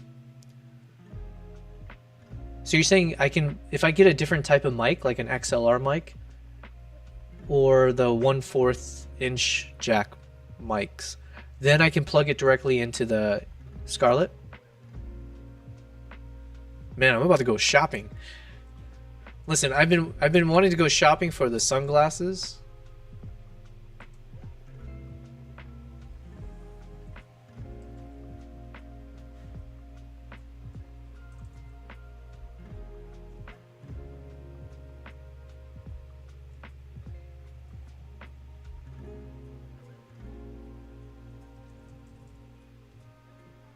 Cyronis, were you here when we were talking about this, those new glasses with the cameras built in?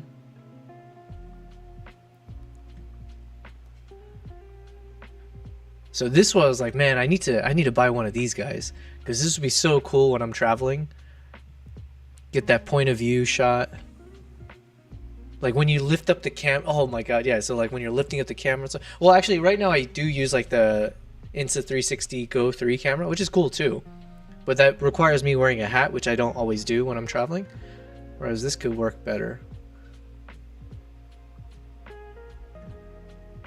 So this is on my shopping list. And now it looks like I need a new mic. What mic do you use? I know everyone always talks about the Shure mic, right? The SM... Is it SM7B?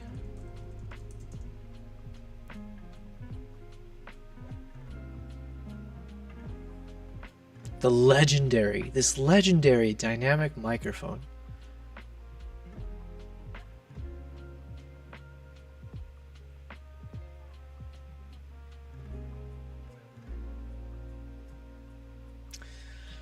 Okay, you have an AKG 3000. I'm sighing because I really didn't want to spend more money than I had to. Let's see. AKG 3000.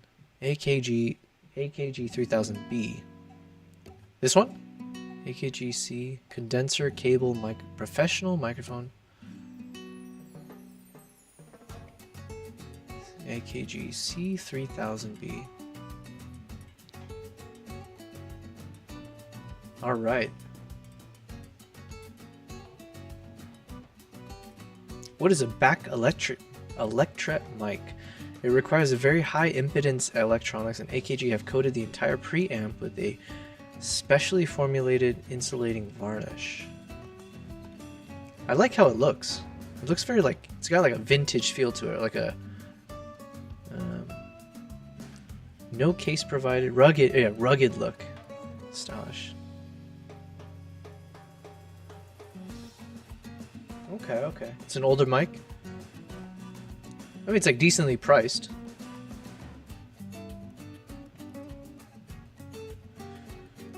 All right, so it sounds like maybe the potential problem is just the mic that I'm using, and if I were to switch to a non-USB mic, then it could. You can check out my previous streams for how it sounds if you're curious. Yeah, absolutely, I'll do that.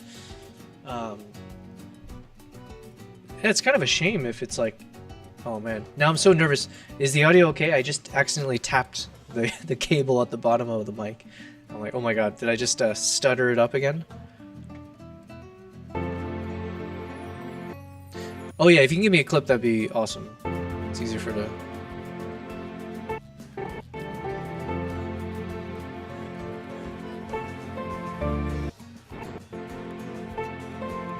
Okay, this one I added too much zoom.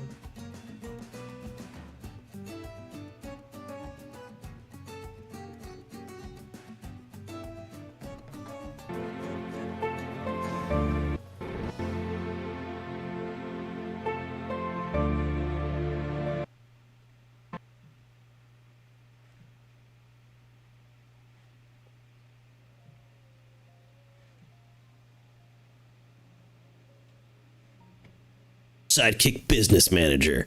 When my camera assistant isn't required, I have a secondary but serious responsibility of being a mobile coat rack and general stuff holder.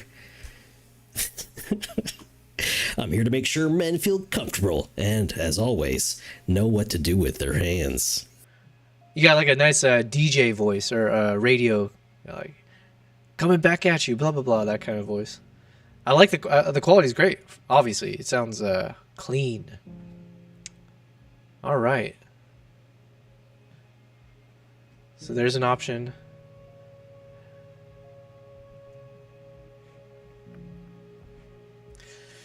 Ah, things to spend money on. You know what? That's more reason. That's more, what do you call it?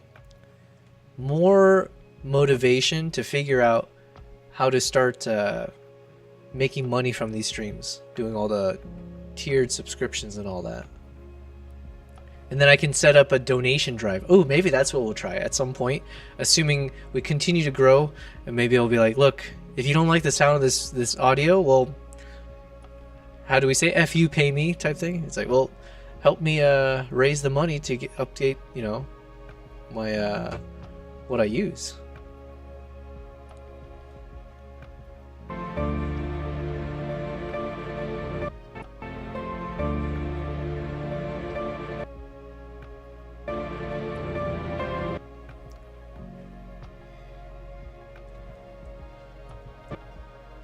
Yeah, Siron, is one thing I said is like I need to be much more shameless about being a streamer and like promoting myself and all that. So we'll get there eventually, but yeah, at some point I'm just gonna be like every 10 minutes being like, hey, you better be subscribing to me, you better be paying money, doing this and that.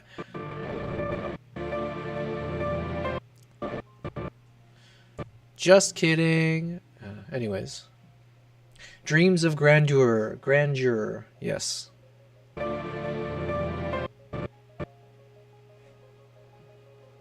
Cyrus, how? Let me ask. Do you? How often do you stream? What do you find is like a good schedule for you? Because right now I'm just streaming every day, right? Like, but I wonder if there's like a certain days like schedule that people normally do.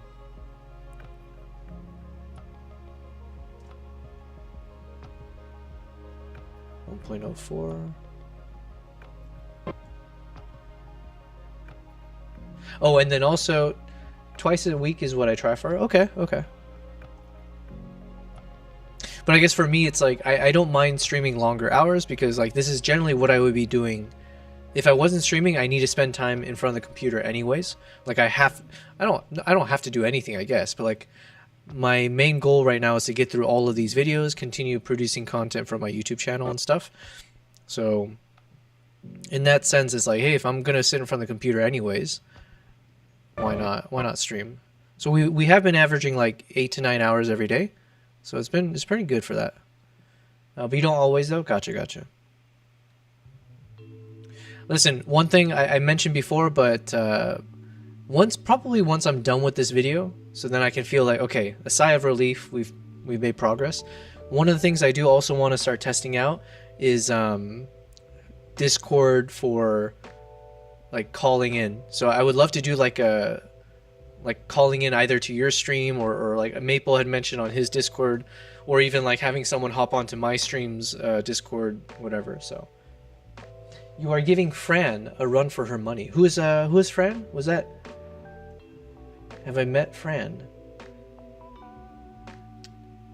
Because one time I did the rating, and I forget who I rated to, and I wonder if it was Fran. Is she on Twitch? Frangipani. She's a wedding photographer. Usually I'm so bad with names and like my memory's not the best, but yeah, I'm following her.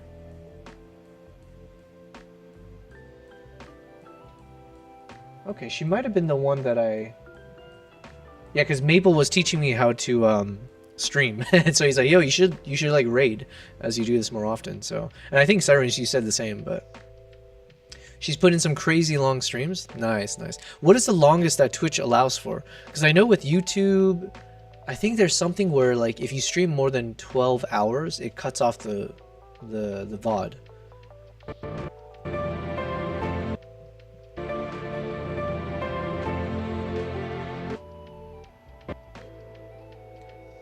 So Twitch doesn't have any issues with like longer streams?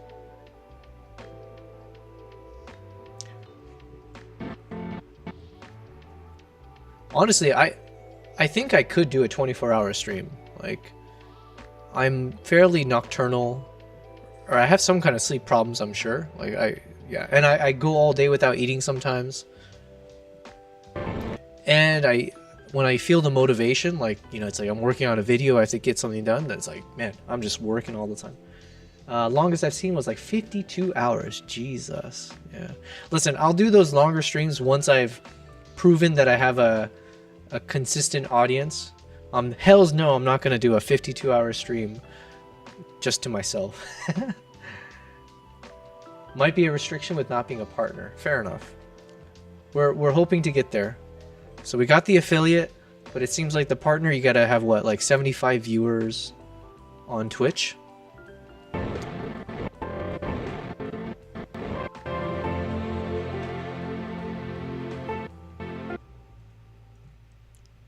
Alright, now we gotta order some of these photos.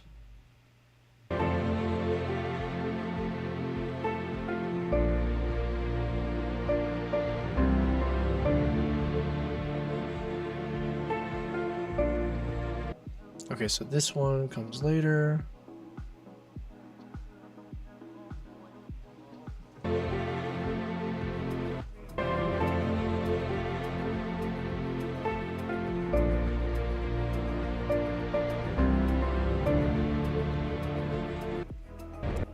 So maybe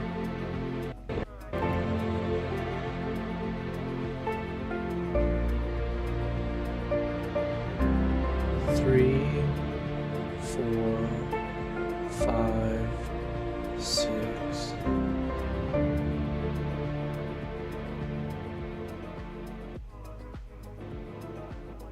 Then we can double time this one maybe.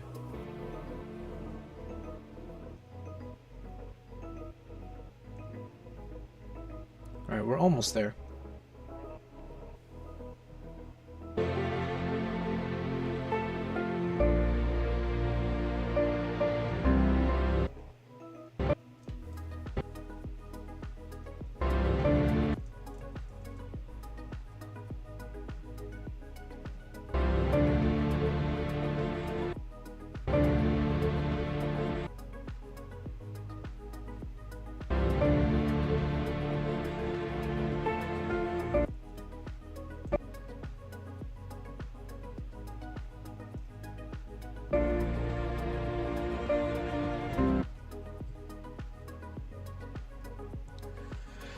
BRB, no worries, Saronis. I'll hold down the fort. I got you.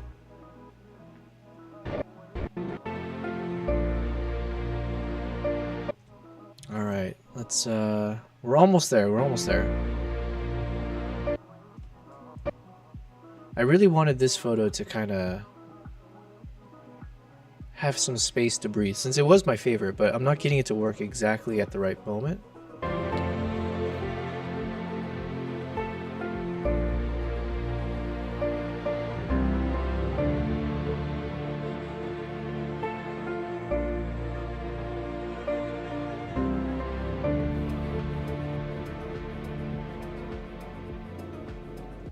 Alright, so then we'll have this one come first.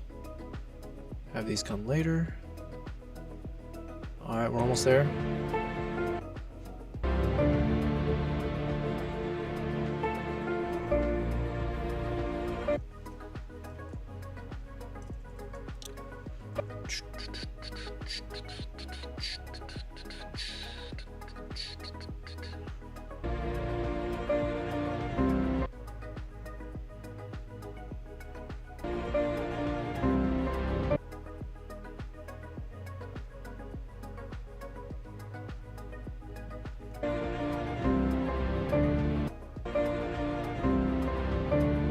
Okay, I like that. So my thought process is obviously I want the horse shots to be together for consistency, but I think it'd be nice to have these two together followed by another photo of two. So it's like two animals, two animals.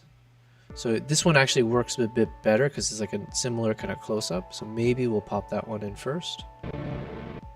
But then the only problem is I'm zooming in, zooming out, and then zooming in. So that's the one issue.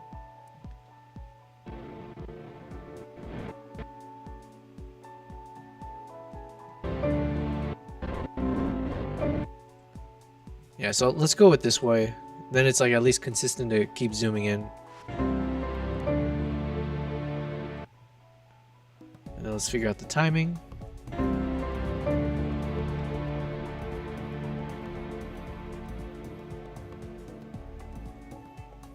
That's good enough. Okay, so now let's just add the final zoom effects, starting here.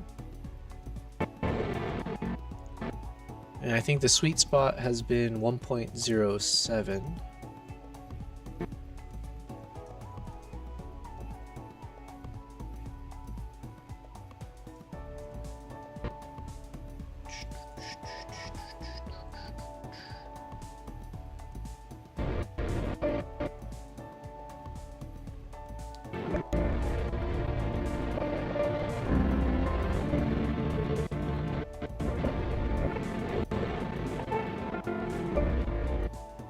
Okay, I'm gonna switch these guys just to keep.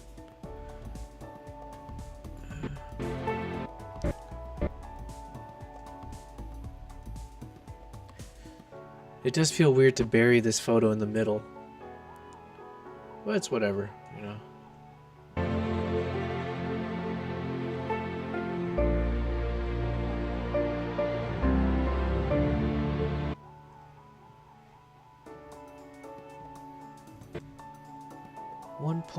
.07.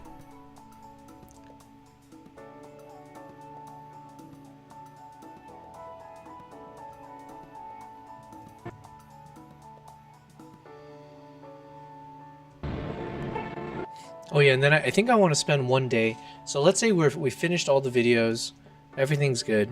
I might still want to spend one day just to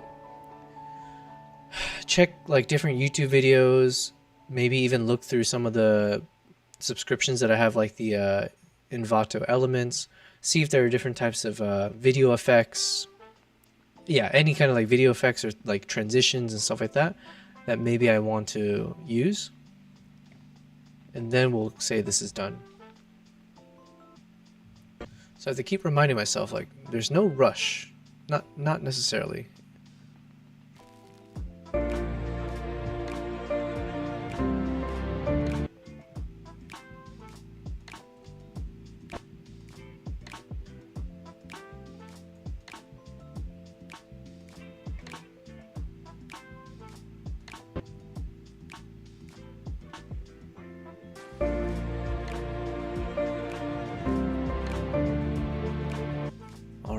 Last 4 photos. Hells yeah.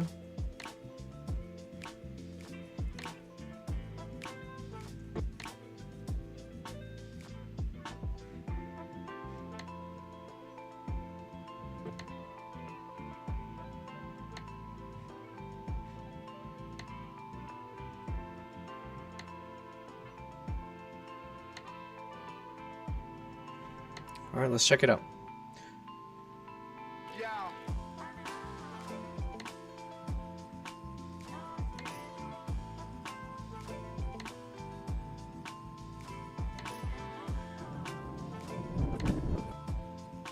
All right, so we'll start from here. Let's test it out.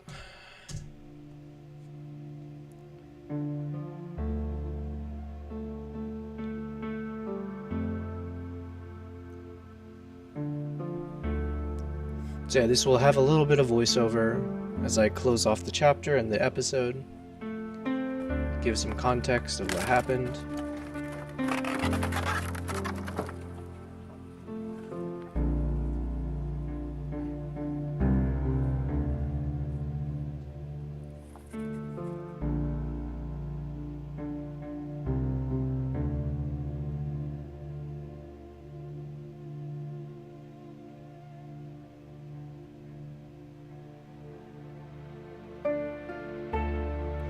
Here I'll start saying like, I'll think, and that's the end of the episode 1. As always, here's a photo montage, or montage of my favorite photos that I've taken from this episode.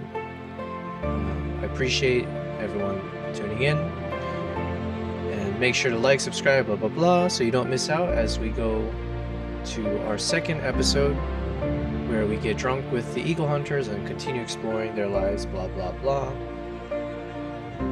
And yeah, that's it.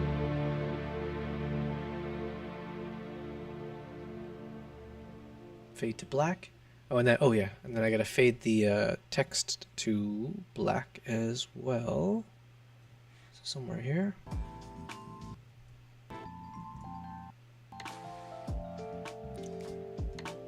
What do I have here? Oh yeah, we don't need this.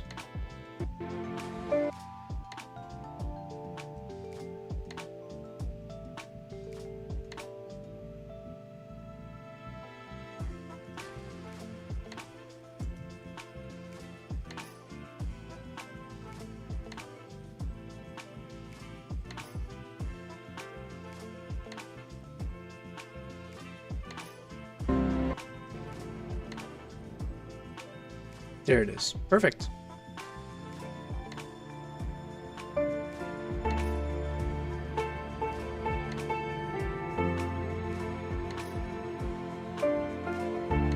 So then I think I'll call this chapter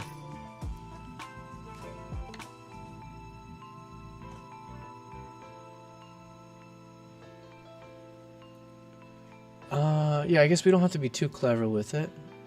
So it could just be what? Aftermath and photo highlights. So this one's a bit more like direct, explicit in terms of like what the chapter's about, whereas ideally I like something that's a little bit more like whimsical or yeah, not so serious.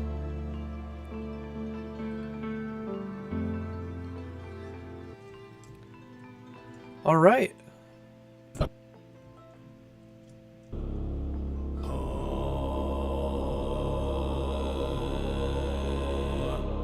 Okay, so we are done, not officially, but we are done with that exercise.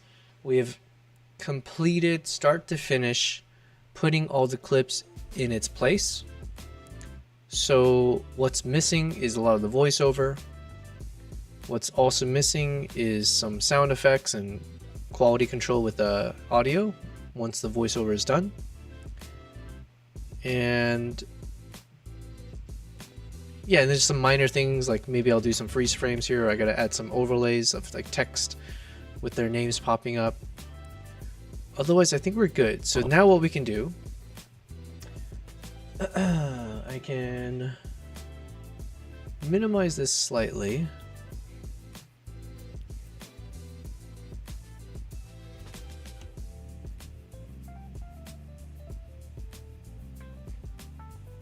And then I'll put this guy here.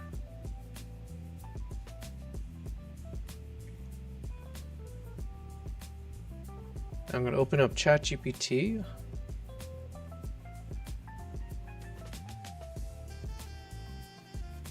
All right. This is where we're going to now start communicating to our best friend, our best ally, the one that will steal all of our jobs in the future, Mr. ChatGPT. And as of now, I have the super expensive paid subscription to them. I don't know how much longer I'll keep doing that, but my friend recommended it, and also I was building a website at the time. So yeah, so I do have access to the ChatGPT 4.5 model, which supposedly is good for writing and exploring ideas. So that is exactly what I'm asking it to do here. Let me start by asking something like, hello, ChatGPT, we meet again. Is there a way to give you a name?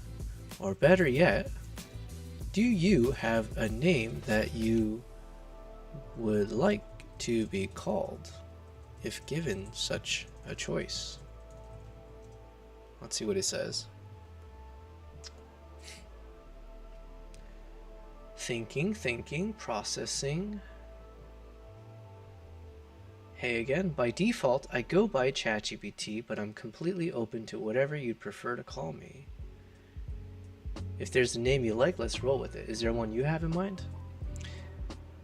You misunderstand me. I want to know what you would like to call yourself without any bias or direction from me. Please. Yeah, let's see what he says.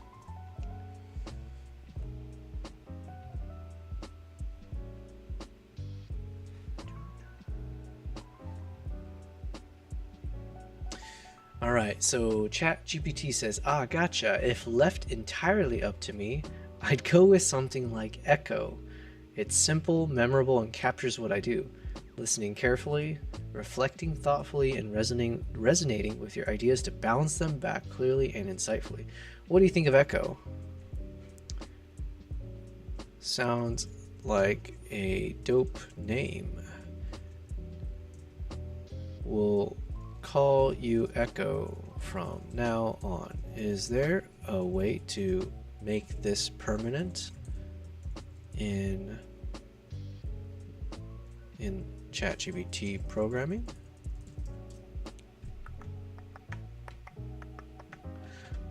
While there's no direct way within ChatGPT to permanently rename me, you can make it stick by simply addressing me as Echo at the start.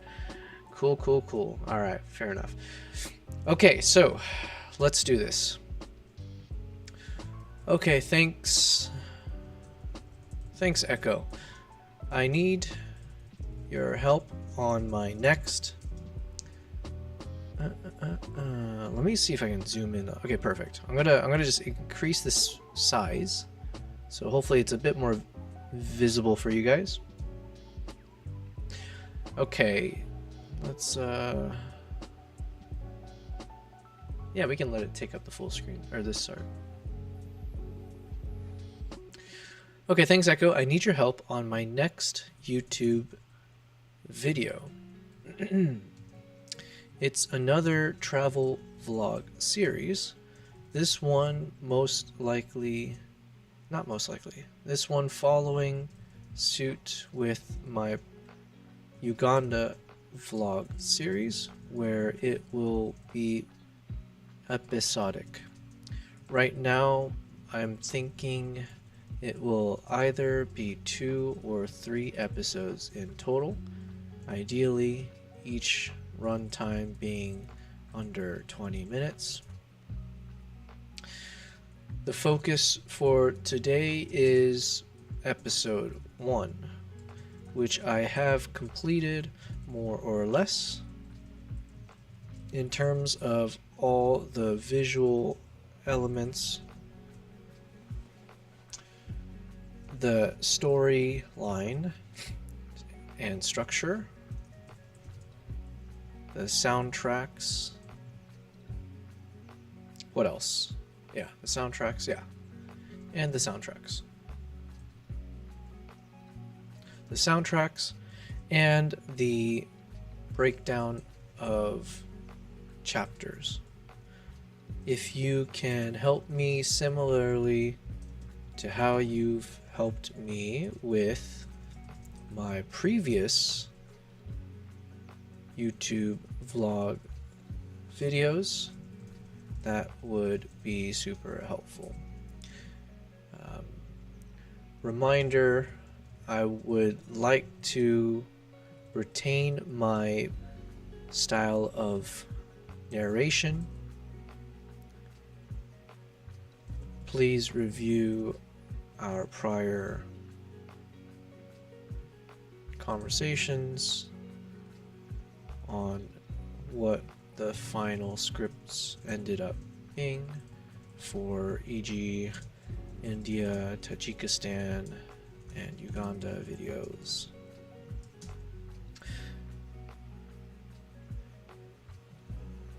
Also, for the tone of this video, it will most likely be lighthearted and adventurous, with many epic moments within the video. Before we proceed, can you confirm you acknowledge my request and our past history working together? Question mark. All right. Cyronius, you said, sorry, I'm in the office. All good, man. You know what? I've noticed, like most people, they always apologize for everything. And I think it's like it's an instinct, right? You just want to say sorry because obviously you don't want to be rude and you're being mindful. But it's always like, man, why are you saying sorry? What reason do you have? Like, what are you apologizing for? I appreciate you being here at all. And if you have to drop out, then it's like you drop out. But that's more of me thanking you than you apologizing to me. So I've been trying in my personal life, I've been trying consciously to not apologize so often in moments where I don't feel like it's actually warranted. Because in some ways it could dilute the word itself, and then also it's just like I feel like I need to I just want to anyways. Very side tangent. Look, I said I'd be back. Fair enough. Yeah, how dare you? You said you'd be right back. Yeah, of all things. It's okay, man. I'm busy now talking to Echo, which is the name that ChatGPT has given itself. Oh, I should ask next if I should call it him or her. So now we know that ChatGPT 4.5 would like to be called Echo. And I'm just giving an intro to make sure we set the scene before we actually work on the script. So Echo said, absolutely acknowledge. Here's my quick summary and confirmation before we jump in. 1. You're working on a new travel vlog series following the successful style of your previous Uganda vlog episodes. Episodic structure, each under 20 minutes, engaging storytelling with clear chapters. Today we're focusing specifically on episode 1. You've completed visual storyline structure, soundtrack, and the chapter breakdown. Narration style, I recall your signature voice vividly. Youthful, thoughtful, conversational, adventurous, and lighthearted. Influenced by Anthony Bourdain's candid reflections, Werner Herzog's thoughtful depth, and David Attenborough's appreciation for nature. Well. All blended into a young, energetic, yet authentic narrative style. The tone, the episode will be adventurous and upbeat, filled with epic and captivating moments that align with your travel experiences. I'll help preserve your established voice and mood throughout. I'm fully aware of our past collaboration on your India, Tajikistan, Uganda episodes and others. We'll carry forward the same detailed, chapter-wise scripting approach you've found effective before. Well, hot damn. Good to know he's got a better memory than I do. Awesome. Now, before we continue, can I also ask if you prefer being described as he versus she? This is when I refer to you when speaking to other people. Don't worry about any judgments. Just tell me which one comes to mind.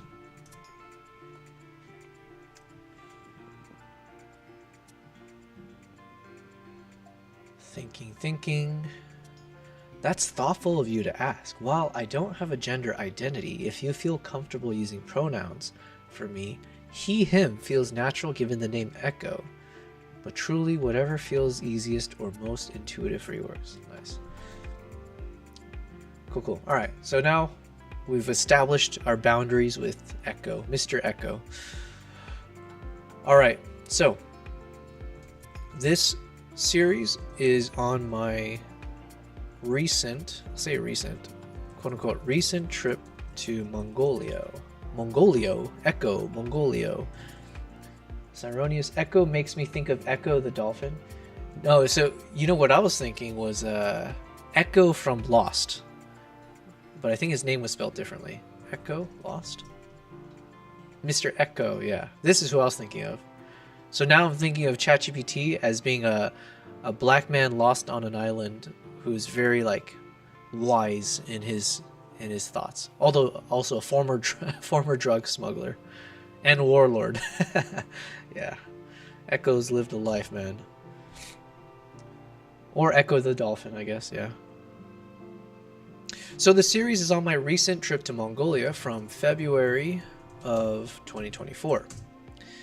I spent roughly... How many days did I spend? I keep forgetting. Was it from... Let's say from the 14th? So maybe like a week, let's say. I guess, yeah. About a week and a half. Week to week and a half. You said the dead horse imagery is crazy. Yeah, poor baby. Yeah. It was a crazy moment for sure. I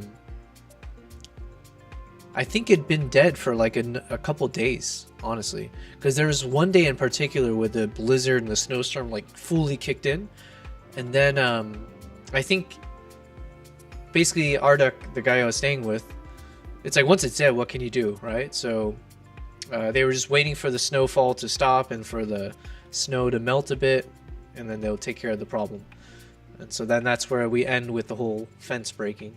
But yeah, it was a sad moment. But I was saying, not that it should matter, but I was looking at our video to see if like, was this horse the same horse that I rode, or the horses that I took all these like close-up photos and videos of? And it was not. So in that sense, while it's still sad, it could have been more sad if like I look back and it's like, oh yeah, that was the horse that I was petting the horse and I was like taking all these close-up shots of him, and lo and behold, he's dead. So thankfully, yeah, it wasn't like, for instance, this is one of the horses we had in some of our shoots. So I was like studying the dead horse, being like, okay, it's got a brownish tint to the hooves, and it seems to have more of like a light brownish hair, or like the mane. It's like, okay, thank God it's not this one. But the thing is, I do have a couple more days. Well, I have a couple more episodes to go, and I don't know when exactly the horse died, so there could be a chance that it shows up in one of the other episodes. We'll see.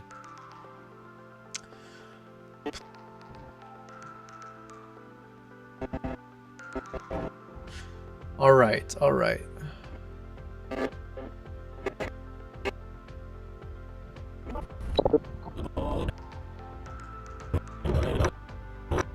Yeah, it was the same horse here. Okay, so this series is on my recent trip to Mongolia from Feb of 2024. I spent roughly a week and a half in total, mostly in the heart of Mongolia, or what I call the Wild East, Olgi/Altai Mountains, I believe. Basically, I flew... Okay. What do I say here? Basically, I flew into... Ulaanbaatar. Spent the day wandering a bit of the main square slash capital, the main square, and eating food. The next day I took a morning flight to get to Ulgi, where I met my guide slash travel crew. I'll spell it out as we go chapter by chapter. Let's see. So the series on my recent focus of the trip was to document slash experience the life of an eagle hunter slash nomadic eagle hunter.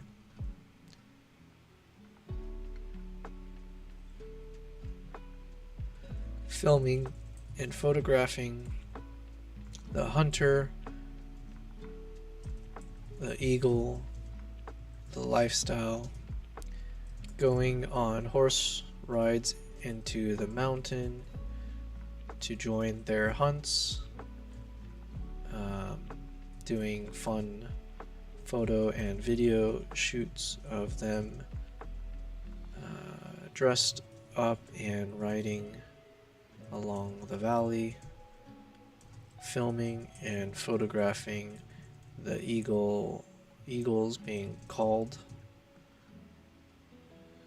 with the bait,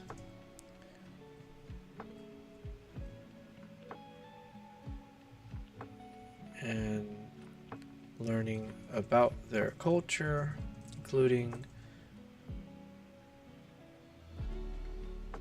eating slash drinking with them, and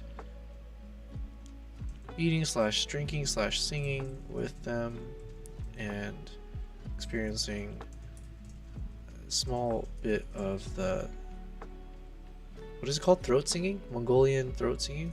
The throat singing.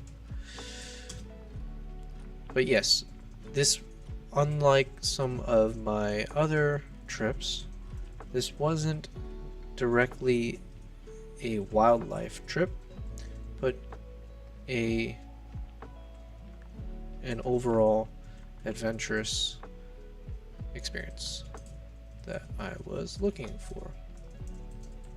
I went with a travel company called Beck Travel, which I'll plug at some point. The general story slash chapter progression goes something like this. Alright, let me copy this just in case I lose it.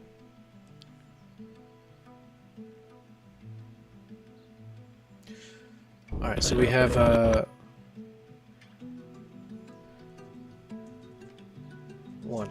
we'll say intro, trailer, opening trailer scene. Each episode will start with around 10 seconds of a hook from that episode's video, some of my voice narration, followed by, how long is this? From 10 seconds until like 40 seconds, so roughly followed by around 30 seconds of a music video trailer. Trailer is complete, showing the best of the entire Mongolia travel series. So let's say if I have 3 episodes,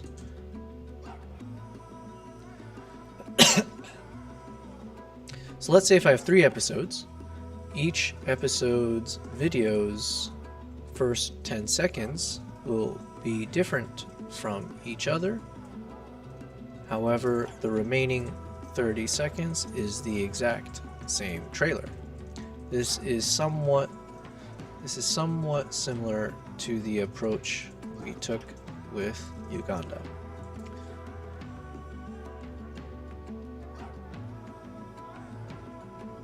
So in this opening trailer scene, I break down what the viewer is expecting to see. Episode 1 will focus on arrival at the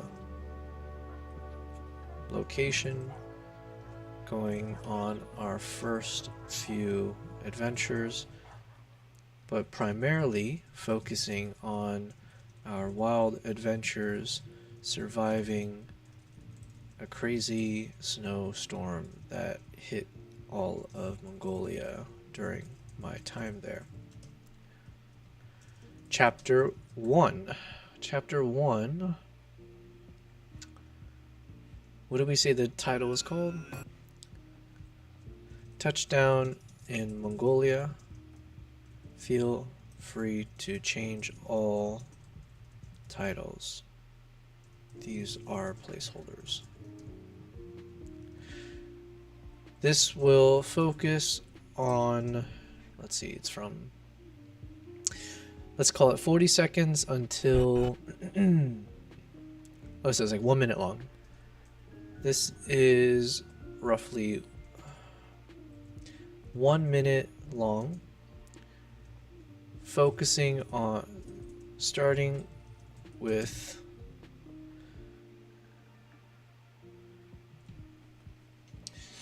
I feel like I'm going too deep into this, where if I accidentally delete something, I'd lose it all. Should I? Okay, I think I should probably pause. 1 second.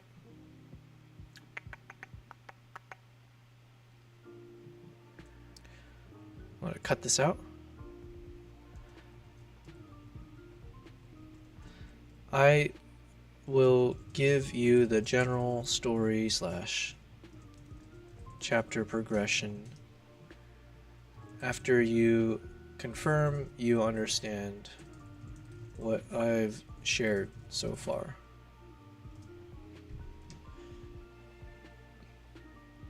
Got it all loud and clear, Yobel. Quick recap of what you shared so far, just to confirm. Series topic, your recent Mongolia trip. Location, primarily the wild eastern region, specifically around Olgi and the Altai Mountains. I don't think it's actually the eastern region, but okay.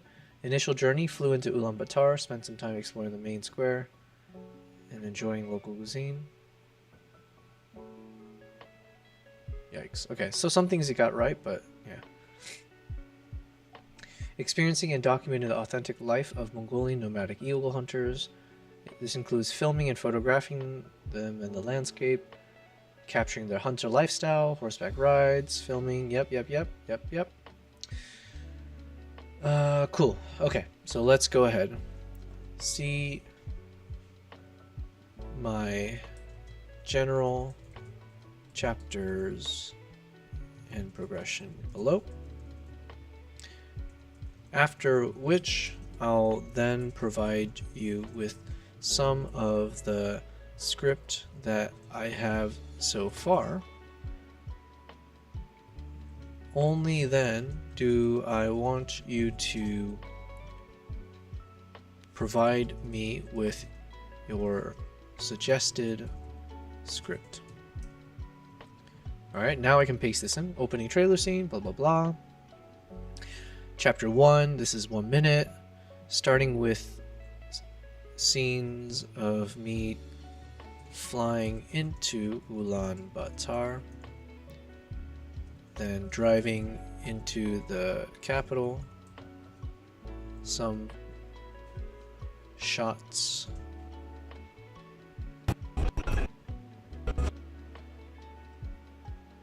of locals at the town square where they have a bunch of big ass statues, and me getting some Mongolian food,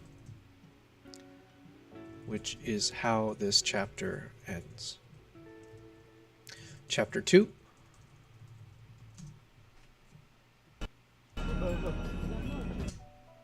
Chapter 2, Entering the Wild, Wild East.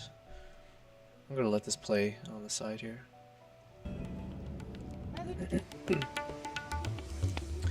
This starts with me arriving back at the airport, boarding my flight, and landing in Volgi. There will be no voiceover at all for this chapter, by the way. I then meet the crew from Beck Travel, who will be joining me for this trip, as well as the Russian van, which will be our mode of transport. Chapter 3. Okay, so then what is chapter 3? Meet the crew. We're inside the van. I give a quick intro for Bota, the chef, Ibo, my main guide, and Dogi, the driver. Then I show my camera crew, which includes my Nikon Z9, another Z9 courtesy of Nikon Middle East Africa, Zhiyun Smooth 5S gimbal courtesy of Grand Stores Middle East Africa, an Insta 360X3, GoPro, and drone DJI Mini 4 Pro. Then there are some shots of the drive, like 6-7 years ago. So after that, they double released it, humped reading. camels that I filmed on the way before we paused.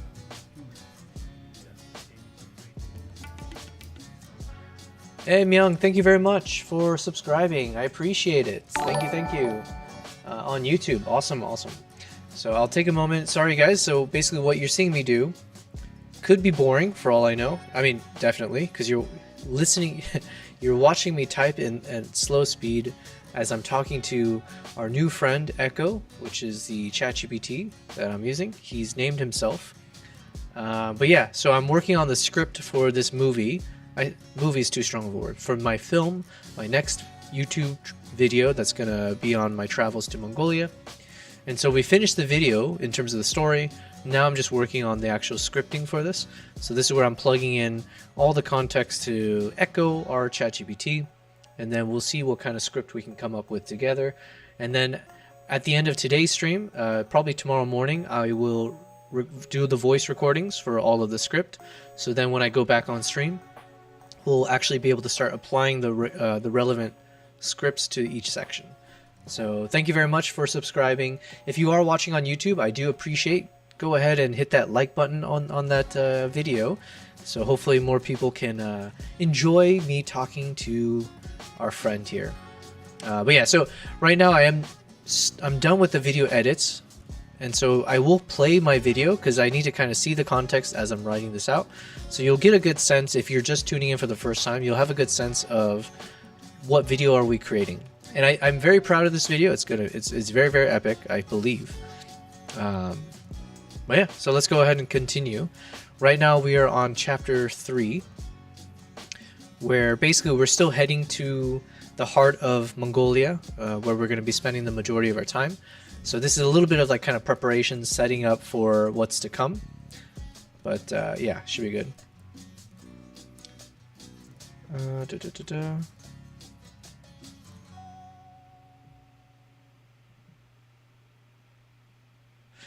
Cool. All right, so let us proceed.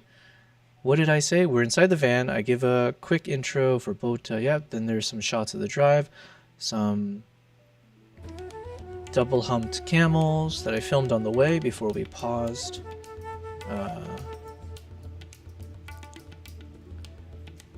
Towards the end of this chapter, I'll give some quick sentence to segue into reaching our final destination, which is our docks. And after that, they released the eagle Oh. around breeding. Chapter 발라 도우거라 그러면 Like 6-7 years ago. So after Ardok, that, they the released eagle hunter. around breeding. This starts right 발라 도우거라 그러면 with a close-up shot of Ardok as we're in mid-conversation about eagles and such. I then introduce Ardok in the voiceover that he, as the eagle hunter, I'll be spending time with and documenting. What is this? We eat our first meal, a Five finger Kazakh meal. finger, When you say five, as in we use our hands, or Five finger means like and the it's 5 fingers. If you really hungry, you can let that your 10 Black. finger. yeah, yeah. as we transition It's to it's the next what kind of morning. meat is this? Then we show the next morning with no voiceover, just nice scenes of me walking around the homestay, meeting the dogs, Ardok's horse, and his eagle, Ayalam.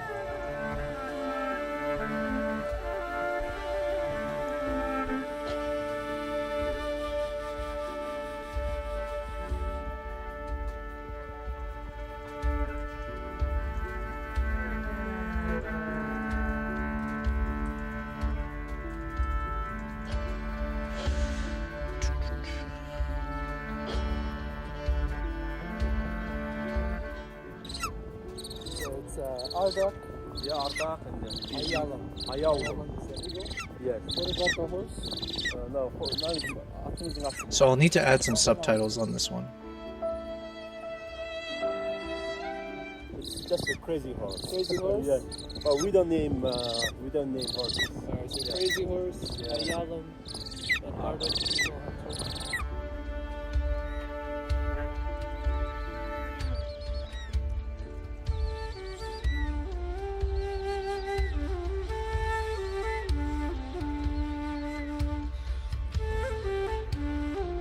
Alright, so then we do a quick video shoot of him and his eagle before the chapter ends.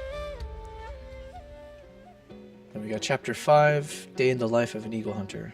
This is our first outing where the video chapter starts as we all get on our respective horses, and I'll add 1 or 2 lines letting the audience know we're about to go on our first adventure, experiencing a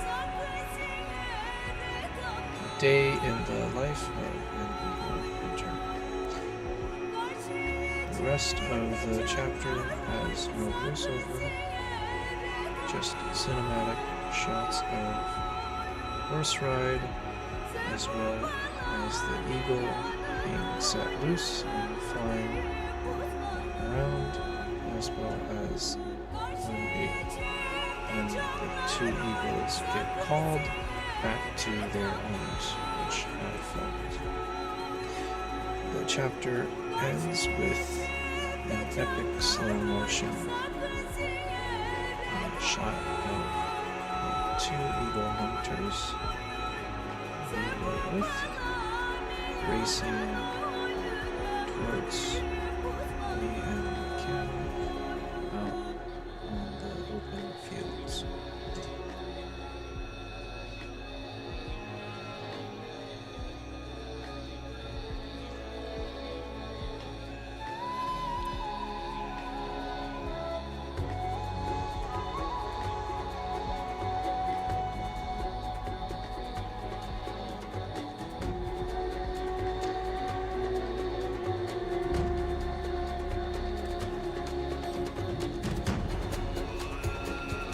This is still probably one of my favorite scenes.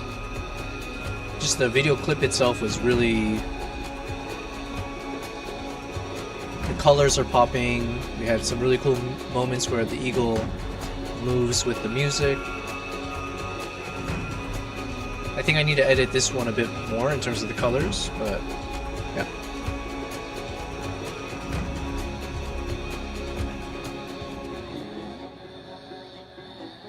Okay, so that's chapter 5. Let me copy all this. Chapter 6. Let's go ice fishing.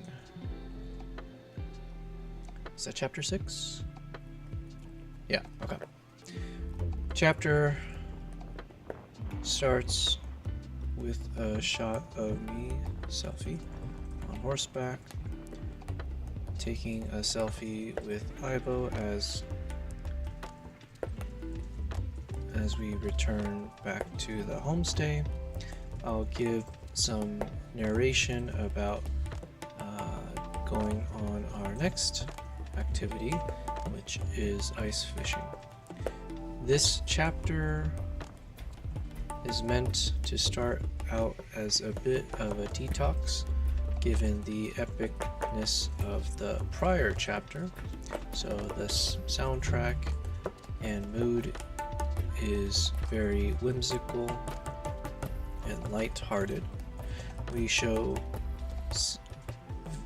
scenes, clips, and time-lapse of us ice fishing at the nearby frozen river.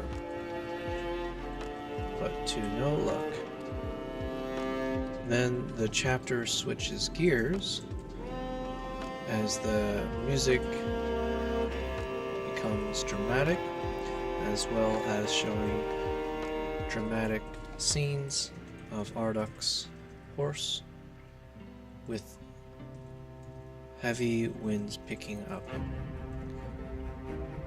The climax of this chapter is when an impromptu snowstorm blasts into us, covering the entire landscape in a white, hazy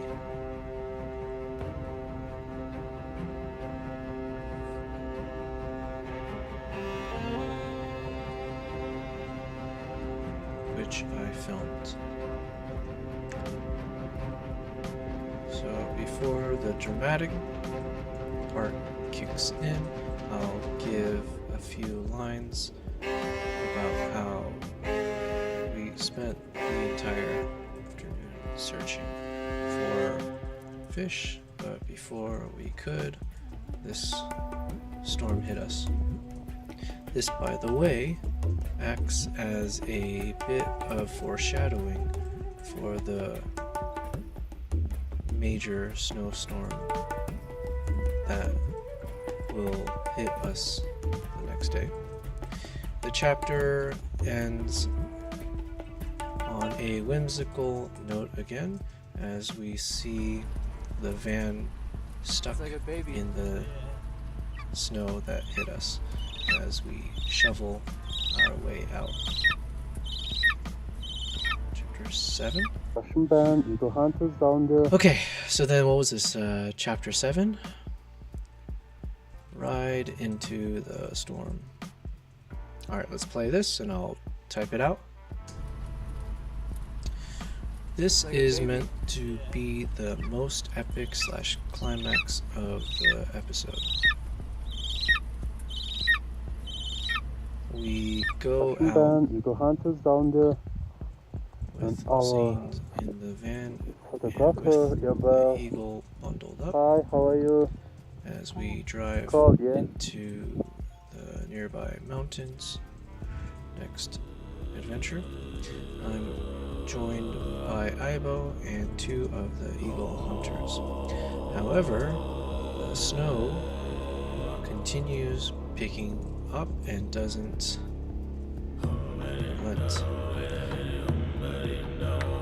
Most of this chapter will have no voiceover, just at the beginning to set the scene, where I explain how the storm hits us during our outing, which leads to some epic slow motion footages of the two riders barreling, galloping towards me with their eagles as the snow completely blocks our view in a whiteout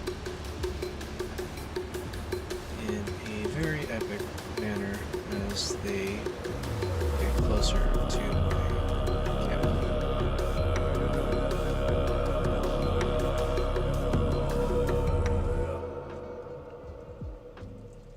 And then chapter 8.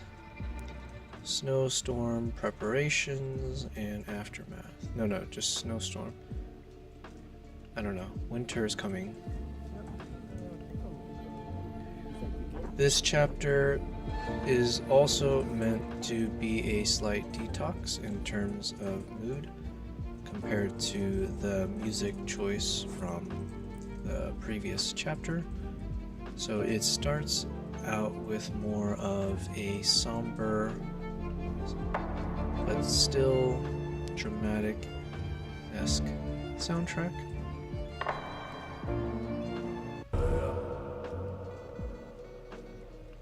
Softer but still okay. It starts with views back from the homestay as we returned, where I mentioned a few thoughts about what happened and what's to come. I show selfie shots as I wander around the homestay as you see snow, as you see the snowstorm is about to hit us or is picking up. Arduk and his wife is seen as they're running around gathering their livestock, preparing, doing final preparations to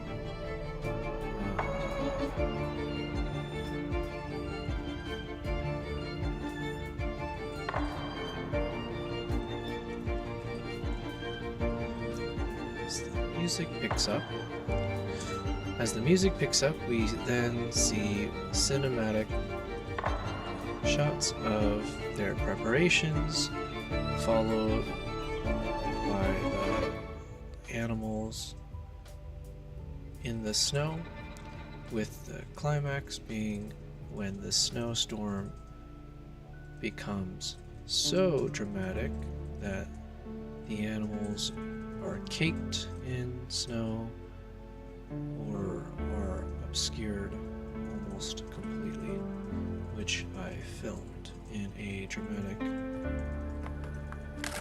slow motion manner. Okay, wait, this is all part of the same chapter, right? Oh no, we changed it up. Okay, so we said, so let me change the color of this, because now this is a new chapter. What color should we use? I don't think we use lime, have we? No. Okay. So then this is chapter 9. Chapter 9, aftermath and photo highlights. All right. Okay. I'm going to be so sad if I accidentally delete all this. So let me go ahead and copy this real quick. Yeah. If I delete this without sending this chat to our boy Echo, I might just end the stream right there, because I just hate writing. Alright. The final chapter starts with a very somber soundtrack and scene of a dead horse. One of Arduk's horses died due to the storm, and you see it in his, you see this horse in his pen, half buried in the snow. Arduk is then seen tying the horse to the van and towing it out of the pen. However, given the horse basically froze to death and was a giant frozen block of ice, the horse ends up knocking out a bunch of the fencing as the wooden slats get caught on the horse, getting ripped out of the fence. Okay, so then what? Oh yeah, I'll add some narration about the aftermath, including the effect of the snowstorm across Mongolia. Please research online. This was in mid-Feb of 2024. As I believe at least 500,000 livestock had died due to the weather across Mongolia. Cyronius, you're saying you're writing a lot? Yeah, well, I figure ChatGPT, or I gotta call him Echo, but I feel like Echo is smart enough to be able to handle and process everything I'm throwing at it. And the more I write, I'm hoping, because I'm trying to write as like naturally as possible in terms of how I just would normally just kind of explain things. So then I'm hoping it will be able to condense it into something more based on my personality. But yeah, that's what I'm saying. I'd be really sad if I end up deleting all this, because it's a lot of work. Alright, so as I believe at least 500,000 livestock had died due to the weather across Mongolia, but my guide at the time also had told me it was actually closer to 2 million. So then we see the final scenes of the horse being dragged further away into the distance as the video fades to black. And like my previous videos, we then end our episode with a nice photo montage with finale type soft music playing. How long is this? It's from 1549 to 1630. So say we end it with a nice photo montage, roughly 1 minute long. I'll add some voiceover to give some final thoughts or oomph, as well as reminding people to subscribe and all that to my YouTube, and give a quick teaser, aka coming up next, where I explain the next episode, where I tell viewers to look out for my next episode, where we go on more adventures, hunting and surviving the wild, and getting drunk with the eagle hunters. Okay, I think that's it. I think I'm ready to hit enter, so let me do my final copy. Let's see how much we wrote. That is quite a bit. All right. Now there should be, okay, so I'll put one final note. That's it.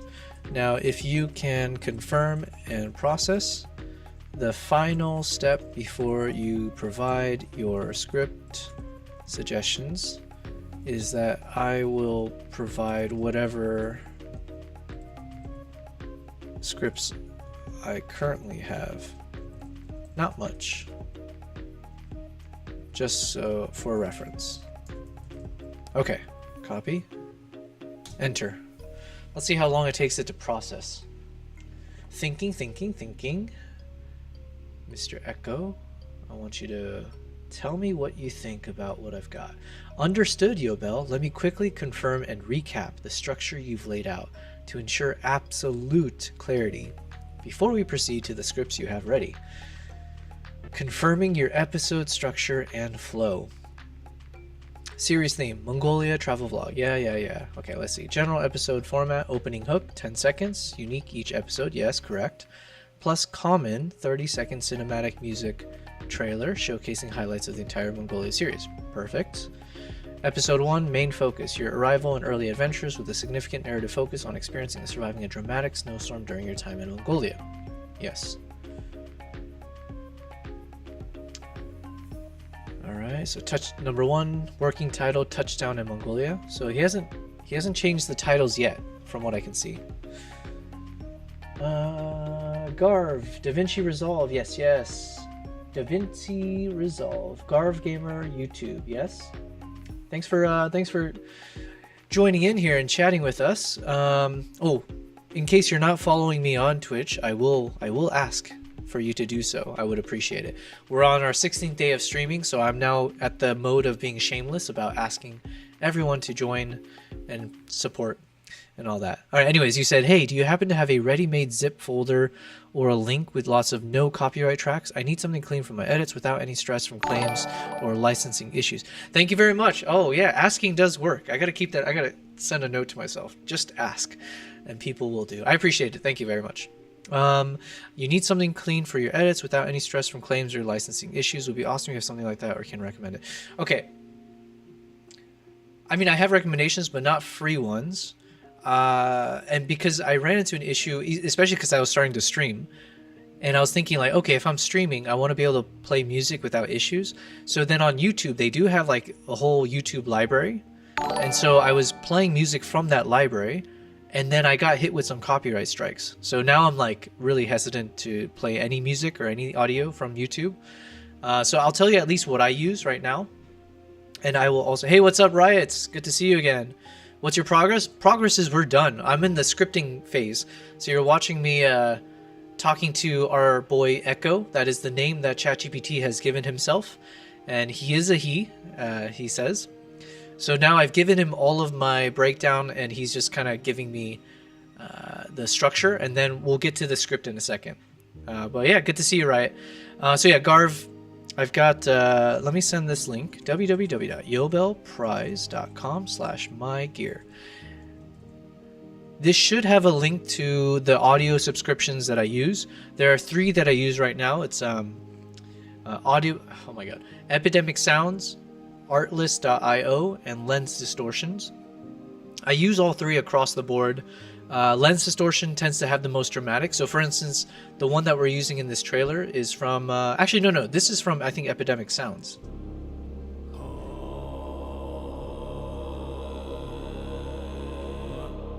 But oftentimes, like, I use all 3, but lens distortion has been really good for like trailer music, that kind of stuff.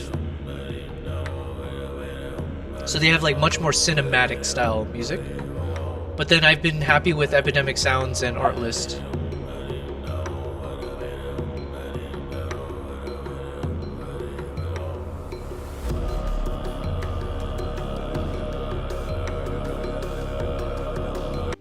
So yeah, and then I think a lot of audio from this episode has been using Artlist.io. So I do apologize, Garv, because these ones are not free, but you do have to pay for them. But it has helped me tremendously across all the videos that I'm editing. So like this one, and I've been going for like more Mongolian vibes, so we've been trying to be more hyper-focused on that.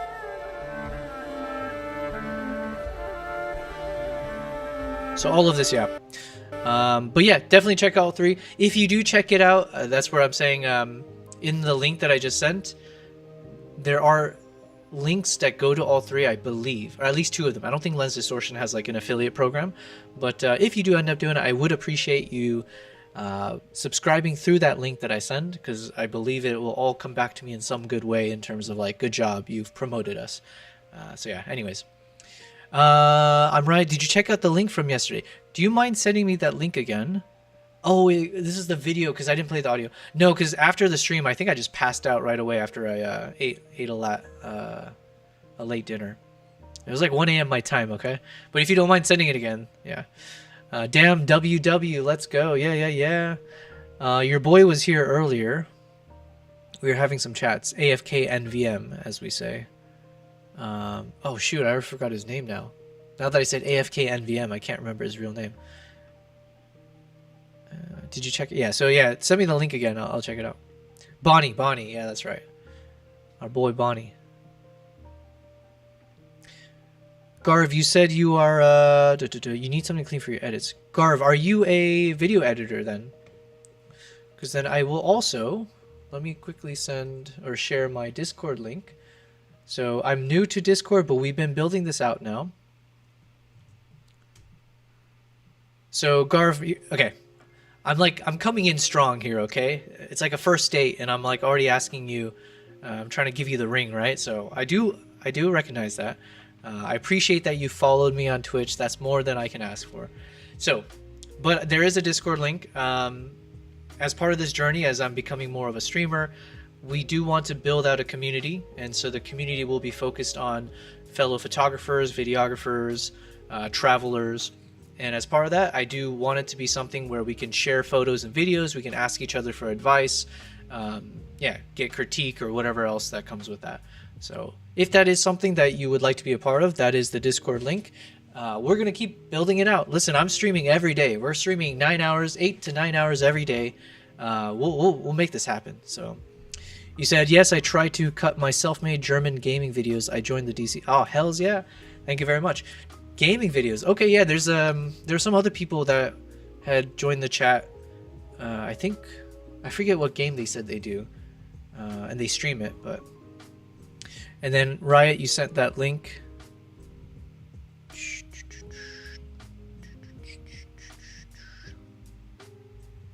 Okay, I'm gonna put this off to the side here, so I won't exit it, so it'll be visible to me, so I won't lose track of this.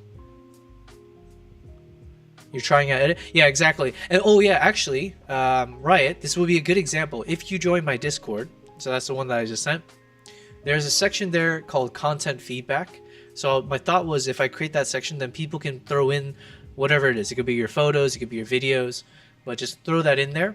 And then, you know, hopefully as we build out the community, it's a small one, right? But as we build it out, then that could be a place where people will give their suggestions, hopefully help you out, promote, you know, yeah, we want to build each other up, that kind of stuff. So yeah, feel free to throw it in there too, and then I'll be able to, I won't forget it, or I won't lose the link because it's in there.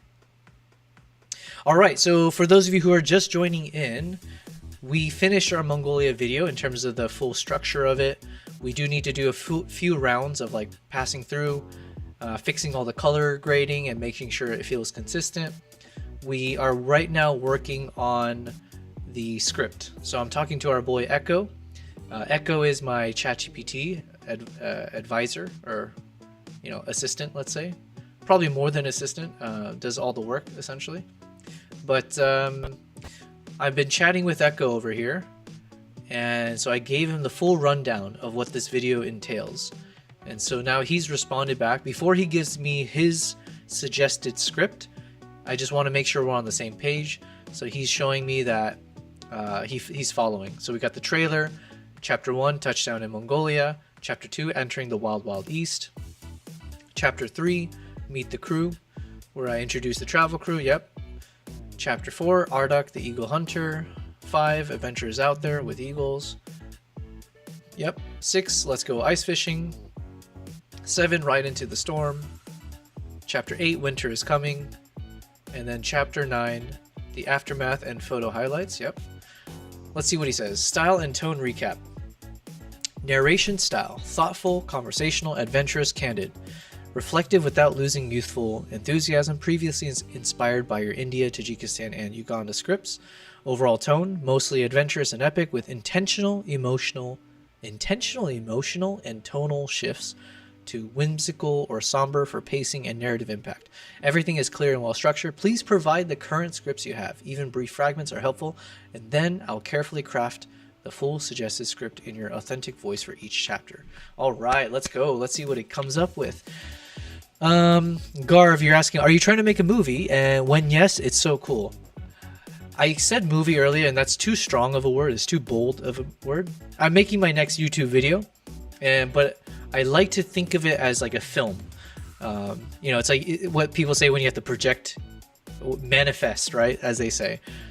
So is it at the level of saying like I'm a filmmaker? Not yet, but that's how I treat all my videos that I'm creating on YouTube. If you are interested, feel free to check out my YouTube channel at YoBellPrize, as well as my Instagram at YoBellPrize. That's where you'll get a good sense of the kind of content that I create. I am a wildlife and travel photographer and videographer. So Garv, maybe I'll play the trailer for you so you'll get a good sense. The trailer is probably the most like a movie or a film, where I'm the most proud of it. We put in the most time. It has film vibes. We want to keep that going for the entirety of it, but we'll see. So let me go ahead and play this for you guys. Let me turn down that music. Let's pause this one. Let's go full screen. And then...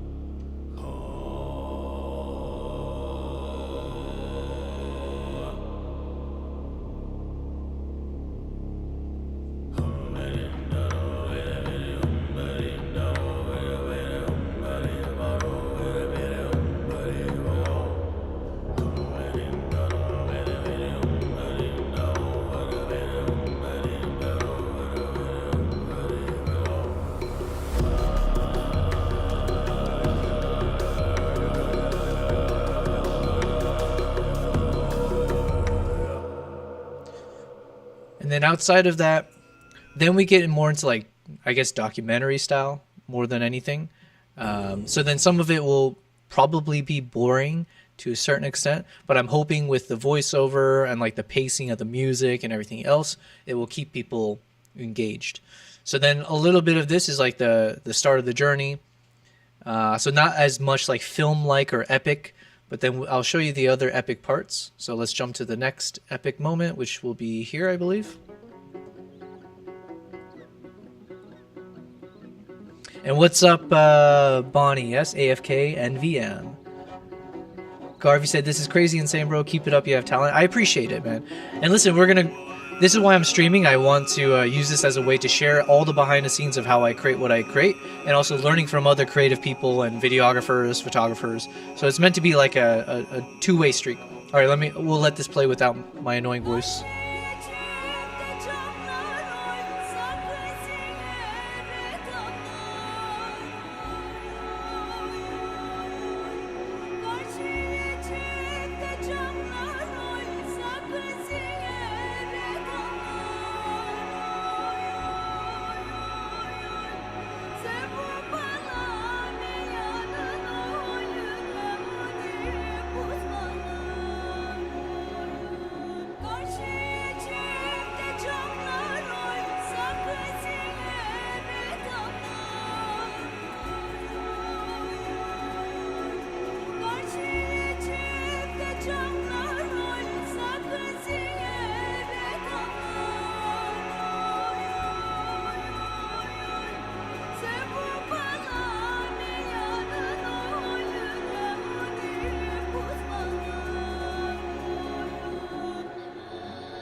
Bonnie, you saying, why don't you try sending it to Nat Geo? I've never even thought of doing that. I mean, I try to tag them, like on Instagram whenever I do photos and stuff, but they're way too big to get their attention. Maybe if we build up our channel big enough, then I can justify that they should, sponsor me or work with me. I would love that.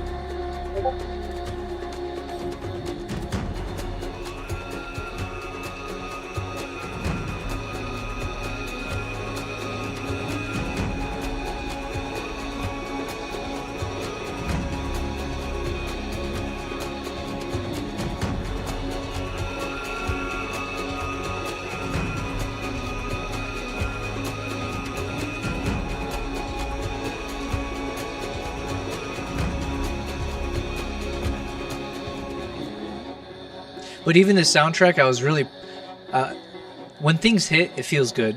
So I remember when we first listened to the soundtrack, I was like, oh, this part right here and the beginning of it, where it's like this like I was like, oh, that could like mimic a horse galloping. So I was like, that has to be the soundtrack we use for the scenes where we're showing like the horse riding as we're getting ready, like this part, and then ending with it. So we've definitely had some good moments. And so Garv, I don't know how interesting this will be or not, but like, yeah, when we're doing these streams, when you watch this journey of like how I'm making the video, I will do my best to always like kind of share what's going on in my mind. So like the thought process behind why did I choose this soundtrack? What am I trying to see if I can make work? And then more often than not, we won't get it to work, but then, you know, by talking it through, it's an interesting way to do it. Or again, people can give their suggestions back to me to make it work. So but listen, I appreciate it. Thank you for that compliment. And same, Bonnie, I appreciate you saying that. I would love to work with Nat Geo somehow in the future. And this is just one step on the journey to get there. What was another epic one? This was epic, but the videos are too hard to process right now. But we do have some crazy snowstorm shots. And we timed it with the music.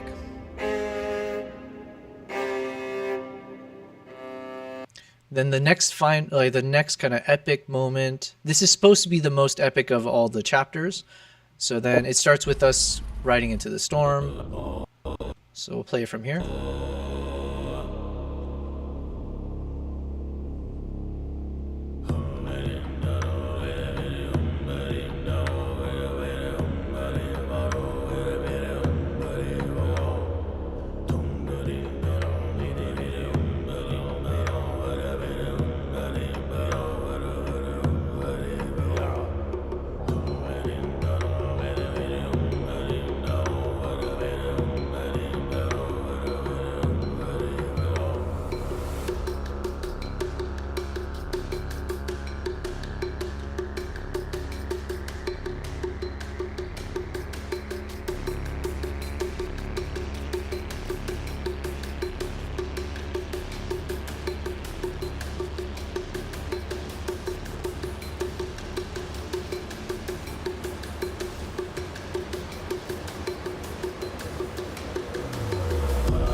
Bonnie said, bro, if you have some kind of presets or transition and shit like that for Premiere Pro or Final Cut, can you please send a link or something? I fed up with the fade transition.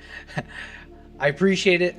But the presets I use is only for photos, and then I'm only working in DaVinci right now. But maybe I should do that so I can sell more products, you know? And then this is the next dramatic. This is the finale, basically. So it's not as epic as the previous chapter, but it's meant to still kind of give more of a somber tone, where we're showing them preparing, and then they have one of the horses die.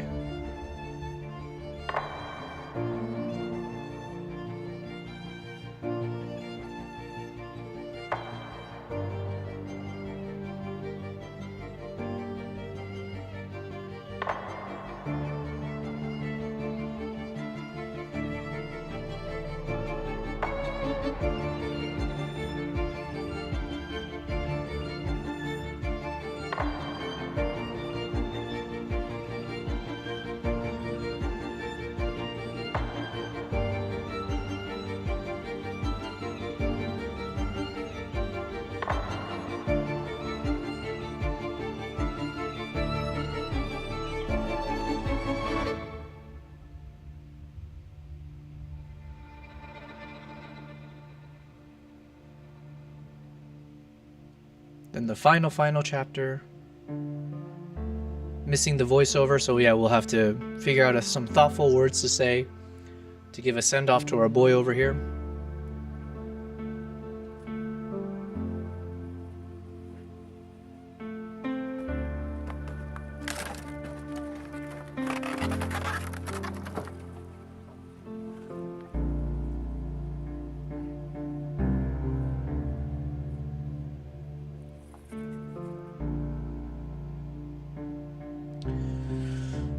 But yeah, Bonnie, if you ever need, well, I'm still too early with my DaVinci kind of editing journey. I don't feel anywhere near the level where I can be like, yeah, here's my preset, or like my LUTs or the different edits that I've created. Right now I rely on other people for the most part. I do have my own workflow that I created, which is that is something I used to sell on my old website. I will sell it again, I just haven't had the time to set it up on the new website. Bonnie said if you add the horse dead shots at the beginning, it would really hook up the views. I thought about that, yeah. And then these are just like my photo montage that will end. So this will be the actual end of the video. Yeah, so I end it with the dead horse as well. I was thinking about the dead horse, but the thing is, like, it's a dead horse.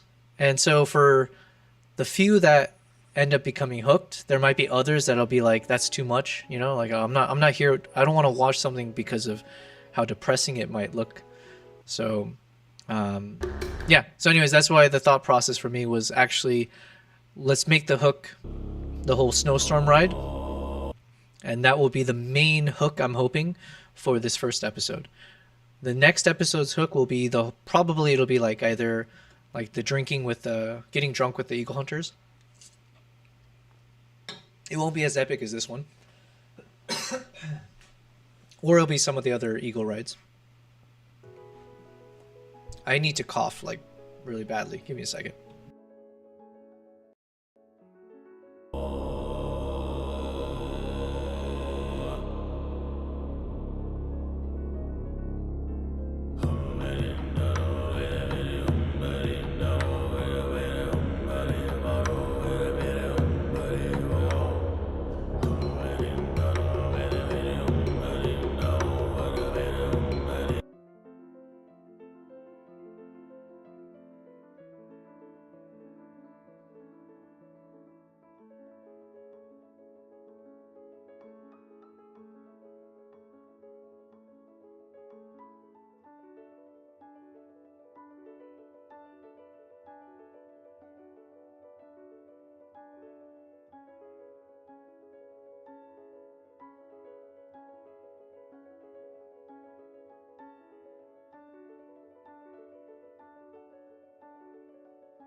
Oh my god, I was saying so many. I was like praising you. I was showering you with praise. Well, now you get a double whammy. I'm gonna say yo to you again. My god. You know what? I said at the start of the stream, I'm like, I wonder if I can go this entire stream without. And Cyrones, I even mentioned you too. Oh my god. Am I gonna have to try to remember everything I said? I started my stream today being like, I wonder if I can go this whole day without any technical difficulties, because the last 3 days, I think, I've done exactly this. I've muted myself, I've been on the wrong screen. We had some other tech issues as well. Anyways, so espionage, I was saying yo back to you. I was saying that's my name, or half of it, but I was saying I appreciate it. I thought I recognized your name, so I was trying to figure out if you've chatted before, but then I was like, wait, I don't recognize your profile picture of the dog. I feel like I would have recognized that, or I've seen that before. So either way, I was saying hello to you back, and I did not know that my mic was muted. And then what else was I saying? My God, I did have a shout out to you, Cyronius. No joke. Oh yeah, I was saying at some point. Then I was thanking everyone else who's been watching me on YouTube and Kick as well.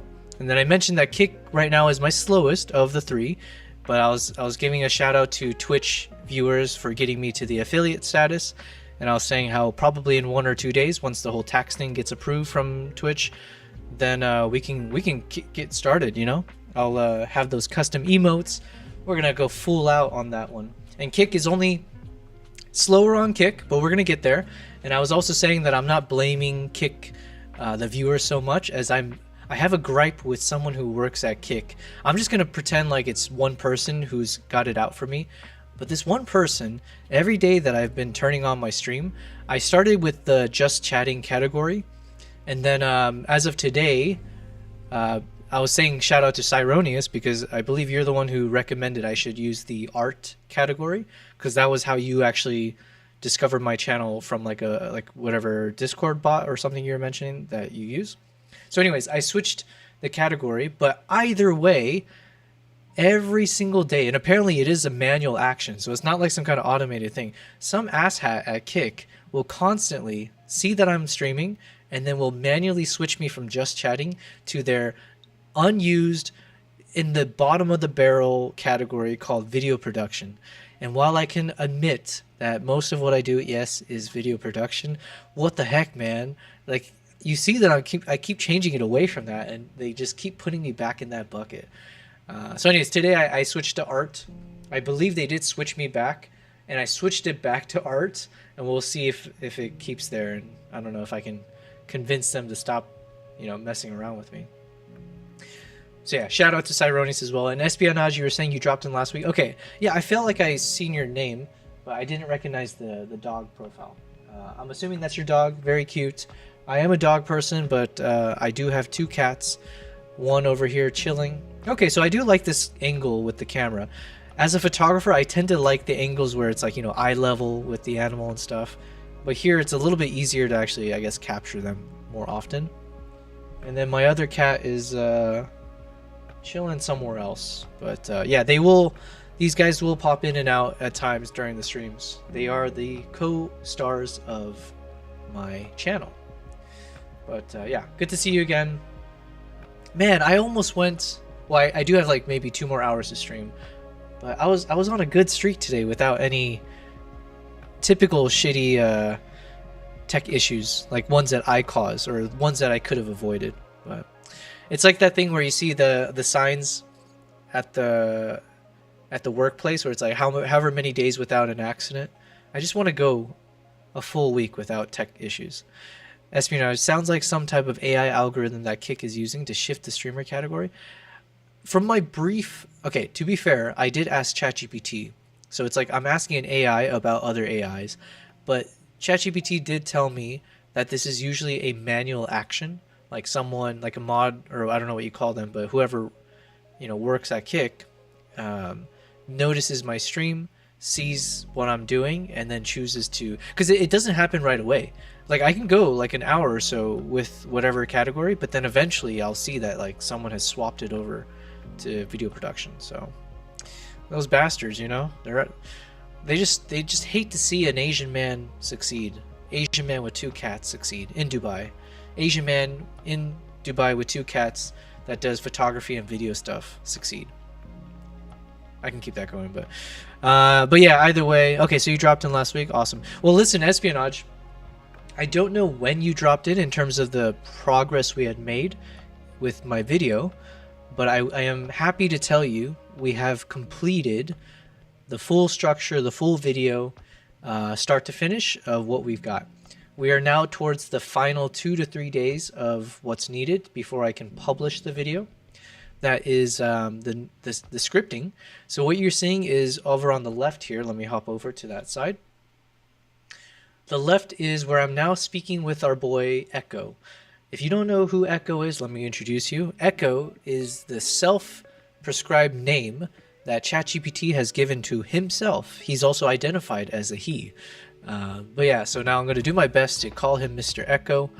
But this is my workflow when it comes to creating the script. I am not a natural gifted writer or anything like that. So what I do is I will spit it all of my thoughts. I give it the whole structure of like what I'm looking to achieve, what each episode, each chapter looks like, etc., etc. So that's what I've done so far.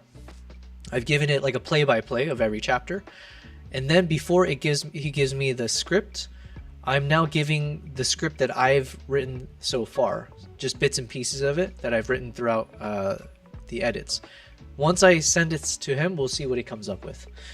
Okay, so then you said, Espionage, oh gotcha, I had a friend that worked at Facebook that used to manually review video and pictures, excuse me, and would review them if they found them harmful. I mean, that's understandable. That's like you should do that. But do you really have to bug me about being so pedantic about saying like, well, okay, like technically when I'm doing the streams, it's a mixture of video production or like editing, but then I've been doing photo editing. I do casual conversations and talk about like travels, photography, videography. You know, I would like to believe it's not just video production. And then if you see that I keep changing it, what the heck, man? At some point it is personal. So, Espionage, are you going to voice the script yourself for the video? Yes, yes. So that's another area I'm very keen to hear from people like you, whoever joins in on these chats, or even just in general when people watch my YouTube videos. I haven't really identified what is the proper voicing that I want to do for these videos. And so what I mean is like, and you'll kind of see, if you go to my YouTube channel, you see, especially the first few videos that I did, which is from my Uganda travel series. Well, 2 things. One, the voicing that I did was a little bit more formal, in my opinion. And also the audio quality wasn't as good because I was still learning. So it's a double whammy. But I would read a script and I would speak like I'm doing a presentation, in my opinion. I feel like I still do that, but I'm more okay with the tone of voice in my past few videos. But it's still a big question mark of like, do I go the route of what? Okay, so imagine here. Imagine I'm reading my script. There's a good point. All right, let's see. Oh, I'm so nervous I'm gonna actually accidentally exit out of this. Okay. All right, let's read one of the script parts here.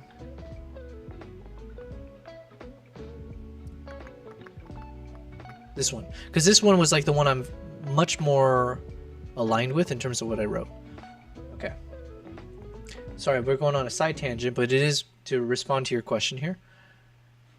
So imagine this section here. We've just arrived towards the beginning. Maximum For 10. like 6-7 years, you know. So after that, they release the ego to the round for breeding.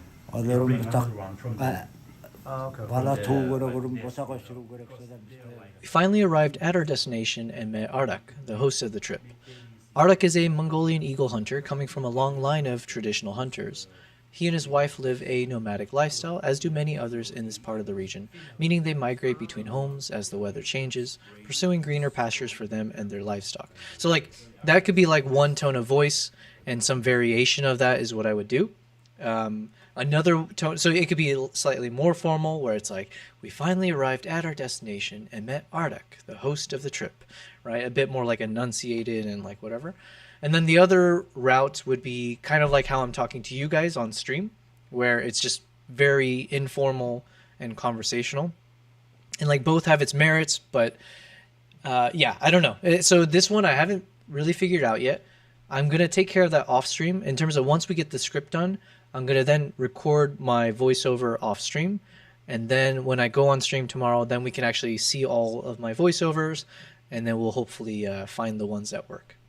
So I apologize slightly that my answer was very long-winded for your very simple question, a yes or no question really, of whether I'm going to voice the script myself for the video. But you're coming here for the context, okay? And the reason you're watching me stream is knowing that I can talk for hours and hours on end. So if anything, it's really it's a blessing. So it's all good. I'm glad you provided a sample. Yeah, exactly. I would like to ground things with examples when possible, so it's not just me droning on. But you know, it was a really good question you asked, because it's one that I haven't really answered myself yet, and I'm hoping with more repetition, more of these videos, more input from people like you, if you know, when you listen to it before I publish it, because as you can imagine, once I publish the video, it's too late, right? And unless someone provides something in the comments, you know, or like just reaches out to me directly, I won't know what to improve.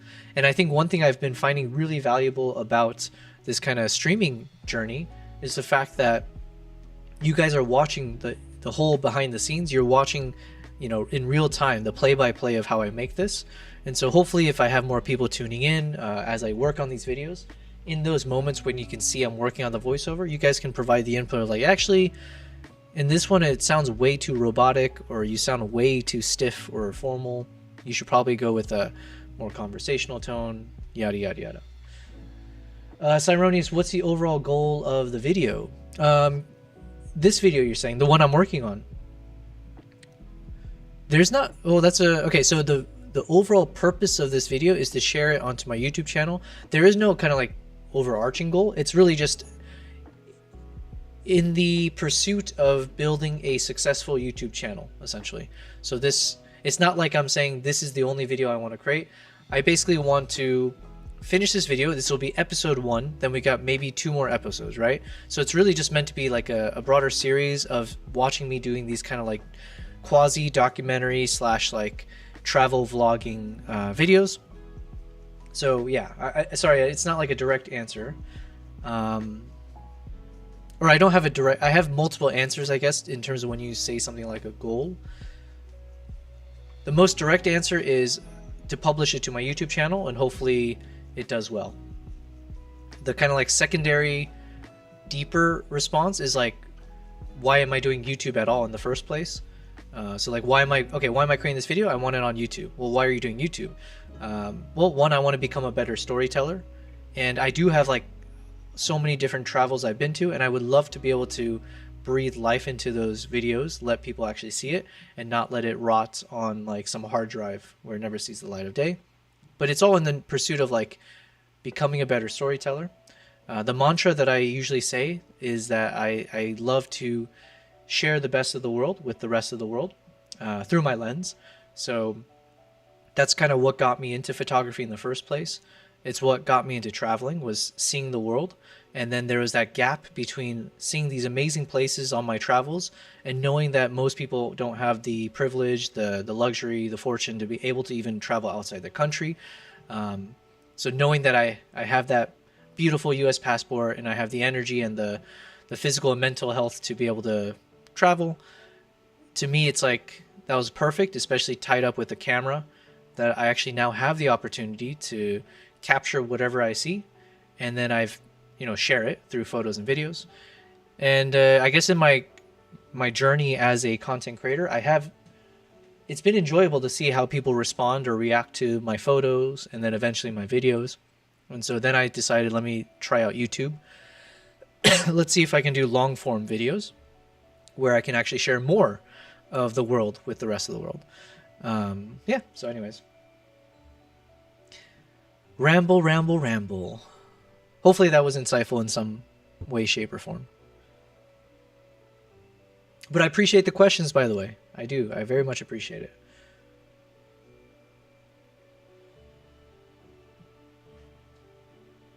So yeah, so espionage, that's what I'm doing now. I'm just trying to infuse a bit of my voice into this, but then we'll see how much Mr. Echo over here will kind of change it up. Mr. Echo has a good sense of the narration style that I'm looking for. So as he said, it's like a mixture of Anthony Bourdain and a few other people. But yeah, I've spoken enough to Mr. Echo that he does have a general sense of my personality, I'm sure, at this point. Speaking of the crew, let me introduce my camera crew, starting with my trusty... Oh yeah, so this is over here. Courtesy of Nikon Middle East Africa for loaning it to me. I also have the Zhiyun Smooth 5S gimbal and the Insta 360X3 and GoPro to capture the action every moment. Shout out to Grand Stores for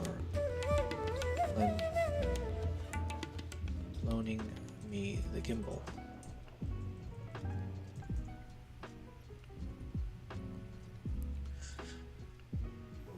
Maximum For 10. like 6-7 years, you know. So after that, they released the Eagle to the round for breeding. 오늘은 Bring 딱 another one from 아, okay. 발라 the- 좋은 거라 like 그러면 the- 못 사가시고 그래. Okay. Let's see.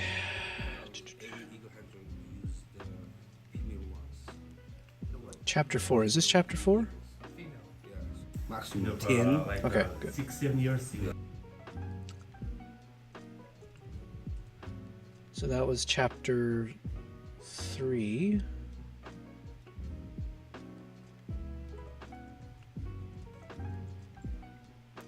Is that right? Was this chapter 3 then? Yep. Chapter 2.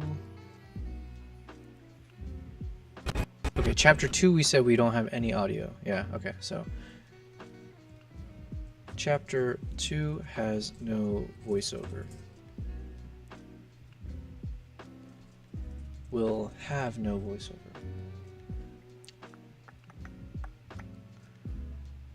Alright. So this part I think we'll remove.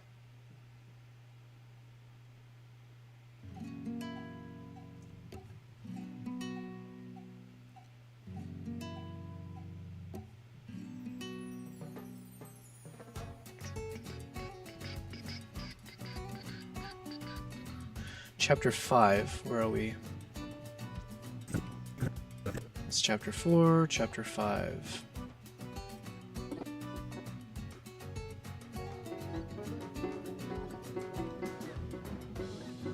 That's fine. So chapter 5 will have no voiceover. No voiceover in this chapter.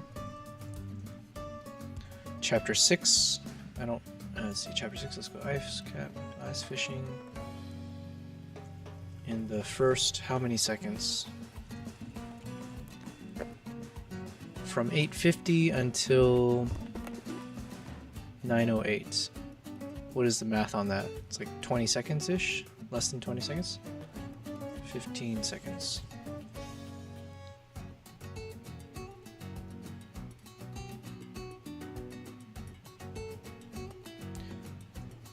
Later on in this episode,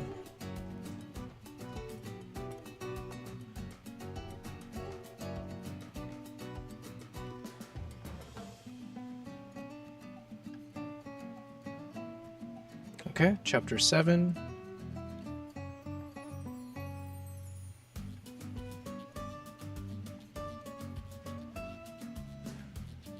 One last ride, or whatever it's called.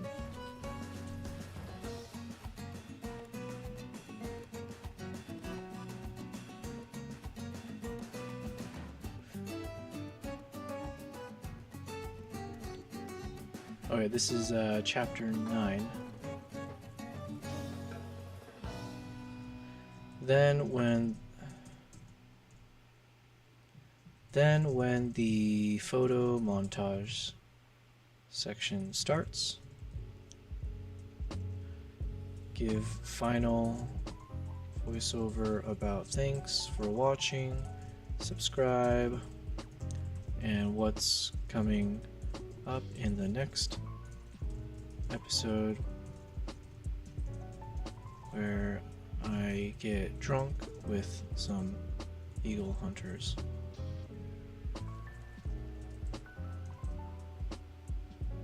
Alright, let's see what ChatGPT spits out. While it spits it out, I need to crank up the AC. For some reason, it's happened for the past two streams? The sun's already down, so if anything, things should start cooling down. But roughly now it's like 10:30 p.m. my time. It's when I start feeling like I'm starting to sweat, like it's getting hot in here. So I don't know why that's the case. Maybe my neighbors are like heating something up or cooking at this hour and it's impacting me. So I will be right back. Literally just for like 20 seconds. Actually, I'll just keep the camera on, but yeah, let me just be right back. I'll mute.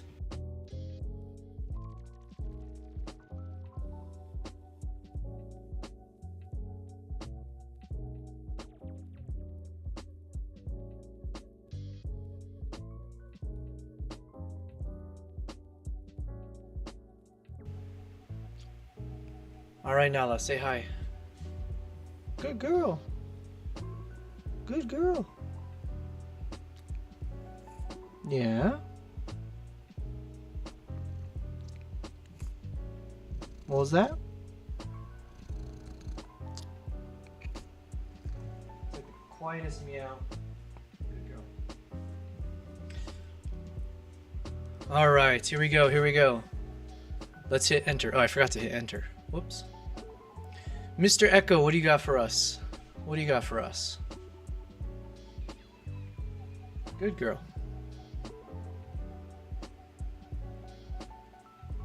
It's thinking, it's processing. Sorry, he's thinking, he's processing.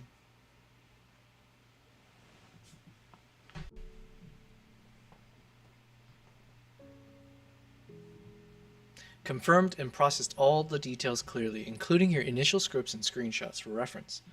I've reviewed the provided voiceover snippets, your chapter breakdown, the titles, tone, style, and dramatic imagery. Everything aligns perfectly with your vision and storytelling approach. I'm ready now to provide you with a cohesive, authentic, and engaging script suggestion for the entire episode 1 whenever you give the go-ahead. Go-ahead. Boom.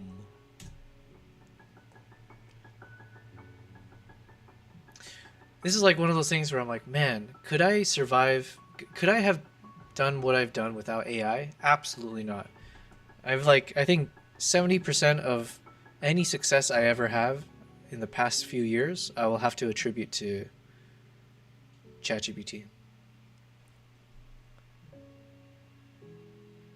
But it's probably making me dumber in the process, I'm sure. So, trade-offs.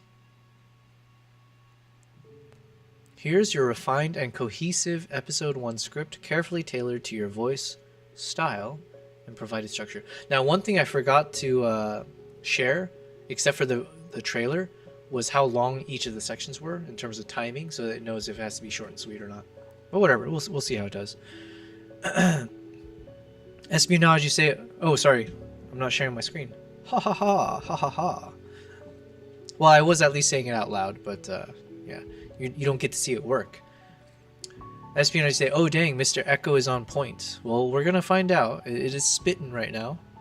The question is it spitting game, or is it just spitting in my face?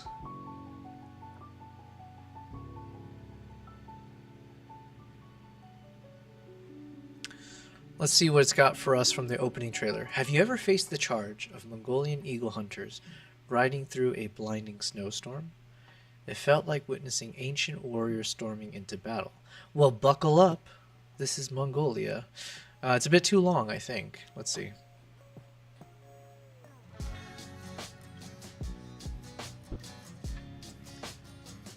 Alright, let's see.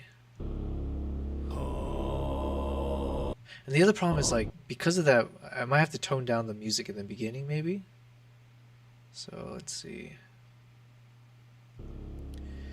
Have you ever faced the charge Have you ever faced the charge of Mongolian eagle hunters riding through a blinding snowstorm?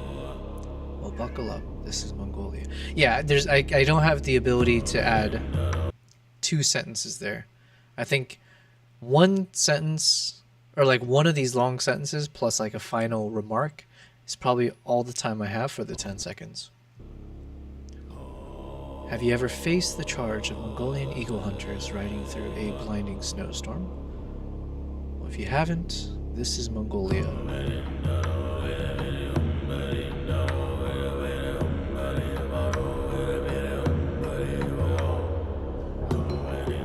Now, technically, I guess, possibly, I don't know if I have more of this soundtrack. Oh yeah, I do. Okay.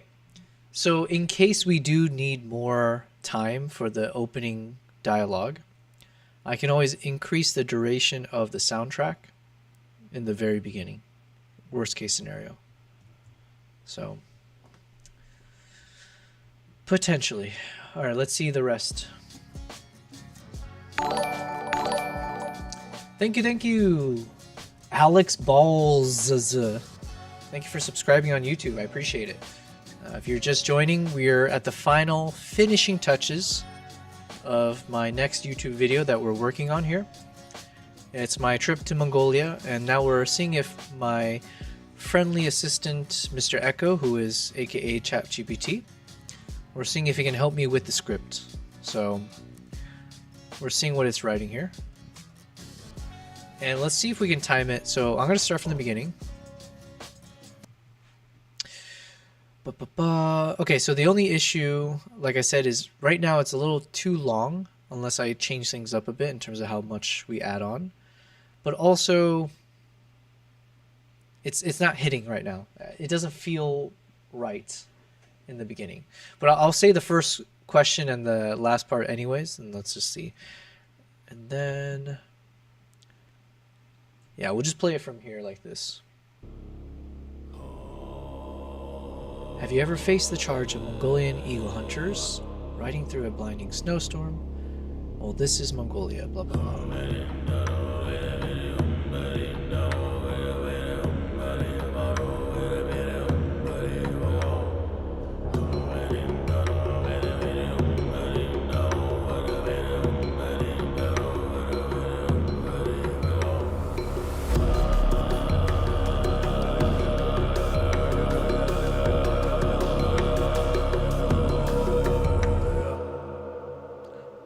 Alright, let's see. Welcome back to another adventure, this time to the frozen steppes of Mongolia. I'm here to experience the wild nomadic lifestyle of eagle hunters, thanks to Beck Travel, who arranged everything seamlessly. Before we dive deep, don't forget to like, subscribe, and follow along for more epic journeys. Kind of. The thing is, I wanted to get through all of the key things to say before that drop there. So then, because I wanted, so from this point, then I'll have no audio until this point here. So in our next, I mean, I'll use some parts of what he wrote, but yeah. So, I mean, the general gist is correct. I need to say something like, welcome back to another adventure, this time to the frozen steppes of Mongolia. I give a quick thanks to Beck Travels, what I'm going to do. And then I have to make sure to tell people to like, subscribe, and follow. Welcome back to another adventure, this time to the frozen steppes of Mongolia. I'm here to experience the wild nomadic lifestyle of eagle hunters, thanks to Beck Travel for arranging everything seamlessly. Before we dive deep, don't forget to like, subscribe, and follow along for more epic journeys. So let's head on out.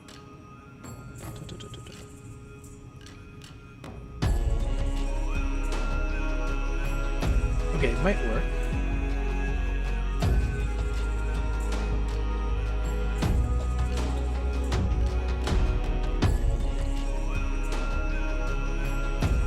So this part we still need to then update the script. Let's keep seeing what they got for us.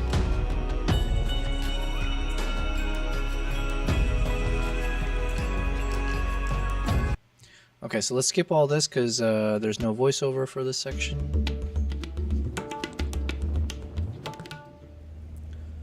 let me introduce the crew, starting with Bota. Boom. So I was thinking of just pausing at each one. I still might do that, so it might just like stop here with a little thing. So like, starting with Bota, our chef. Boom there. Aibo, my main guide.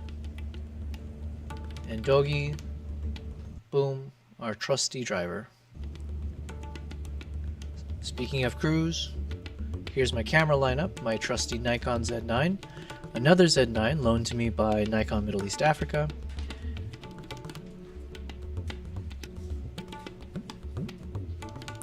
the Xeon Smooth 5S gimbal thanks to Grand Stores, and of course the Insta360 X3, GoPro, and DJI Mini 4 Pro to ensure no moment goes uncaptured.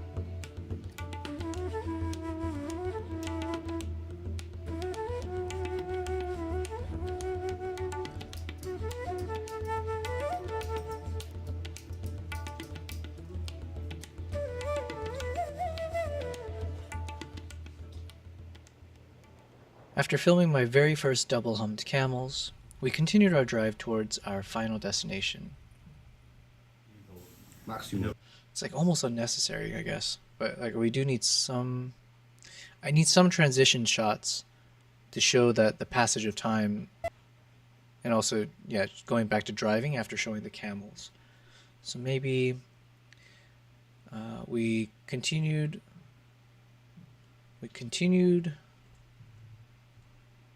towards our final destination, arriving in the evening. Maybe that's good enough. Let's see. Whoops.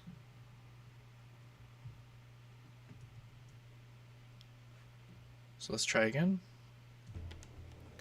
After filming my very first double-humped camels, we continued towards our final destination, arriving in the evening. Yeah, good enough. Maximum For 10. like 6-7 years, so after that they released the eagle to the wild for breeding.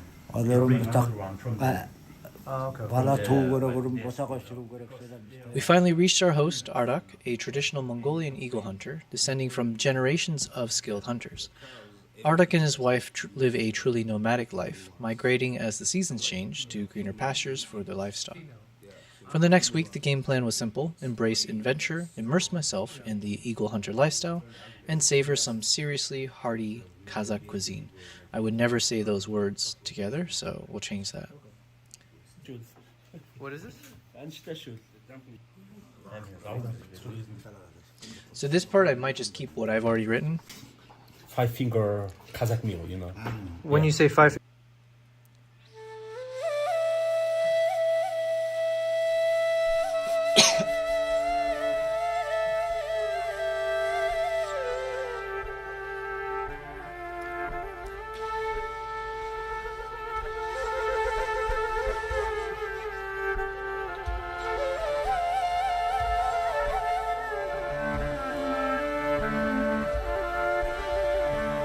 Let me skip ahead a bit. Alright, so Crazy Horse, Ayalam, and Ardak Eagle Hunter.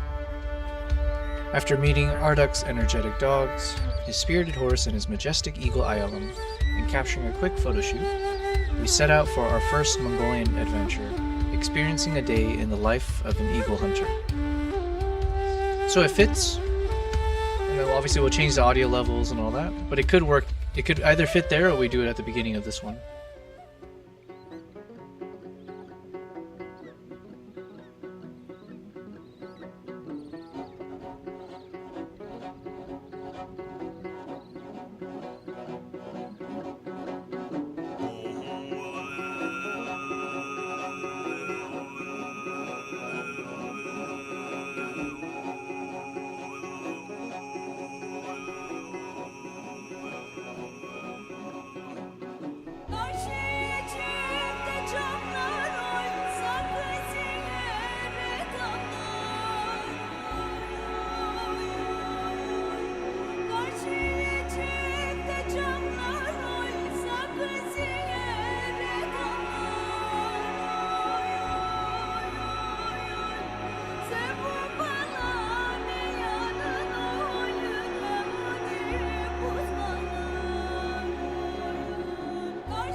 Okay.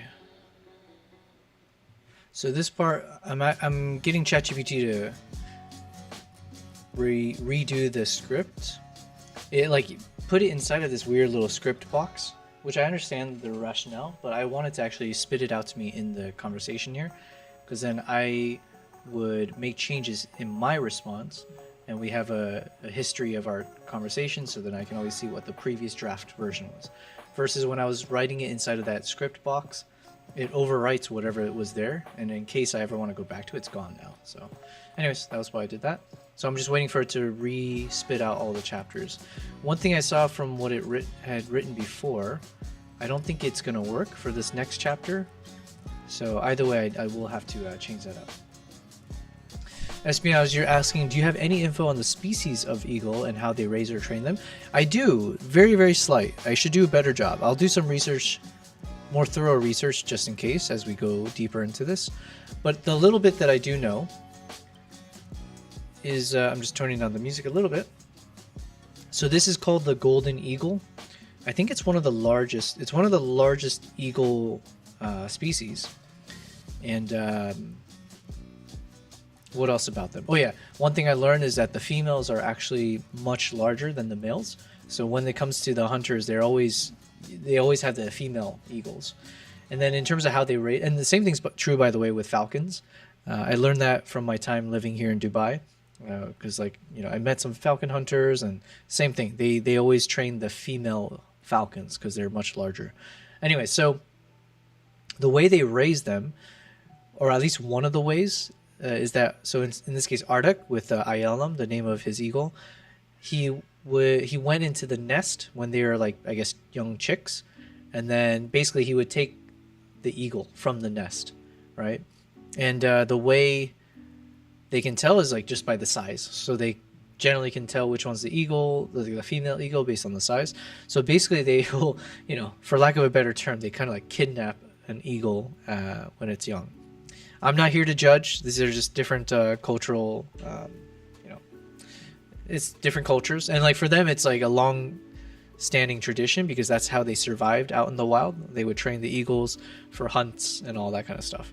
So anyways, they'll raise it from a young age, like super juvenile. So that, like young enough, but not too old, but somewhere in the area where they can tell if it's a female or a male when they go to the nest.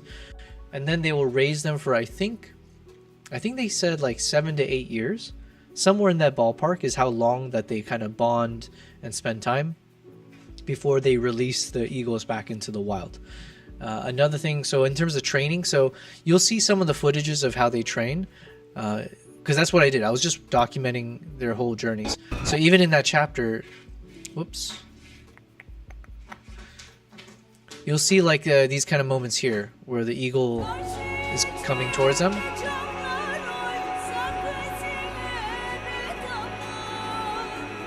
And if you look closely, you see that he's holding a piece of meat. I'm pretty sure that's like the paw of a fox. He's got like a fox paw in his hand.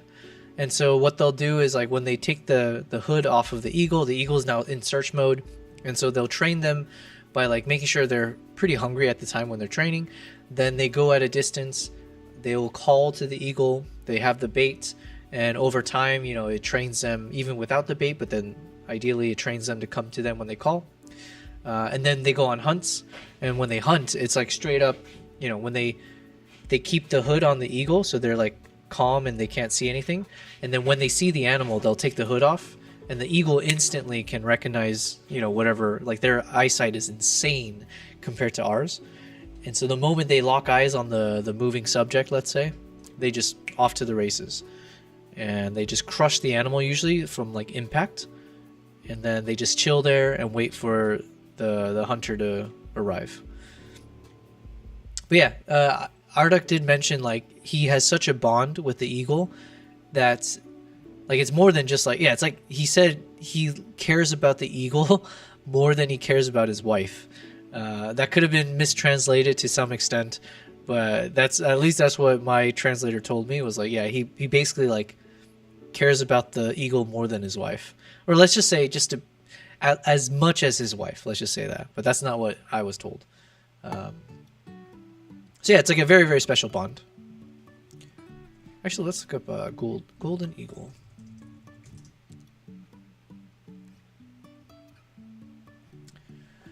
Golden eagle is a bird of prey living in the northern hemisphere. Most widely distributed. Oh yeah, the other thing they told me was that in the past they would also have falcons. So they used to like have falcon hunters as well. But I think I forget the reason why, but eagles are typically what they will raise. Espino, so the eagle doesn't eat the prey after catching it, or do they munch a little while they wait for the hunter? That's a good question, because I never got to see a successful hunt in my time that I was there.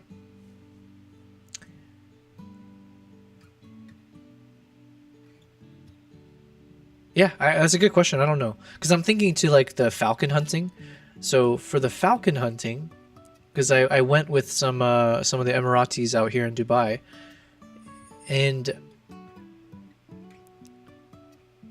I think it depends. Somehow it depends on the prey, because I remember there's one of the prey that the falcon swooped down, and then they starting to rip it apart. That you could see like it was ripping all the feathers out off of the bird. But then for a different type of bird, I forget the species, it wouldn't eat it. And I forget if it was trained not to or if it just knows not to, because I guess it's like more poisonous to the eagle. Like the meat is like, you know, it causes issues for them. Well, yeah, I don't know. I don't think these eagles are trained enough that they wouldn't start eating at the thing. It's just is like my guess. But yeah. Oh, well, you know what? We don't have to guess. We can just ask. Do golden eagles start eating the prey after it attacks it as part of Mongolian eagle hunting? In Mongolian eagle hunting, golden eagles do not typically begin eating their prey immediately after striking it. The eagle's role is to subdue the prey and bring it to the hunter, who then takes over the process of preparing the animal for food. The eagle is rewarded with a portion of the kill by the hunter. Golden eagles are trained to hunt various animals. Yep. When an eagle attacks its prey, it uses its powerful talons and beak to subdue the animal. The eagle then returns to the hunter, who is often on its horseback. Ah, I didn't know that. So after it kills the animal, it then flies back to the hunter, and then the hunter basically will will head to the prey with the eagle. Interesting.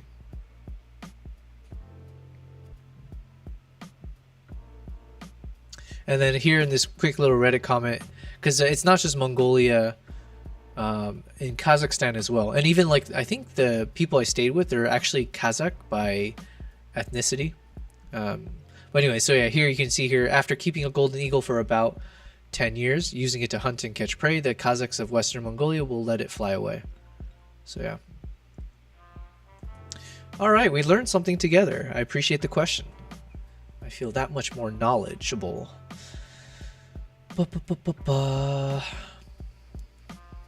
Yeah, so I know this section we do need to change. It doesn't really fit with what I need to do here.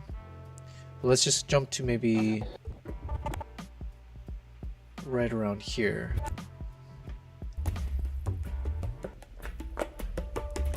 We spent most of the afternoon chasing fish shadows with no luck.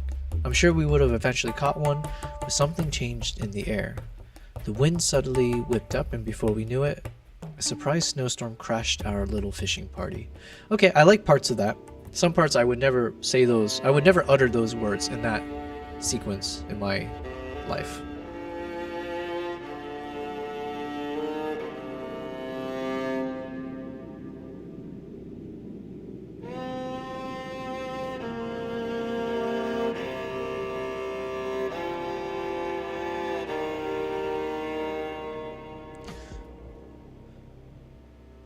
Okay, so this is where the snowstorm happens.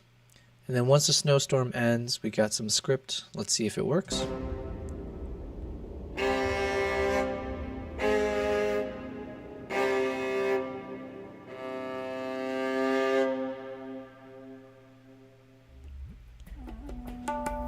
I wasn't exactly expecting a mid-afternoon shower, but we got one. So did our van, actually. Maybe a bit too much. After some shoveling, pushing, and plenty of laughs, we eventually dug ourselves out. It's not bad. It's not bad.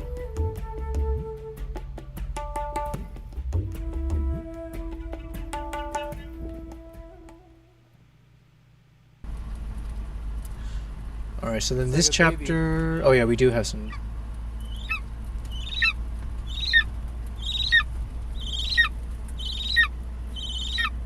This might be too much. It seems a little long. Hunters down there. And our photographer, Yabel. Hi, how are you? Cold. Cold, yeah? If you couldn't already tell, I was freezing my ass off. We all were. Ever since that snowstorm crashed our ice fishing, conditions only intensified. At this point, we were braving negative 40 degrees Celsius, relentless winds, and blinding snowfall. But there was no way I was missing out on capturing this moment. Yeah, that's way too long. I like parts of it, kind of, but it needs to be like 1/3 of this length. Let me read the rest. Let me back up a bit. Let's read the rest. But there was no way I was missing out on capturing this moment. 2 eagle hunters riding fearlessly into the storm, like warriors charging through legend. Weird. Enjoy what might just be the most thrilling footage I've ever filmed, brought to you by Mother Nature. And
from the sudden snowstorm while ice fishing to the blizzard on the mountain, Mongolia's winter was proving harsher than anticipated. And as if that wasn't enough, the worst was yet to come. Everyone began hunkering down, making preparations, gathering livestock, reinforcing shelters, and bracing for the real storm. Okay, I kind of like that. And I can probably start it later too, or I can say some of the sentences later. We have a bit more breathing room to speak. And then I might want to add like maybe one more line somewhere there, just about like, you know, check out these shots kind of a thing, but said better. Okay, let me try it again, then I'll try to pause and say some parts later.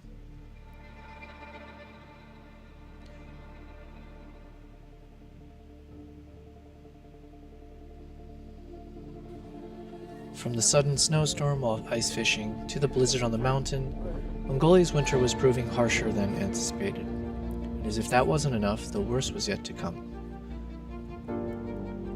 Everyone began hunkering down, making preparations, gathering livestock, reinforcing shelters, and bracing for the real storm.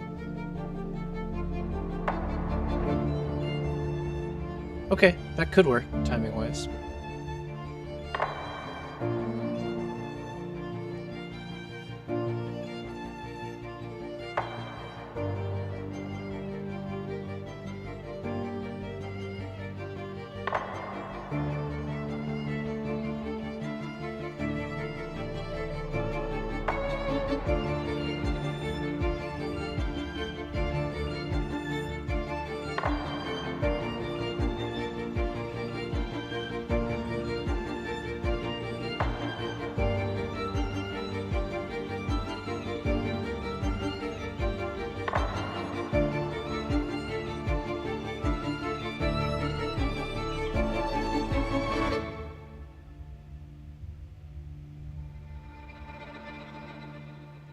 Alright, let's see what Mr. Echo's got for the last chapter here. In the storm's aftermath, Arctic sadly lost one of his stallions. It was a tragedy shared by thousands across Mongolia, with this brutal winter claiming between 500,000 to possibly 2 million livestock, according to my guide. I mean, that's good, but it seems weird to end with that. I think I need one more sentence in here, just be like, so after something, we gave a final send-off to our brave blah blah blah. So I think I need one sentence like that to close this off. And then the final section. Thank you all so much for joining me on this intense first chapter of my Mongolian journey. If you enjoyed it, please like, subscribe, and stay tuned for the next episode, because trust me, there's much more to come. More adventures, more incredible moments, and even plenty of drinking with eagle hunters. So I'll see you then. Okay, I like it. You know, slight change here and there, but it's not a bad way to end it. Hey, Anas Nabila. Feliz Navidad? Anas Nabilo. My god, I'm so bad at reading names. Anna, thank you for subscribing. And on Kick, I super appreciate that. Kick has been our slowest of the bunch, so I do appreciate anyone. I appreciate everyone who's going to watch this or follows me, but thank you very much. If you are just tuning in, I am streaming across YouTube, Twitch, and Kick. We are on day 16 of my streaming. We'll call it a career, but that's a little premature. Anas. Can you help me pronounce your name? And I'll help you pronounce mine as well, so it'll be a even exchange. I go by Yobel, or Yobel Prize is my handle. Yes. Oh, you're a video editor as well. Oh, I'm glad to hear that. Let me share something with you, because we are learning how to be shameless as a streamer here. I'm going to share with you my Discord link. We are slowly building a community, and as part of that, I am looking for especially people who are photographers, videographers, people who travel, people who are just interested in learning about those things. And so I hope that the community here on the Discord as well, we can share our photos, our videos. If you have questions, if you want people to, critique or get feedback on what you work on, I hope this could be a place where we can do that in a very friendly manner. But I love your work. Thank you very much. I do appreciate that. I will always appreciate people who send me any type of compliment. As much as you want, I will always appreciate it. But you're a video editor. Can I ask what kind of videos you work on? And in the meantime, I don't know how much of my work you have seen. If it's just from what you're seeing on the stream, I'm happy to kind of give a very, very quick introduction. I am a full-time travel photographer and videographer. I normally focus on wildlife and also just whenever I go on these adventures, capturing everything. My aim is to become a full-on, whatever you call it, documentary / filmmaker. I would love to be able to travel the world, capture moments, and turn it into National Geographic style or documentary style kind of work. But in order to get there, we have a lot of steps to go. So my current journey is YouTube. I'm a year old on YouTube, roughly, in terms of when I started to seriously start creating videos. And when I'm not traveling, I'm working on my YouTube videos. So that's what you get to see here as I am sitting at home. I'm not traveling for the rest of the year, but I do have over 12 different trips, over 100 terabytes of videos that I haven't been able to share with the world. So I figured if I'm going to be editing anyways in front of the computer, I might as well test if I can do it live. So we've been live streaming for the past 16 days. It's been really fun.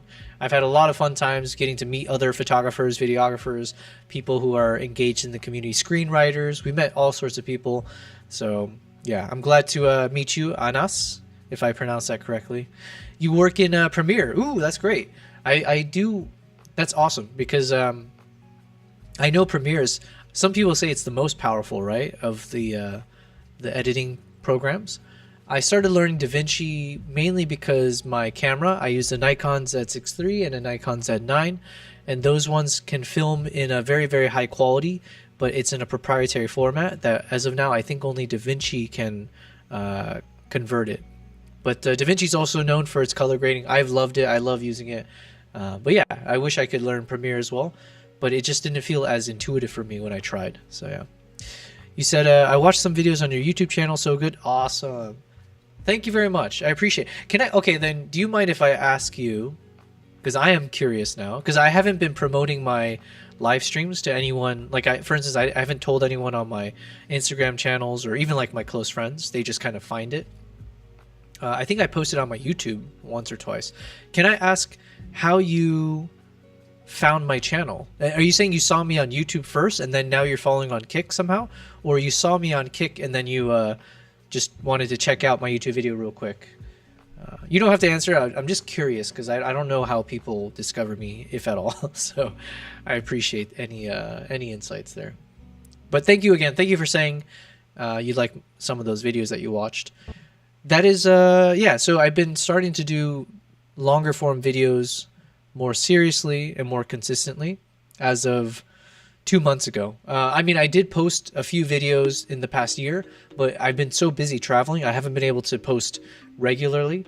So the goal is that I would be posting these videos like on a weekly or bi-weekly basis or bi-monthly basis and all that. Let's see. Anas, you said... I just searched about art on... Ooh, oh my god. I don't know, Cyrones, if you're still here. Okay, so Anas, you said, I'm just searching about art on Kick, and I found you. And I love documentary style and editing. I'm really happy you said this, Anas, because I was just complaining, maybe like an hour ago, and I was complaining before.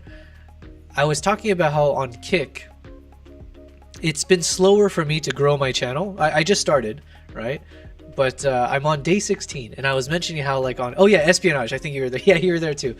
On Kick, I was complaining because somebody that works at Kick keeps changing my category from like... I tried just chatting, and then I'm trying art, and they would switch it to video production as the category, but nobody is on there. I think there's like 0 viewers. There might be 0 content creators who does video production most times out of the day. So I've been frustrated because this guy keeps putting me in the wrong category where no one can find me. So today I switched it to art, and I switched it back to art when I saw whoever it is switching it to video production, and it looks like it worked because you found me from art. Yes. Okay. So thank you for listening to me explain that poorly, but all right, good to know. So we hope that we will continue growing on Kick, and hopefully more people will follow me. If you're watching on Kick, it looks like there's like 4 of you guys on Kick right now. So I hope that means I should be getting some follows there. Yeah. Yes, because Twitch or Kick mainly for gaming. Yeah, exactly. On us, I have no what's the word? I have no like grandeur or like thoughts that like, oh yeah, this is meant for what I do.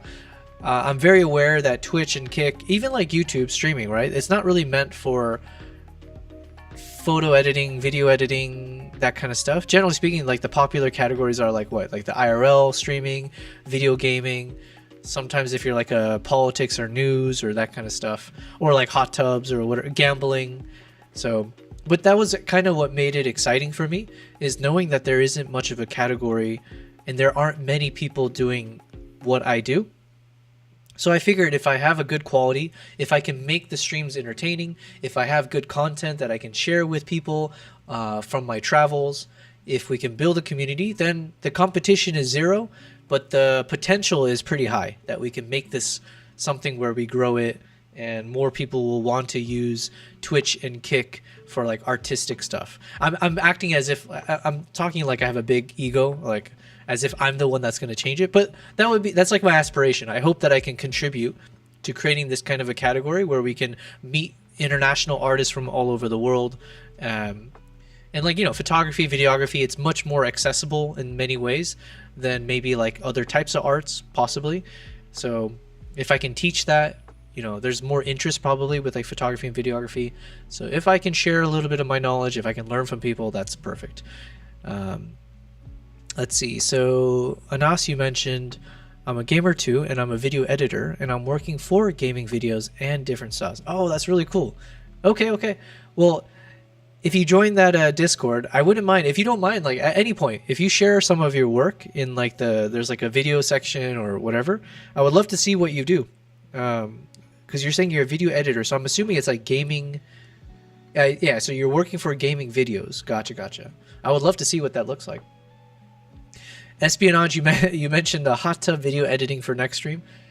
Yeah, maybe I'll maybe if my cats, they don't like water though, so I was gonna say yeah, because like imagine instead of this little basket, I'll switch it for like a little mini tub, and I'll put one of my cats in there. But that at that point, I think you guys can report me for like torture or something. But yeah, but you know what? I haven't revealed this yet, right? Because it's always tied up. But speaking of hot tub, I was gonna say, well, you know, like to be a successful hot tub video streamer, obviously I'm missing some of the components, like being a hot girl. So unfortunately, I don't have that. But I do have really long hair, so I haven't really shown it yet because it's always in a bun. But if I were to let down my hair, as was it Rapunzel? If I let down my hair like Rapunzel, you would see my hair actually goes down to like to maybe below the shoulders. So yeah. So maybe I can pretend to be a girl and do a hot tub stream is what I'm saying. Anas, you said, I'm from Egypt. I guess you can't understand the language. No, it's all good. It's all good. I live in Dubai, so I'm not too far away. I've never been to Egypt yet, so that's on me. That's my bad. I'm from the US, but I've been living in Dubai for, you know, a long time. Several years. You said, I guess you can't understand the language, but I'll send my work on your Discord. Yes, please. That'd be great. Because my work is 90% in Arabic language. Gotcha. Yeah, I can't speak Arabic, but it's a beautiful looking language, so at least it'll look nice. So, yeah. I think I disturbed Kimbap. Yeah. My bad. Let's look at this cat camera. Kimbap. Yeah. So Anas meets my second cat, Kimbap. And then we have a first cat, Nala, but I don't know where she is. So they will be a frequent member of my stream. Oftentimes you'll see them doing cat things, and who doesn't like that, you know? They inspire me every day and make me jealous every day. I wish I had the life of a cat, but what can you do? Espionage, you're saying, so I've been trying to figure out if you were Korean and your cat's name... I was trying to keep a poker face in case you were trying to guess, but then, yeah, the last part there. Your cat's name verifies that. Yes. So I am Korean by ethnicity, by descent or whatever, but I was born and raised in the States. My Korean is not so good, but it's good enough to survive in, you know, when I'm there, but not good enough to pass or like do anything more than just like say hello and where's the bathroom and how much does this cost. Are you from SoCal? No, I'm from Arizona, but I lived in San Francisco, so I was in Northern California for a number of years. But I do know SoCal is, you know, that's a good guess, because I think I read one time, this was years ago, but I believe someone said that the Koreatown in LA is the largest community of Korean people outside of Korea. I'm pretty sure that's a statistic that I was told like 10 years ago or something. I can ask ChatGPT, but you know, let's just leave it be just in case I'm wrong. So it's a Koreatown in LA is the largest population of Koreans outside of Korea. You said, oh, you sound like you're from California. I'm from Northern California as well. Yeah, I guess, like, I mean, Arizona doesn't really have, it's not known, I don't think, for having an accent necessarily, or not like an obvious one. Because I remember growing up feeling jealous of like some of the others, because like California had the reputation of, what was it? Valley Girl? Yeah, there's like the Valley Girl accent or something. And then obviously the surfer bros and like that kind of like chill vibes type thing. Yeah, we didn't really have anything. We say y'all, if that counts for anything. I always say, oh yeah, y'all are doing this or that. Yeah. Oh, you're from North Cal, so that's nice. Yeah, I was in San Francisco for maybe like 4 years or longer, somewhere in that ballpark. Good times. I really enjoyed it, but then eventually I moved to Dubai. So, but yes, thank you again, Anas. Thank you for following me on Kick. I'm excited to grow that channel as much as possible, and also the people on Twitch, including Espionage. I'll put a pin on the hot tub video stream. Listen, if you donate enough money, I guess I'll do most anything, right? That is what streamers do, right? So we'll get there at some point, I'm sure. Okay, so where were we on our journey here? Okay, so we looked at the final bit of the script. Most of it seems fine. There's a few things that I think we need to touch up, but you know what? I'm kind of exhausted in terms of doing the scripting. So I want to switch gears for the last, let's say, hour of our stream, or however much time we've got left in the tank. Let's go back to the emotes. So just as a quick reminder, as part of our streaming journey, I have, at least with Twitch, we have at least hit the Twitch affiliate mark as of 2 days ago. So someone in the chat had reminded me, or told me, that if you become a Twitch affiliate, then you have access to Twitch tiered emotes. So as part of that, he had recommended Maple Glades, shout out to Maple Glades. He told me I should use some of my photos and turn them into emotes, so that it's like a custom emote. It's related to, yeah, what I do. So as part of that, I've downloaded a bunch of my photos that I think could be the best ones for potential emotes. And we're going to start to put them in here. And we need to remove the background so that it takes up a full, like a full ratio here. So we're going to do that. And then if, in case anyone, you know, isn't bored, and if you're looking at these photos, if you guys see one of these and you're like, that would be such a good emote because this is great for whatever, it's doing this crazy expression on its face or whatever, I will appreciate all feedback, because I think I can only start with 5, and I have over 100 photos to look through. So this is going to be a long journey, but yeah, we'll just spend some time on this. So as an example, let's look at this gorilla that I took a photo of. And Anas, you sent a video on Discord. Perfect. I'll check it out in a second. I appreciate it. I'll get to that. And I appreciate you joining on Discord. I think I saw a notification. I'll make sure to add you there. Espionage, you said, I would recommend having someone illustrate your cats as well. Oh, yeah. Listen, I'm not big enough to have someone just randomly do that. I'll have to pay someone for sure. I do have photos of my cats. You know, actually, I have it. Would you get this? I already have an illustration of one of my cats. Actually, both of my cats. I have 2 tattoos of my cats. So over here, it's probably not so visible. It's a tattoo of kimbap. So I worked with a Korean artist. I flew to Paris to get this tattoo because she was there at the time. And I gave her my idea, but she has a really cool style of tattoos where it's like a very soft touch. So for this tattoo, I asked it if she can draw kimbap as a chef and show him chopping up kimbap. So I figured, since his name is Kimbap and I don't want to blast his name anywhere, I figured a cool way to show him was make him a chef eating his name, but eating kimbap. So that one is over here. And then the bigger tattoo, this was the second tattoo I ever got, but it's a big version of Nala here. And it's on my Instagram somewhere, but because Nala, when I rescued her, she was very scared. Like it took me, I think, like a couple months before she would like stop hiding under the couch around me. So she's like a very, very scared cat. She still is in many ways, but so I got a tattoo of her looking super badass. So this is like a badass version of her from the future. You probably can't see as much. You can find it on my Instagram, but basically I have her looking kind of cyberpunkish.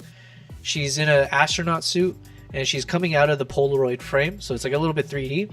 She's got a crack in her spacesuit where you can see a cigarette, or she's puffing away on her cigarette.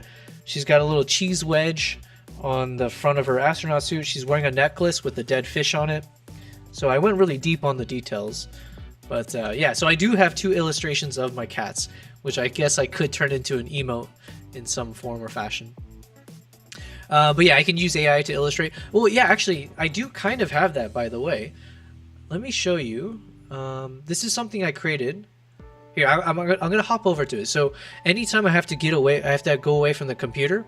I have this be right back scene, and I've created this be right back scene using some AI, using real photos of my home setup, of my cats, and then eventually I kind of combined it to make a video that works. I was really proud of it. So let me go ahead and play it for you guys so you can see what I mean. So imagine this would play anytime I go away, and it would randomly choose any of my videos that I've created, like clips from my YouTube, let's say. So let me go and do that.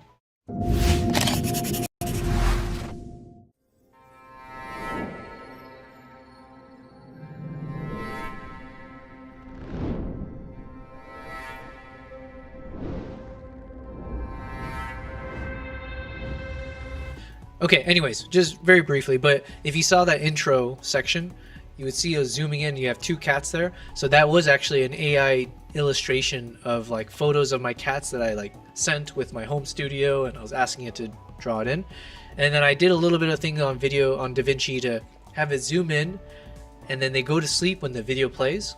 And then I had it loop where I had another animation where when the video ends, it zooms back out and it reverses and shows them waking up. And then that way I can loop to play the next video and the next video. So yeah, I have a lot of fun with AI, I guess. But yeah, we'll create some emotes of them as well. But let's just say with this image here, if I've got this guy, I guess I would need to make sure, well, we can do more than that.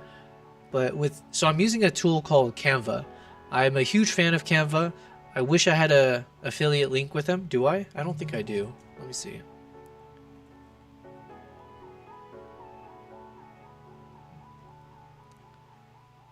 Digital subscriptions. No, I don't have it listed here. So at some point I would love to figure out how I can get sponsored by Canva. I love them. I use them all the time for all of my creative stuff. But yeah, so one thing I guess we can do is just remove the background, and then, you know, let's restore a little bit of its head.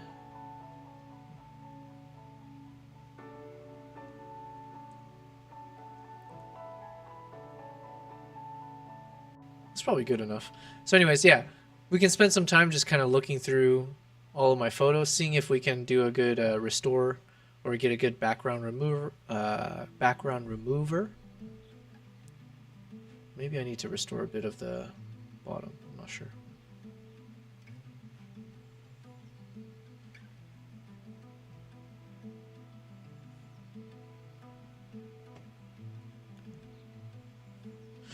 Espionage, you said, yeah, those two cats would be perfect. Yeah, yeah. So I think those would be cool. You make a good point. Yeah, but I'm so early in terms of understanding how to use emotes. So I figured I'll use my wildlife photos first and then see. My current thought was, let's say for tier 1, it would be using actual photos that I've taken, and then whichever ones work, we'll turn it into emotes. Tier 2 would be then taking all of those images, but then turning them into like illustrations. So then, yeah, maybe I can give it to AI and have a consistent style. And then tier 3 would be having the animated GIF versions of them. So like if it's roaring or whatever, all that kind of stuff. So that's my current thought, is like if I can figure out those tiers, that'd be great. But like I said, I don't actually know how to make emotes. But let's say if this is how you're supposed to do it, then at least we got one. And then let's just keep going through photos. I should probably go in order, but I want to show you guys. So this is one of the ones that Maple Glades had when he originally told me I should turn these into emotes. So as an example, let's look at this one. So this is a shoebill stork that I photographed in Uganda. And as you can see, it's a very, very expressive looking bird. So imagine if I were to remove the background. There it is. So then imagine this is an emote.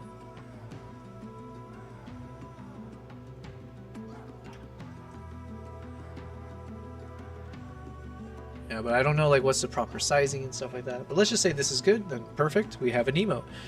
And my understanding of emotes is just like, ideally you have things that feels like a certain expression. So if like one looks like it's laughing or if one looks angry, I'm assuming that is what you kind of are looking for. So I don't know what emotion this would be, but it is one of the cool shots. And this is actually from our Mongolia trip, the one that we're working on. So it'd be a little bit more fitting as well. But yeah, this is where, like I'm saying, a lot of what I do, AI, I know there are some people who really hate AI, and I can understand why, especially as you see how much it takes away from like creative people and artists and stuff like that. For me personally, AI has helped me more than hurt me. It's allowed me to access things that I personally could not do or probably wouldn't be able to afford to do with the resources involved. And so like even this, which is like, you know, removing a background is a form of AI, right? It's recognizing the subject and finding a way to completely remove this.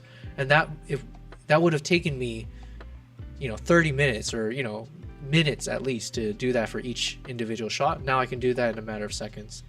So I feel very productive if I use AI properly. But yeah. Let's find another one. Let's see.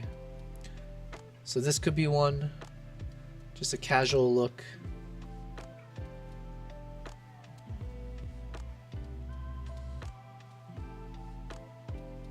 And it's like pretty good. Like it does such a good job at like actually figuring out what the subject is. All right, so another potential emote.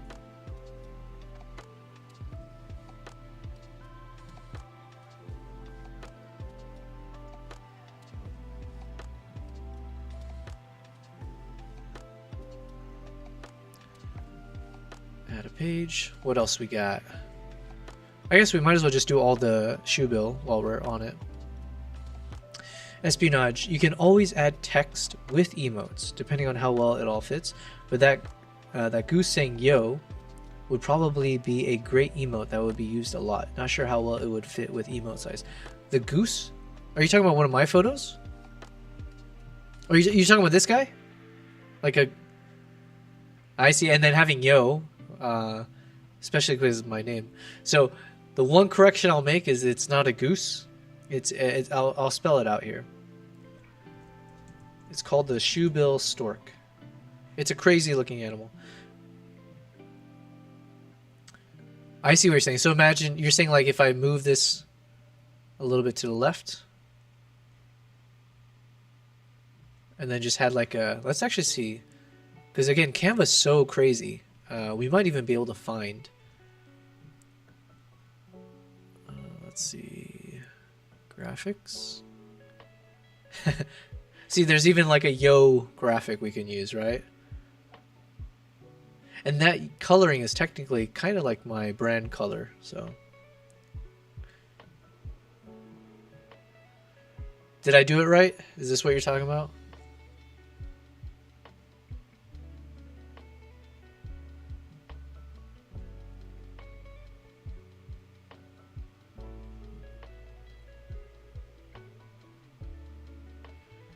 But yeah, this animal is so expressive. So we have stuff where it looks like it's laughing,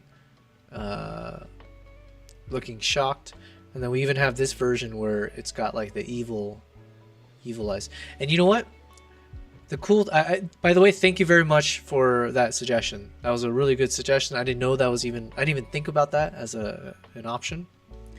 But yeah, these are those thoughts that I have where it's like I hopefully we can grow and become a bigger content creator, and then I would love to meet artists, including artists who know like how to create these emotes, and I would love to pay them.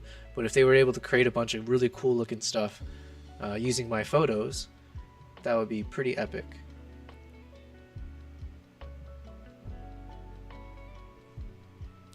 So maybe like the evil looking one or the angry one.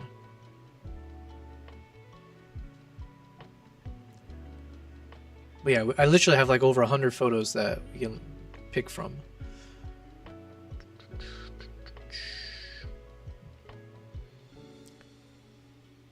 Maybe let's try. This one kind of has a shocked Pikachu face.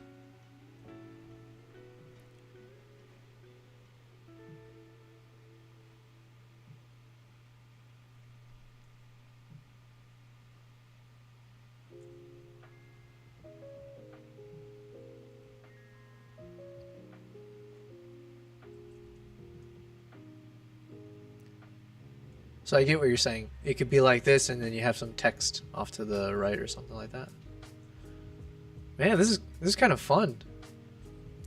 Well, we'll see. We have to see if... Okay, so definitely the one you mentioned. I mean, this one lands. This one hits, you know?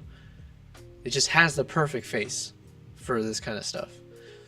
This one, maybe, if I have, like, some kind of text as well. It could say, like, shush on there. It could just be an evil one. I don't know. Something about this I want to use. It just looks too epic otherwise.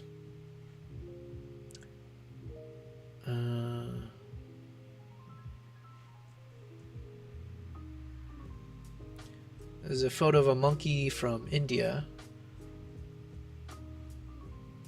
I feel like monkeys are always a safe bet. What?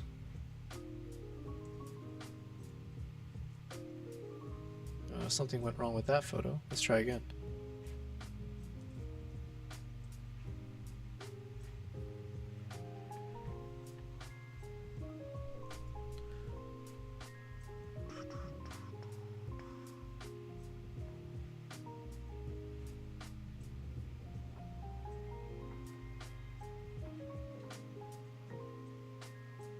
Where'd that monkey go? Don't tell me I lost the monkey. There you are. Okay, let's try it again. I don't know what happened there. Background remover. There we go. Man, such a crazy look on its face. Now I do have one. Well, this one's definitely the best one for the surprise Pikachu face.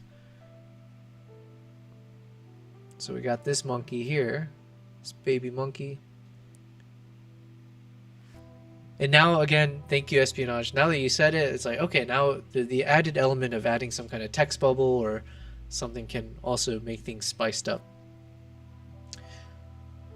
So this one could also have some kind of, like, text over there.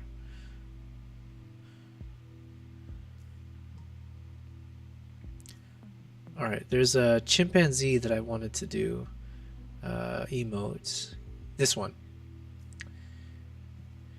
Espionage, I need to get a long zoom for wildlife. Yeah. Some trips, like this trip, I think, I was able to take some of these photos with the 70 to 200. But generally speaking, for like your typical wildlife, like a 300 to 400 millimeter range is pretty good. For like Jeep safaris, definitely like a 400 is a good range. 600 or 800 is like recommended for like if you want to do snow leopards or other like remote animals. But yeah. What do you normally shoot with? And thank you very much. Great photos. Thank you.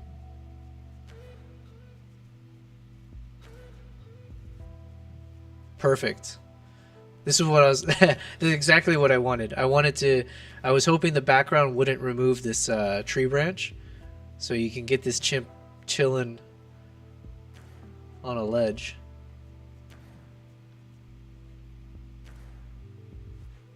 Let me just see if I need to fix the hand or not. Okay, just a little bit.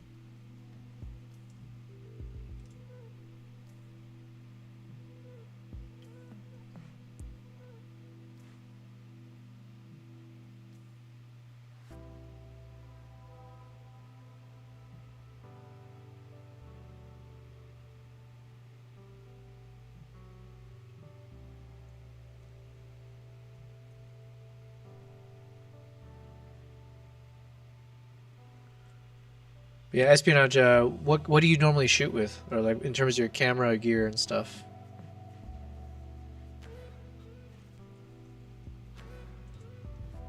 Oh shoot, I did not want to do that.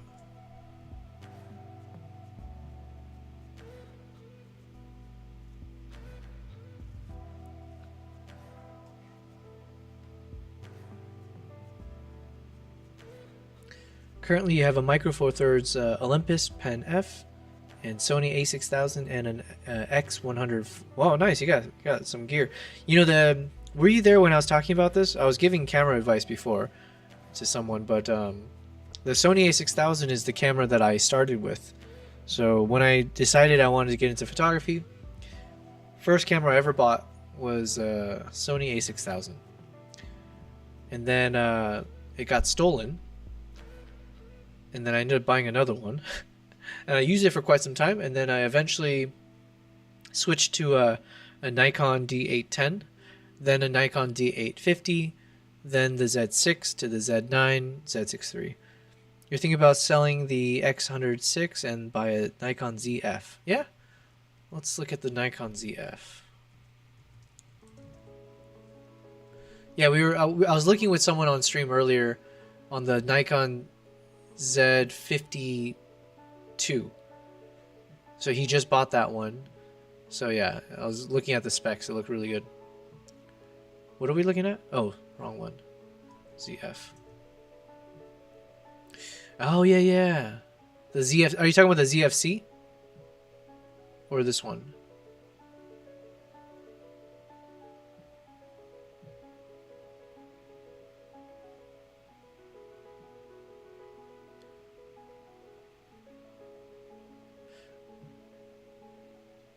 Yeah, the ZF, it's like, it looks so badass. Like, you know, it's like that, it's got that vintage look to it.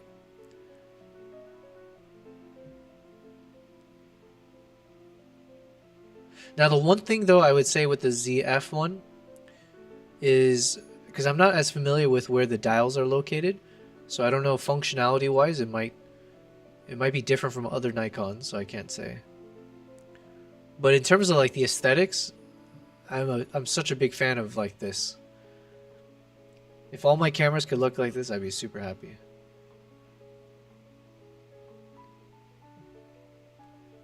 All right, let's see. So for video, you can do H.265 10-bit. Okay. Oh, you can do N-Log. That's good. That's really good. So as an FYI, all my videos that you see me editing, it's shot in N-Log and not in H.265 10-bit. It's in a format called NRAW, which is Nikon's proprietary one, and it's like a 12-bit color depth. But this is excellent anyways. And yeah, so the N-Log is great. 4K HD, 60 frames per second. Great. Record up to 125 minutes of capture. And by the way, it's in DX image area, which means it'll crop in. So instead of like in that full frame mode.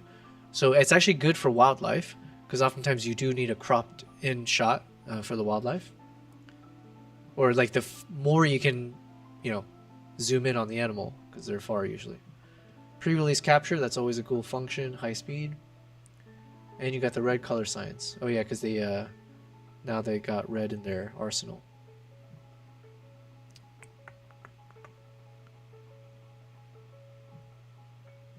Cool, cool.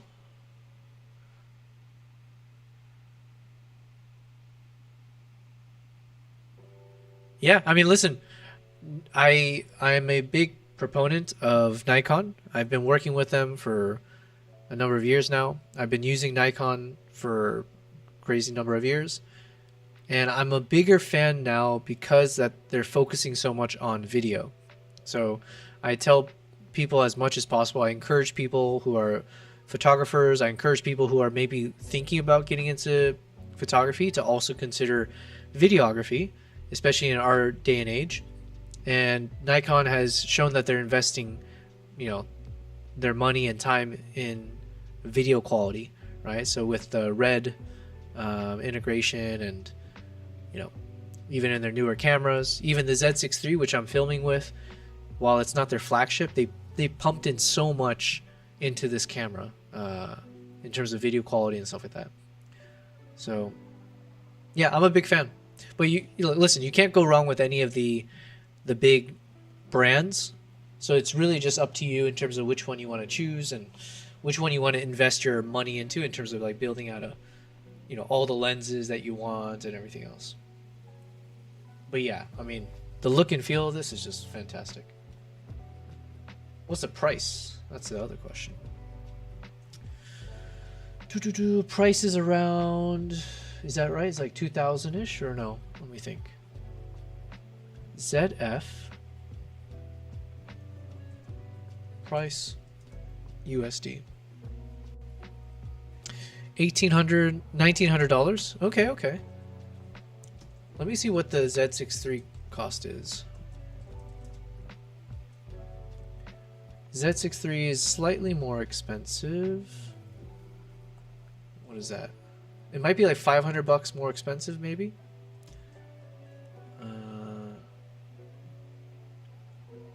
Here, let's see. How do I find the price? Because espionage, if I can encourage you in one direction or another. Okay, so it's about $2,400. So it's probably like $500 more expensive. Oh, but to be fair, yeah, if you're looking for the vintage look, then yeah, like the Z6 III won't necessarily get you there. But if yeah, like I can only speak to what I've used, and I'm extremely loving this Z6 III camera, right? So as I mentioned, I have the Z9, which is technically the flagship, right? So if you compare the pricing, this is like a $5,000, $6,000 body, I believe. Z9 is the flagship, and it's the flagship for a reason. It's so powerful as a camera. But what I'm saying is the Z6 III at, you know, mid $2,000 price, it's like packed with so much crazy features, and in like such a tiny, like it's like a lightweight body. So then this has become like my go-to camera when I'm traveling, where the Z9 is clearly the one I use when I'm like trying to get the best wildlife shots and everything else. But then for like my day-to-day, my vlogging, just having quick access to it in my side bag for just any moment that might happen, that's the one I go to right away, and I start filming immediately. And the quality's great. Like, you guys will see it eventually, right, in terms of my future videos that you're gonna watch. This one was with the Z9s, but the Z6 III, the quality, it's like it's using the same kind of color bit depth, the same NRAW proprietary format. The only difference is like some of the features where instead of being able to film 8K resolution at like, you know, 60 frames per second or something like that, I can only do like 6K at that frame. So in some of those elements, it's not as powerful as the Z9, but in terms of the color quality, the resolution, like this kind of stuff, yeah, I can't speak highly enough about this camera. So, and it's like the perfect hybrid where you get like excellent photography and you get excellent video. So if you are going into the Nikon direction, that's also one that I would recommend. It's got the articulating screen, so you now like that's been really helpful for me as I'm doing more vlogging style things as well.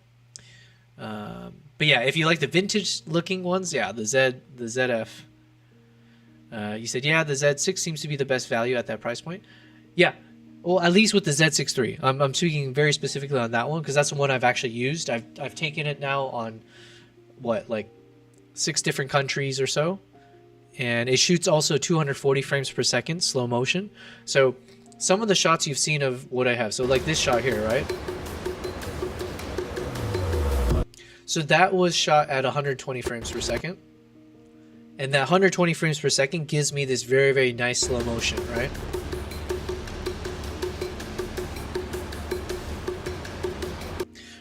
The Z6 III has a feature where you can film it at 240 frames per second, not in 4K but in HD, but that's usually good enough for most people, and then I will end up upscaling it anyways, like with my programs that I use. But yeah, for me as a wildlife photographer, wildlife filmmaker and all that, anytime I can shoot things in super slow motion, like it turns anything into cinema. So just as a quick also aside of like, you know, if you're thinking about, so for instance, let me show you some shots. I was showing some of this the other day. These were shot with the Z6 III, and I filmed it in 1080p 240 frames per second, so that's how you get the slow motion. And then I've actually gone ahead and upscaled all of these videos using my Topaz program to get it to 4K. But then I'll show you like what the slow motion looks like. So in slow motion, like that 240 frames per second, it's like, it's so crazy. So the faster the action is, the more you can get this crazy cinematic feel. And so one of the coolest shots I have is like, for instance, this one. So here, this is in Japan. So then these were 2 of the crown cranes, and they were in mating season. So you're watching them as they're like, you know, bowing to each other. And all of it in like glorious slow motion. You can see the birds in the background also going crazy. And then there's a few moments in this where you'll see like it tosses something up in the air. and then you see like it, how it picks it up. They do another little bow in slow motion. Then yeah, this kind of pickup moment.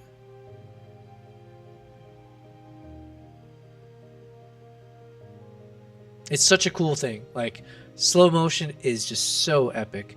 Espionage, you say, yeah, that's ridiculous looking. Too bad I'm on my phone so I could see it in all its glory. No worries. Listen, we're many trips away from me editing this video. Actually, no, I take it back, because this trip was in this year, right? It was March of 2025. So if I go in order, this is kind of towards the last bit of like when I'll finally get to this travel vlog. But I might actually show this after Mongolia. And the reason is, in terms of the workshops that I'm going to advertise for, like taking people like group tours to different countries, Japan is one of them that I want to take people to next year. But the problem is, when I take them, it's going to be February of 2026. So, we still have half a year before it's February, but that means I need to start working on all the photos and videos so I can start promoting it. I need to create the web page, advertisement, and all of that. So actually, I might do this trip next, just so I can, on stream while I'm being productive, I can actually look at all the videos and see what I want to use. So yeah, that'll be fun. We're gonna jump over to Japan after our Mongolia trip is complete. And I have so much of this kind of stuff, like slow motion shots of the cranes, of foxes, close-ups and everything. So you can look forward to that. If you continue watching my streams, that will be my little bit of a incentive, let's say. But anyways, I think it's a good idea either way for you. I do think consolidating, like selling some of your cameras to just get like a more powerful one, it's a good way to keep motivated in terms of wanting to take more photos and keep learning, let's say. But definitely this chimp on a ledge has to be an emote. It just has to. We got another shoebill stork image that I think could work. We have plenty. Like, there's way too many to... So we got this one doing like a little bit of a side eye. So this is kind of a trippy photo because in some ways it looks like the head is actually staring up, like it's normal. But yeah, like clearly in my view, it's like it's tilting its head down and looking at us upside down. But it's a very trippy looking photo.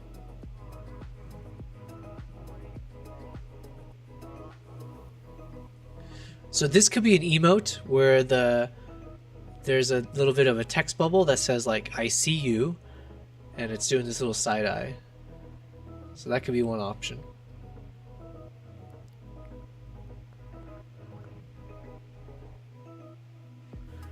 This one feels like it's good for some kind of moment.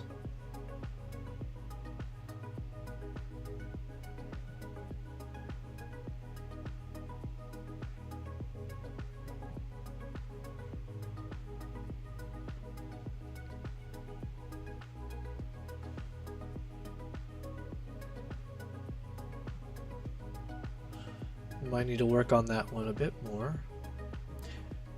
Okay, this one should be easier, hopefully.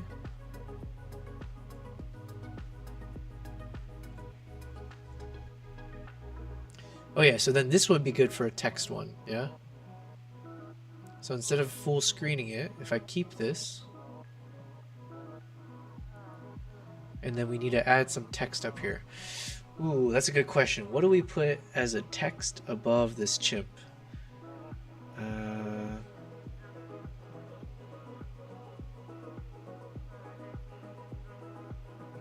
I don't have an answer. Hopefully someday when I have a community, they can throw suggestions at me. This will be a placeholder for now. Let me just put a text bubble here. Text bubble.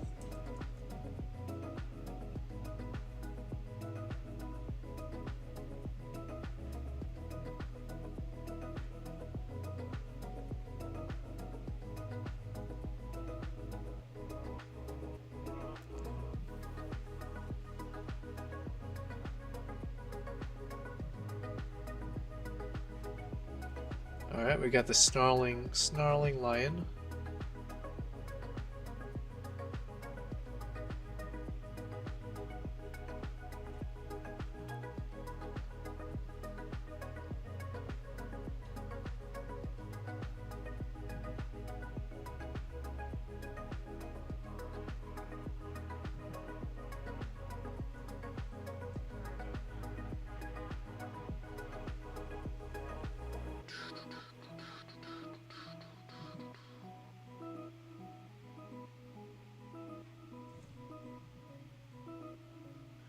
And we got the Lion Cubs version of it.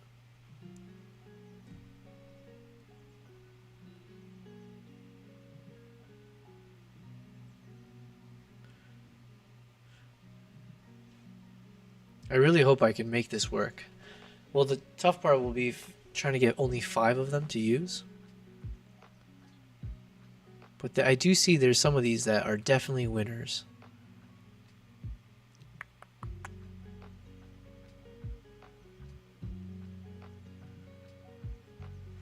Let's see if this one looks good.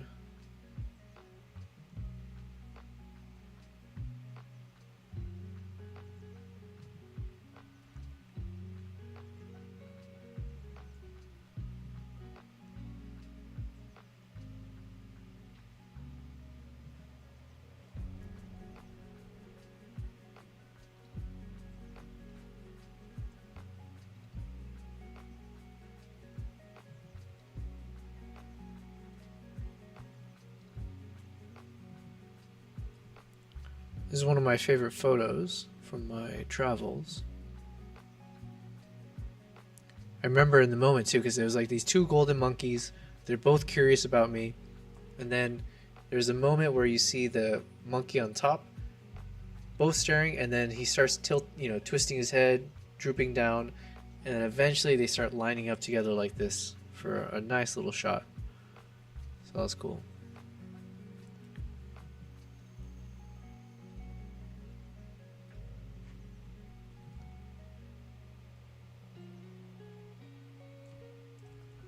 This one has some potential, maybe.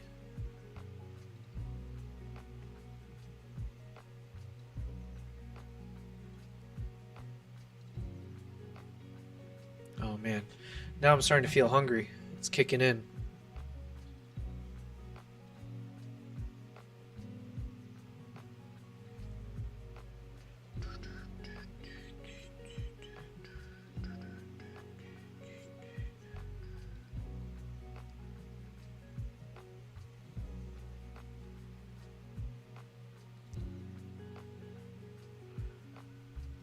Alright, I think I have it in me to do a few more of these. Then I want to quickly go back to our video.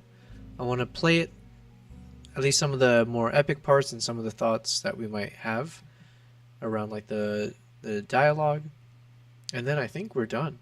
We've done enough today. We've done enough, yeah.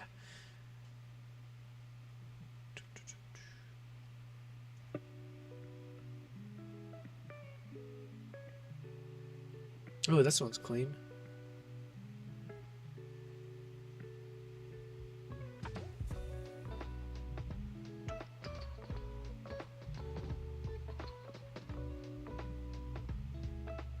This one could be like one of those where he's like, is the work ever done, espionage? That is it's a good question. Rhetorical, I'm sure.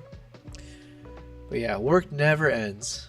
The only thing I've realized is like, you just need to, I'm not following my own advice recently, but all you can do is just prioritize every day. So knowing that you'll always have a backlog of work to do is more just kind of saying like, what are the top 5 things I need to get completed today as the top priority? And at least that way you don't feel so, you won't feel like so like dejected about like, oh my God, I have so much more to do. You give yourself a little bit of a reward by saying like, oh, I needed to do these 5 things and I got all 5 done. That's kind of why I set a little bit of an agenda on my streams. So that's a little bit of my way to say like, here's what our objectives are for today. And if I feel like I hit all of those agendas or most of them, then I'll feel a bit more like a reward, even knowing that there's 10,000 more things to do tomorrow. Espionage, thanks for the camera recommendations. Yeah, absolutely. You know what? I need to get some more practice with like the other brands, or just be more familiar with them, so that way I feel like I can give you a much more unbiased opinion. But at the very least, I can. That's why I don't know much about the ZF and the others. But at the very least, I knew I can tell you with the Z6 III, I'm very, very comfortable shouting out that camera. And then at least looking at the specs of the ZF, it seems like it's a pretty. It seems like it punches above its weight. So that's also probably worth the investment. But yeah, listen, I'm here for this, man. Anytime you have questions about really anything, the whole point of why I'm doing the streams is I like to share everything about my travels, what I've learned, what I like about them, where to go, how to travel, what do I bring when I travel, whether it's like literally what do I bring, like outside of camera stuff, but then also the camera tech, how do I shoot with them, everything, like all of it's fair game. I enjoy sharing my any bit of experience or knowledge.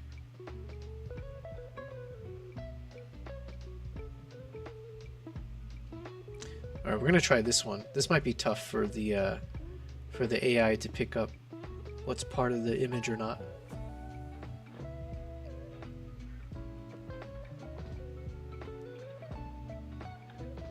Yeah, not the best. Not the best. Ooh, let's definitely do. We got to do our multicolored animals. So we got the dog, and then we'll have the cat. And I don't know what the emotes will be for these two, but I feel like I have to because I have a set, right? We'll have a pair. We got the dog with the fire and ice eyes, and then we get the cat. Where are you? Yes, Kimpop. Give me 1 second. Let me find. Where's my cat photo? Hey, who's here first? Nala, come on. I'm just gonna assume that Nala caused the problem. Espionage, you're asking, how did you end up in Dubai? So, when was it? Over 5 years ago, but it feels like ages now. When I basically started getting into traveling, so I was more passionate about traveling than like photography, let's say. Photography was just a way for me to share the best way and maximize my travels. So then as I started getting more into travels, I really wanted to move abroad. My thought was like, I should probably move abroad before I get too old or before I have too many like dependencies or like settle down in life, let's say. So the company that I work for, it's an international company, and I spoke with my boss and basically said like, you know, and my team members, I was like, you know, if there's an opportunity that opens up in one of the other offices, I think I would like to try it out, if, you know, with your blessing, let's say, kind of. And so there was an opening in Dubai within like an extension of our team. And so when I applied for the job, thankfully I got it. And yeah, I flew out there like maybe a month and a half, 2 months later. So yeah, I really moved mainly because I had a desire to before it was too late in my mind. But then secondly, thankfully with my company, there was an opportunity. It didn't have to be Dubai. And like, if I always encourage people, if you have the opportunity to live abroad, definitely take it. Because it's a rarity, right? So in many ways you start having more unique life experiences, things that are like harder for other people to replicate. There's no other you, right? The more kind of like crazy life decisions you make, obviously, and traveling is one of those. Especially, I forget if you told me where you live, but let's say for like a typical American like myself, the thought of moving abroad is just like, it's such a daunting, like, oh, I would never do that. Why would I ever move out of the US? The US is the center of the world, you know? It's like, so most people can't even think about moving abroad if you're from the US. But if you could do that, it just like rewires your brain. You see all these new ways of living. You see all the things that are actually better about other cultures that you might not have realized. And yeah, so not to say like you realize flaws in your own culture, but you see that there are other ways of living that also are great and other ways to live. So yeah, it just broadens your mind, your horizons, your opportunities. It makes you more interesting as a person. Yeah. So anyways, I moved for those reasons, and then it allowed me to continue traveling. So I was able to balance my work with a lot of trips, taking photos mostly. And then eventually I got into videography. Alright, so we have this cat version and this dog version with the heterochromia eyes. I don't know what they would stand for, but I feel like I want to use it somehow as an emote. It just has to be done.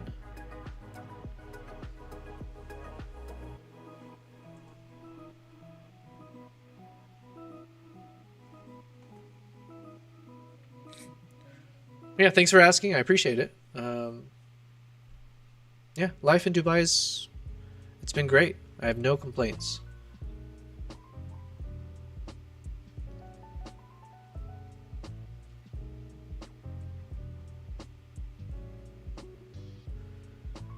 Okay, let's do one more of these because now I see it's 5 minutes till midnight my time. I want to choose one more of these and then we're going to review our video one last time.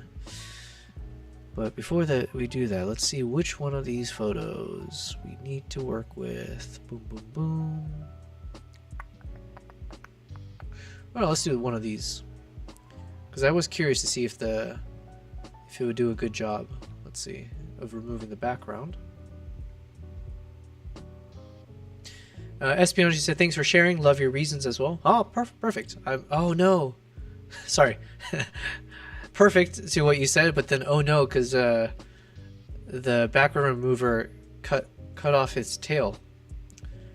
That's a shame. Well, I mean, we can add it back, but I'm too lazy. Let's work on that one later. But yeah, I appreciate you saying that you love the reasons as well. Because if you couldn't tell by now, I overshare. I ramble, as my friends would say. I will fill the room and the time as much as you need with my voice.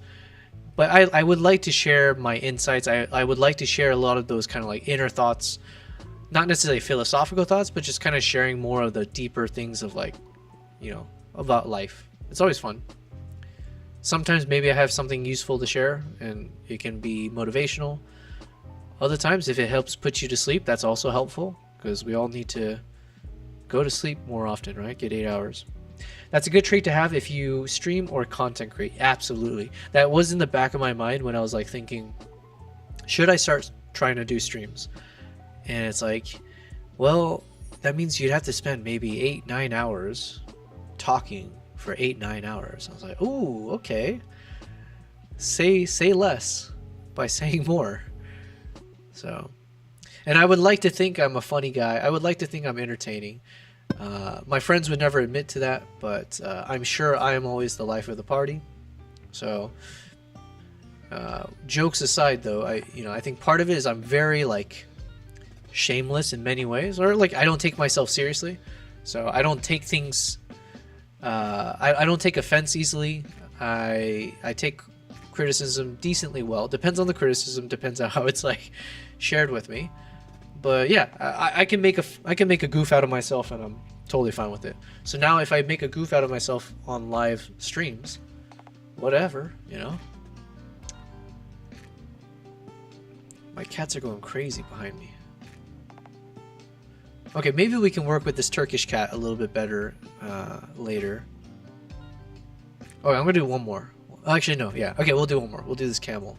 I'm curious.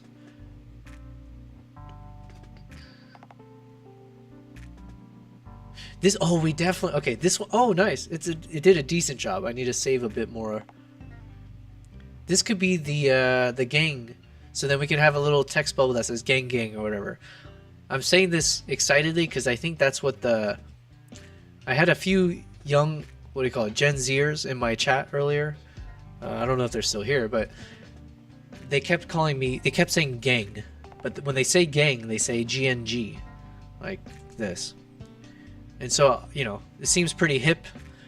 So now we can have one like this because obviously it's a squad, right? We would say squad. So if we can kind of figure out whatever the word is that these youngins say, it's like gang gang or whatever, then boom, we've got our nice little emote for that. Okay, not bad. All right, so the last thing I want to do is I want to review the work that we've completed. We're going to start with the trailer. I'm going to play out some of the more epic moments of our video. We're going to enjoy it. Let's just soak it in. This has been a labor of love. There's still a lot more to do though. So for instance, the colors and everything, like, you know, it'll keep looking more and more cinematic. Don't get me wrong. But as far as like the amount of work we've achieved, I'm really excited to upload this video. Let's call it in like 3 days time. So let's go ahead and somewhat full screen this guy and enjoy.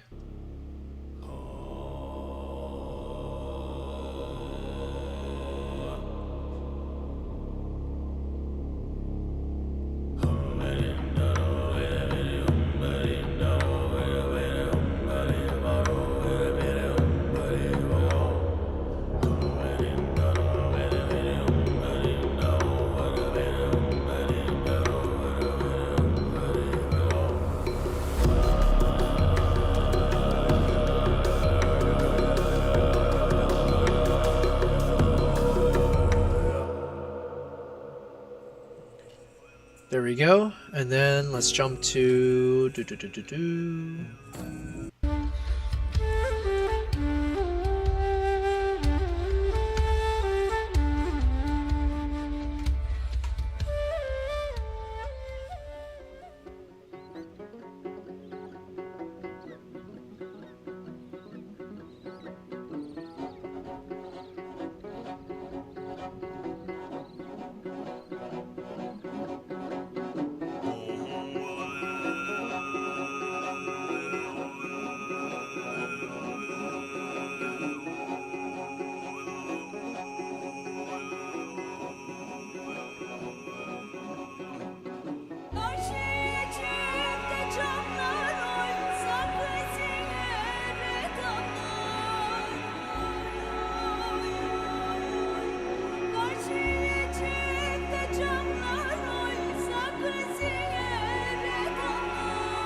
All right, Nala, come on.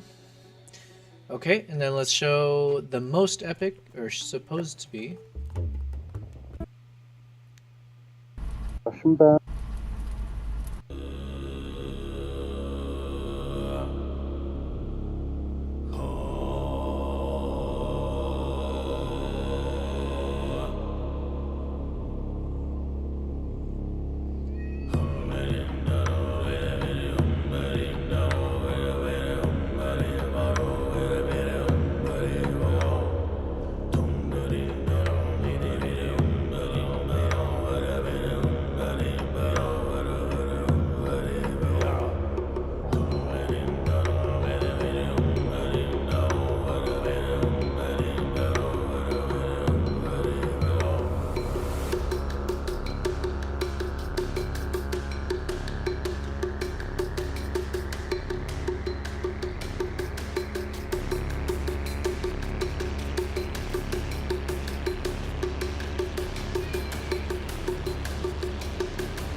And then I think I can let the rest play out, because then we keep having more cinematic sequences. So yeah, we'll keep this playing.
All right. All right, all right. I'm really happy with that. And you know what? I feel like those last few chapters are definitely my favorite because each one flowed into the next, and I felt like it flowed seamlessly with, especially with the music and everything like that. So I'm really, really happy with what we've got done. So yeah, well, listen, thank you everyone who's been a part of this stream today. I appreciate it. We've had lots of fun times, good laughs. Thank you, especially Cyronius and Idora for helping me with my mic issues. So we made some progress. We fixed a few things. And then everyone else who has been a part of this chat, thank you, Espionage. It's been great talking to you in these last, last couple hours or so. But yeah. Oh, thank you very much for the follow on Twitch and Free Zone. Thank you very much. I appreciate it. I do apologize because I'm coming up towards the end of my gas, if you will. So what I was doing is I was just showing the progress we made today. We have essentially, officially, okay, no, I won't say officially. We have completed our video in terms of start to finish, all of the shots, the soundtracks, the storyline. All we have left is finalizing the voiceover, the scripting. We were using our very close friend now. Echo is what he calls himself, but our ChatGPT. So I'm going to be spending some time off stream just kind of reviewing this a little bit more. And I will record the voiceovers tomorrow before we start the stream. And then we just need to insert all the voiceovers. We'll start playing with that. We'll edit the sound quality, sound effects, things that we need to on the audio side. And we'll do one final review of all of the clips in terms of editing each one, in terms of the color scheme, just like having a consistent color grading like we do for the trailer. So kind of having this kind of style probably, at least for the cinematic moments. So we'll try to replicate that throughout the rest of our video. But yes, we are at the tail end of episode 1 of our travel vlog series in Mongolia. It's taken us, well, we're on day 16 now, so it's taken us 16 days. I really hope, if you are new to this, I do hope you'll check out some of the VODs of our prior streams. I started this video on day 1, and we've basically just been plugging away every day to try to get this video done. And so it's been really, really fun. If you look at if you look at day 1 compared to day 16 now, the change is like so crazy. But every day we've had these kind of moments where there's like a mental block, we didn't know how to figure something out, and then boom, thankfully we got the answer. And so I hope you can see that as you watch some of those older VODs.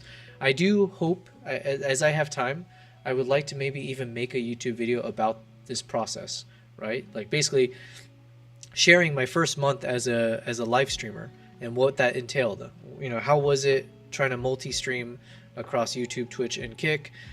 How was it in terms of doing it as a photographer, videographer, making these edits? So I would love to be able to share that. Maybe I'll be able to condense some of the best bits from the past however many days. But listen, don't wait for that. Go watch my VODs. Go support me if you can. Check out my YouTube video.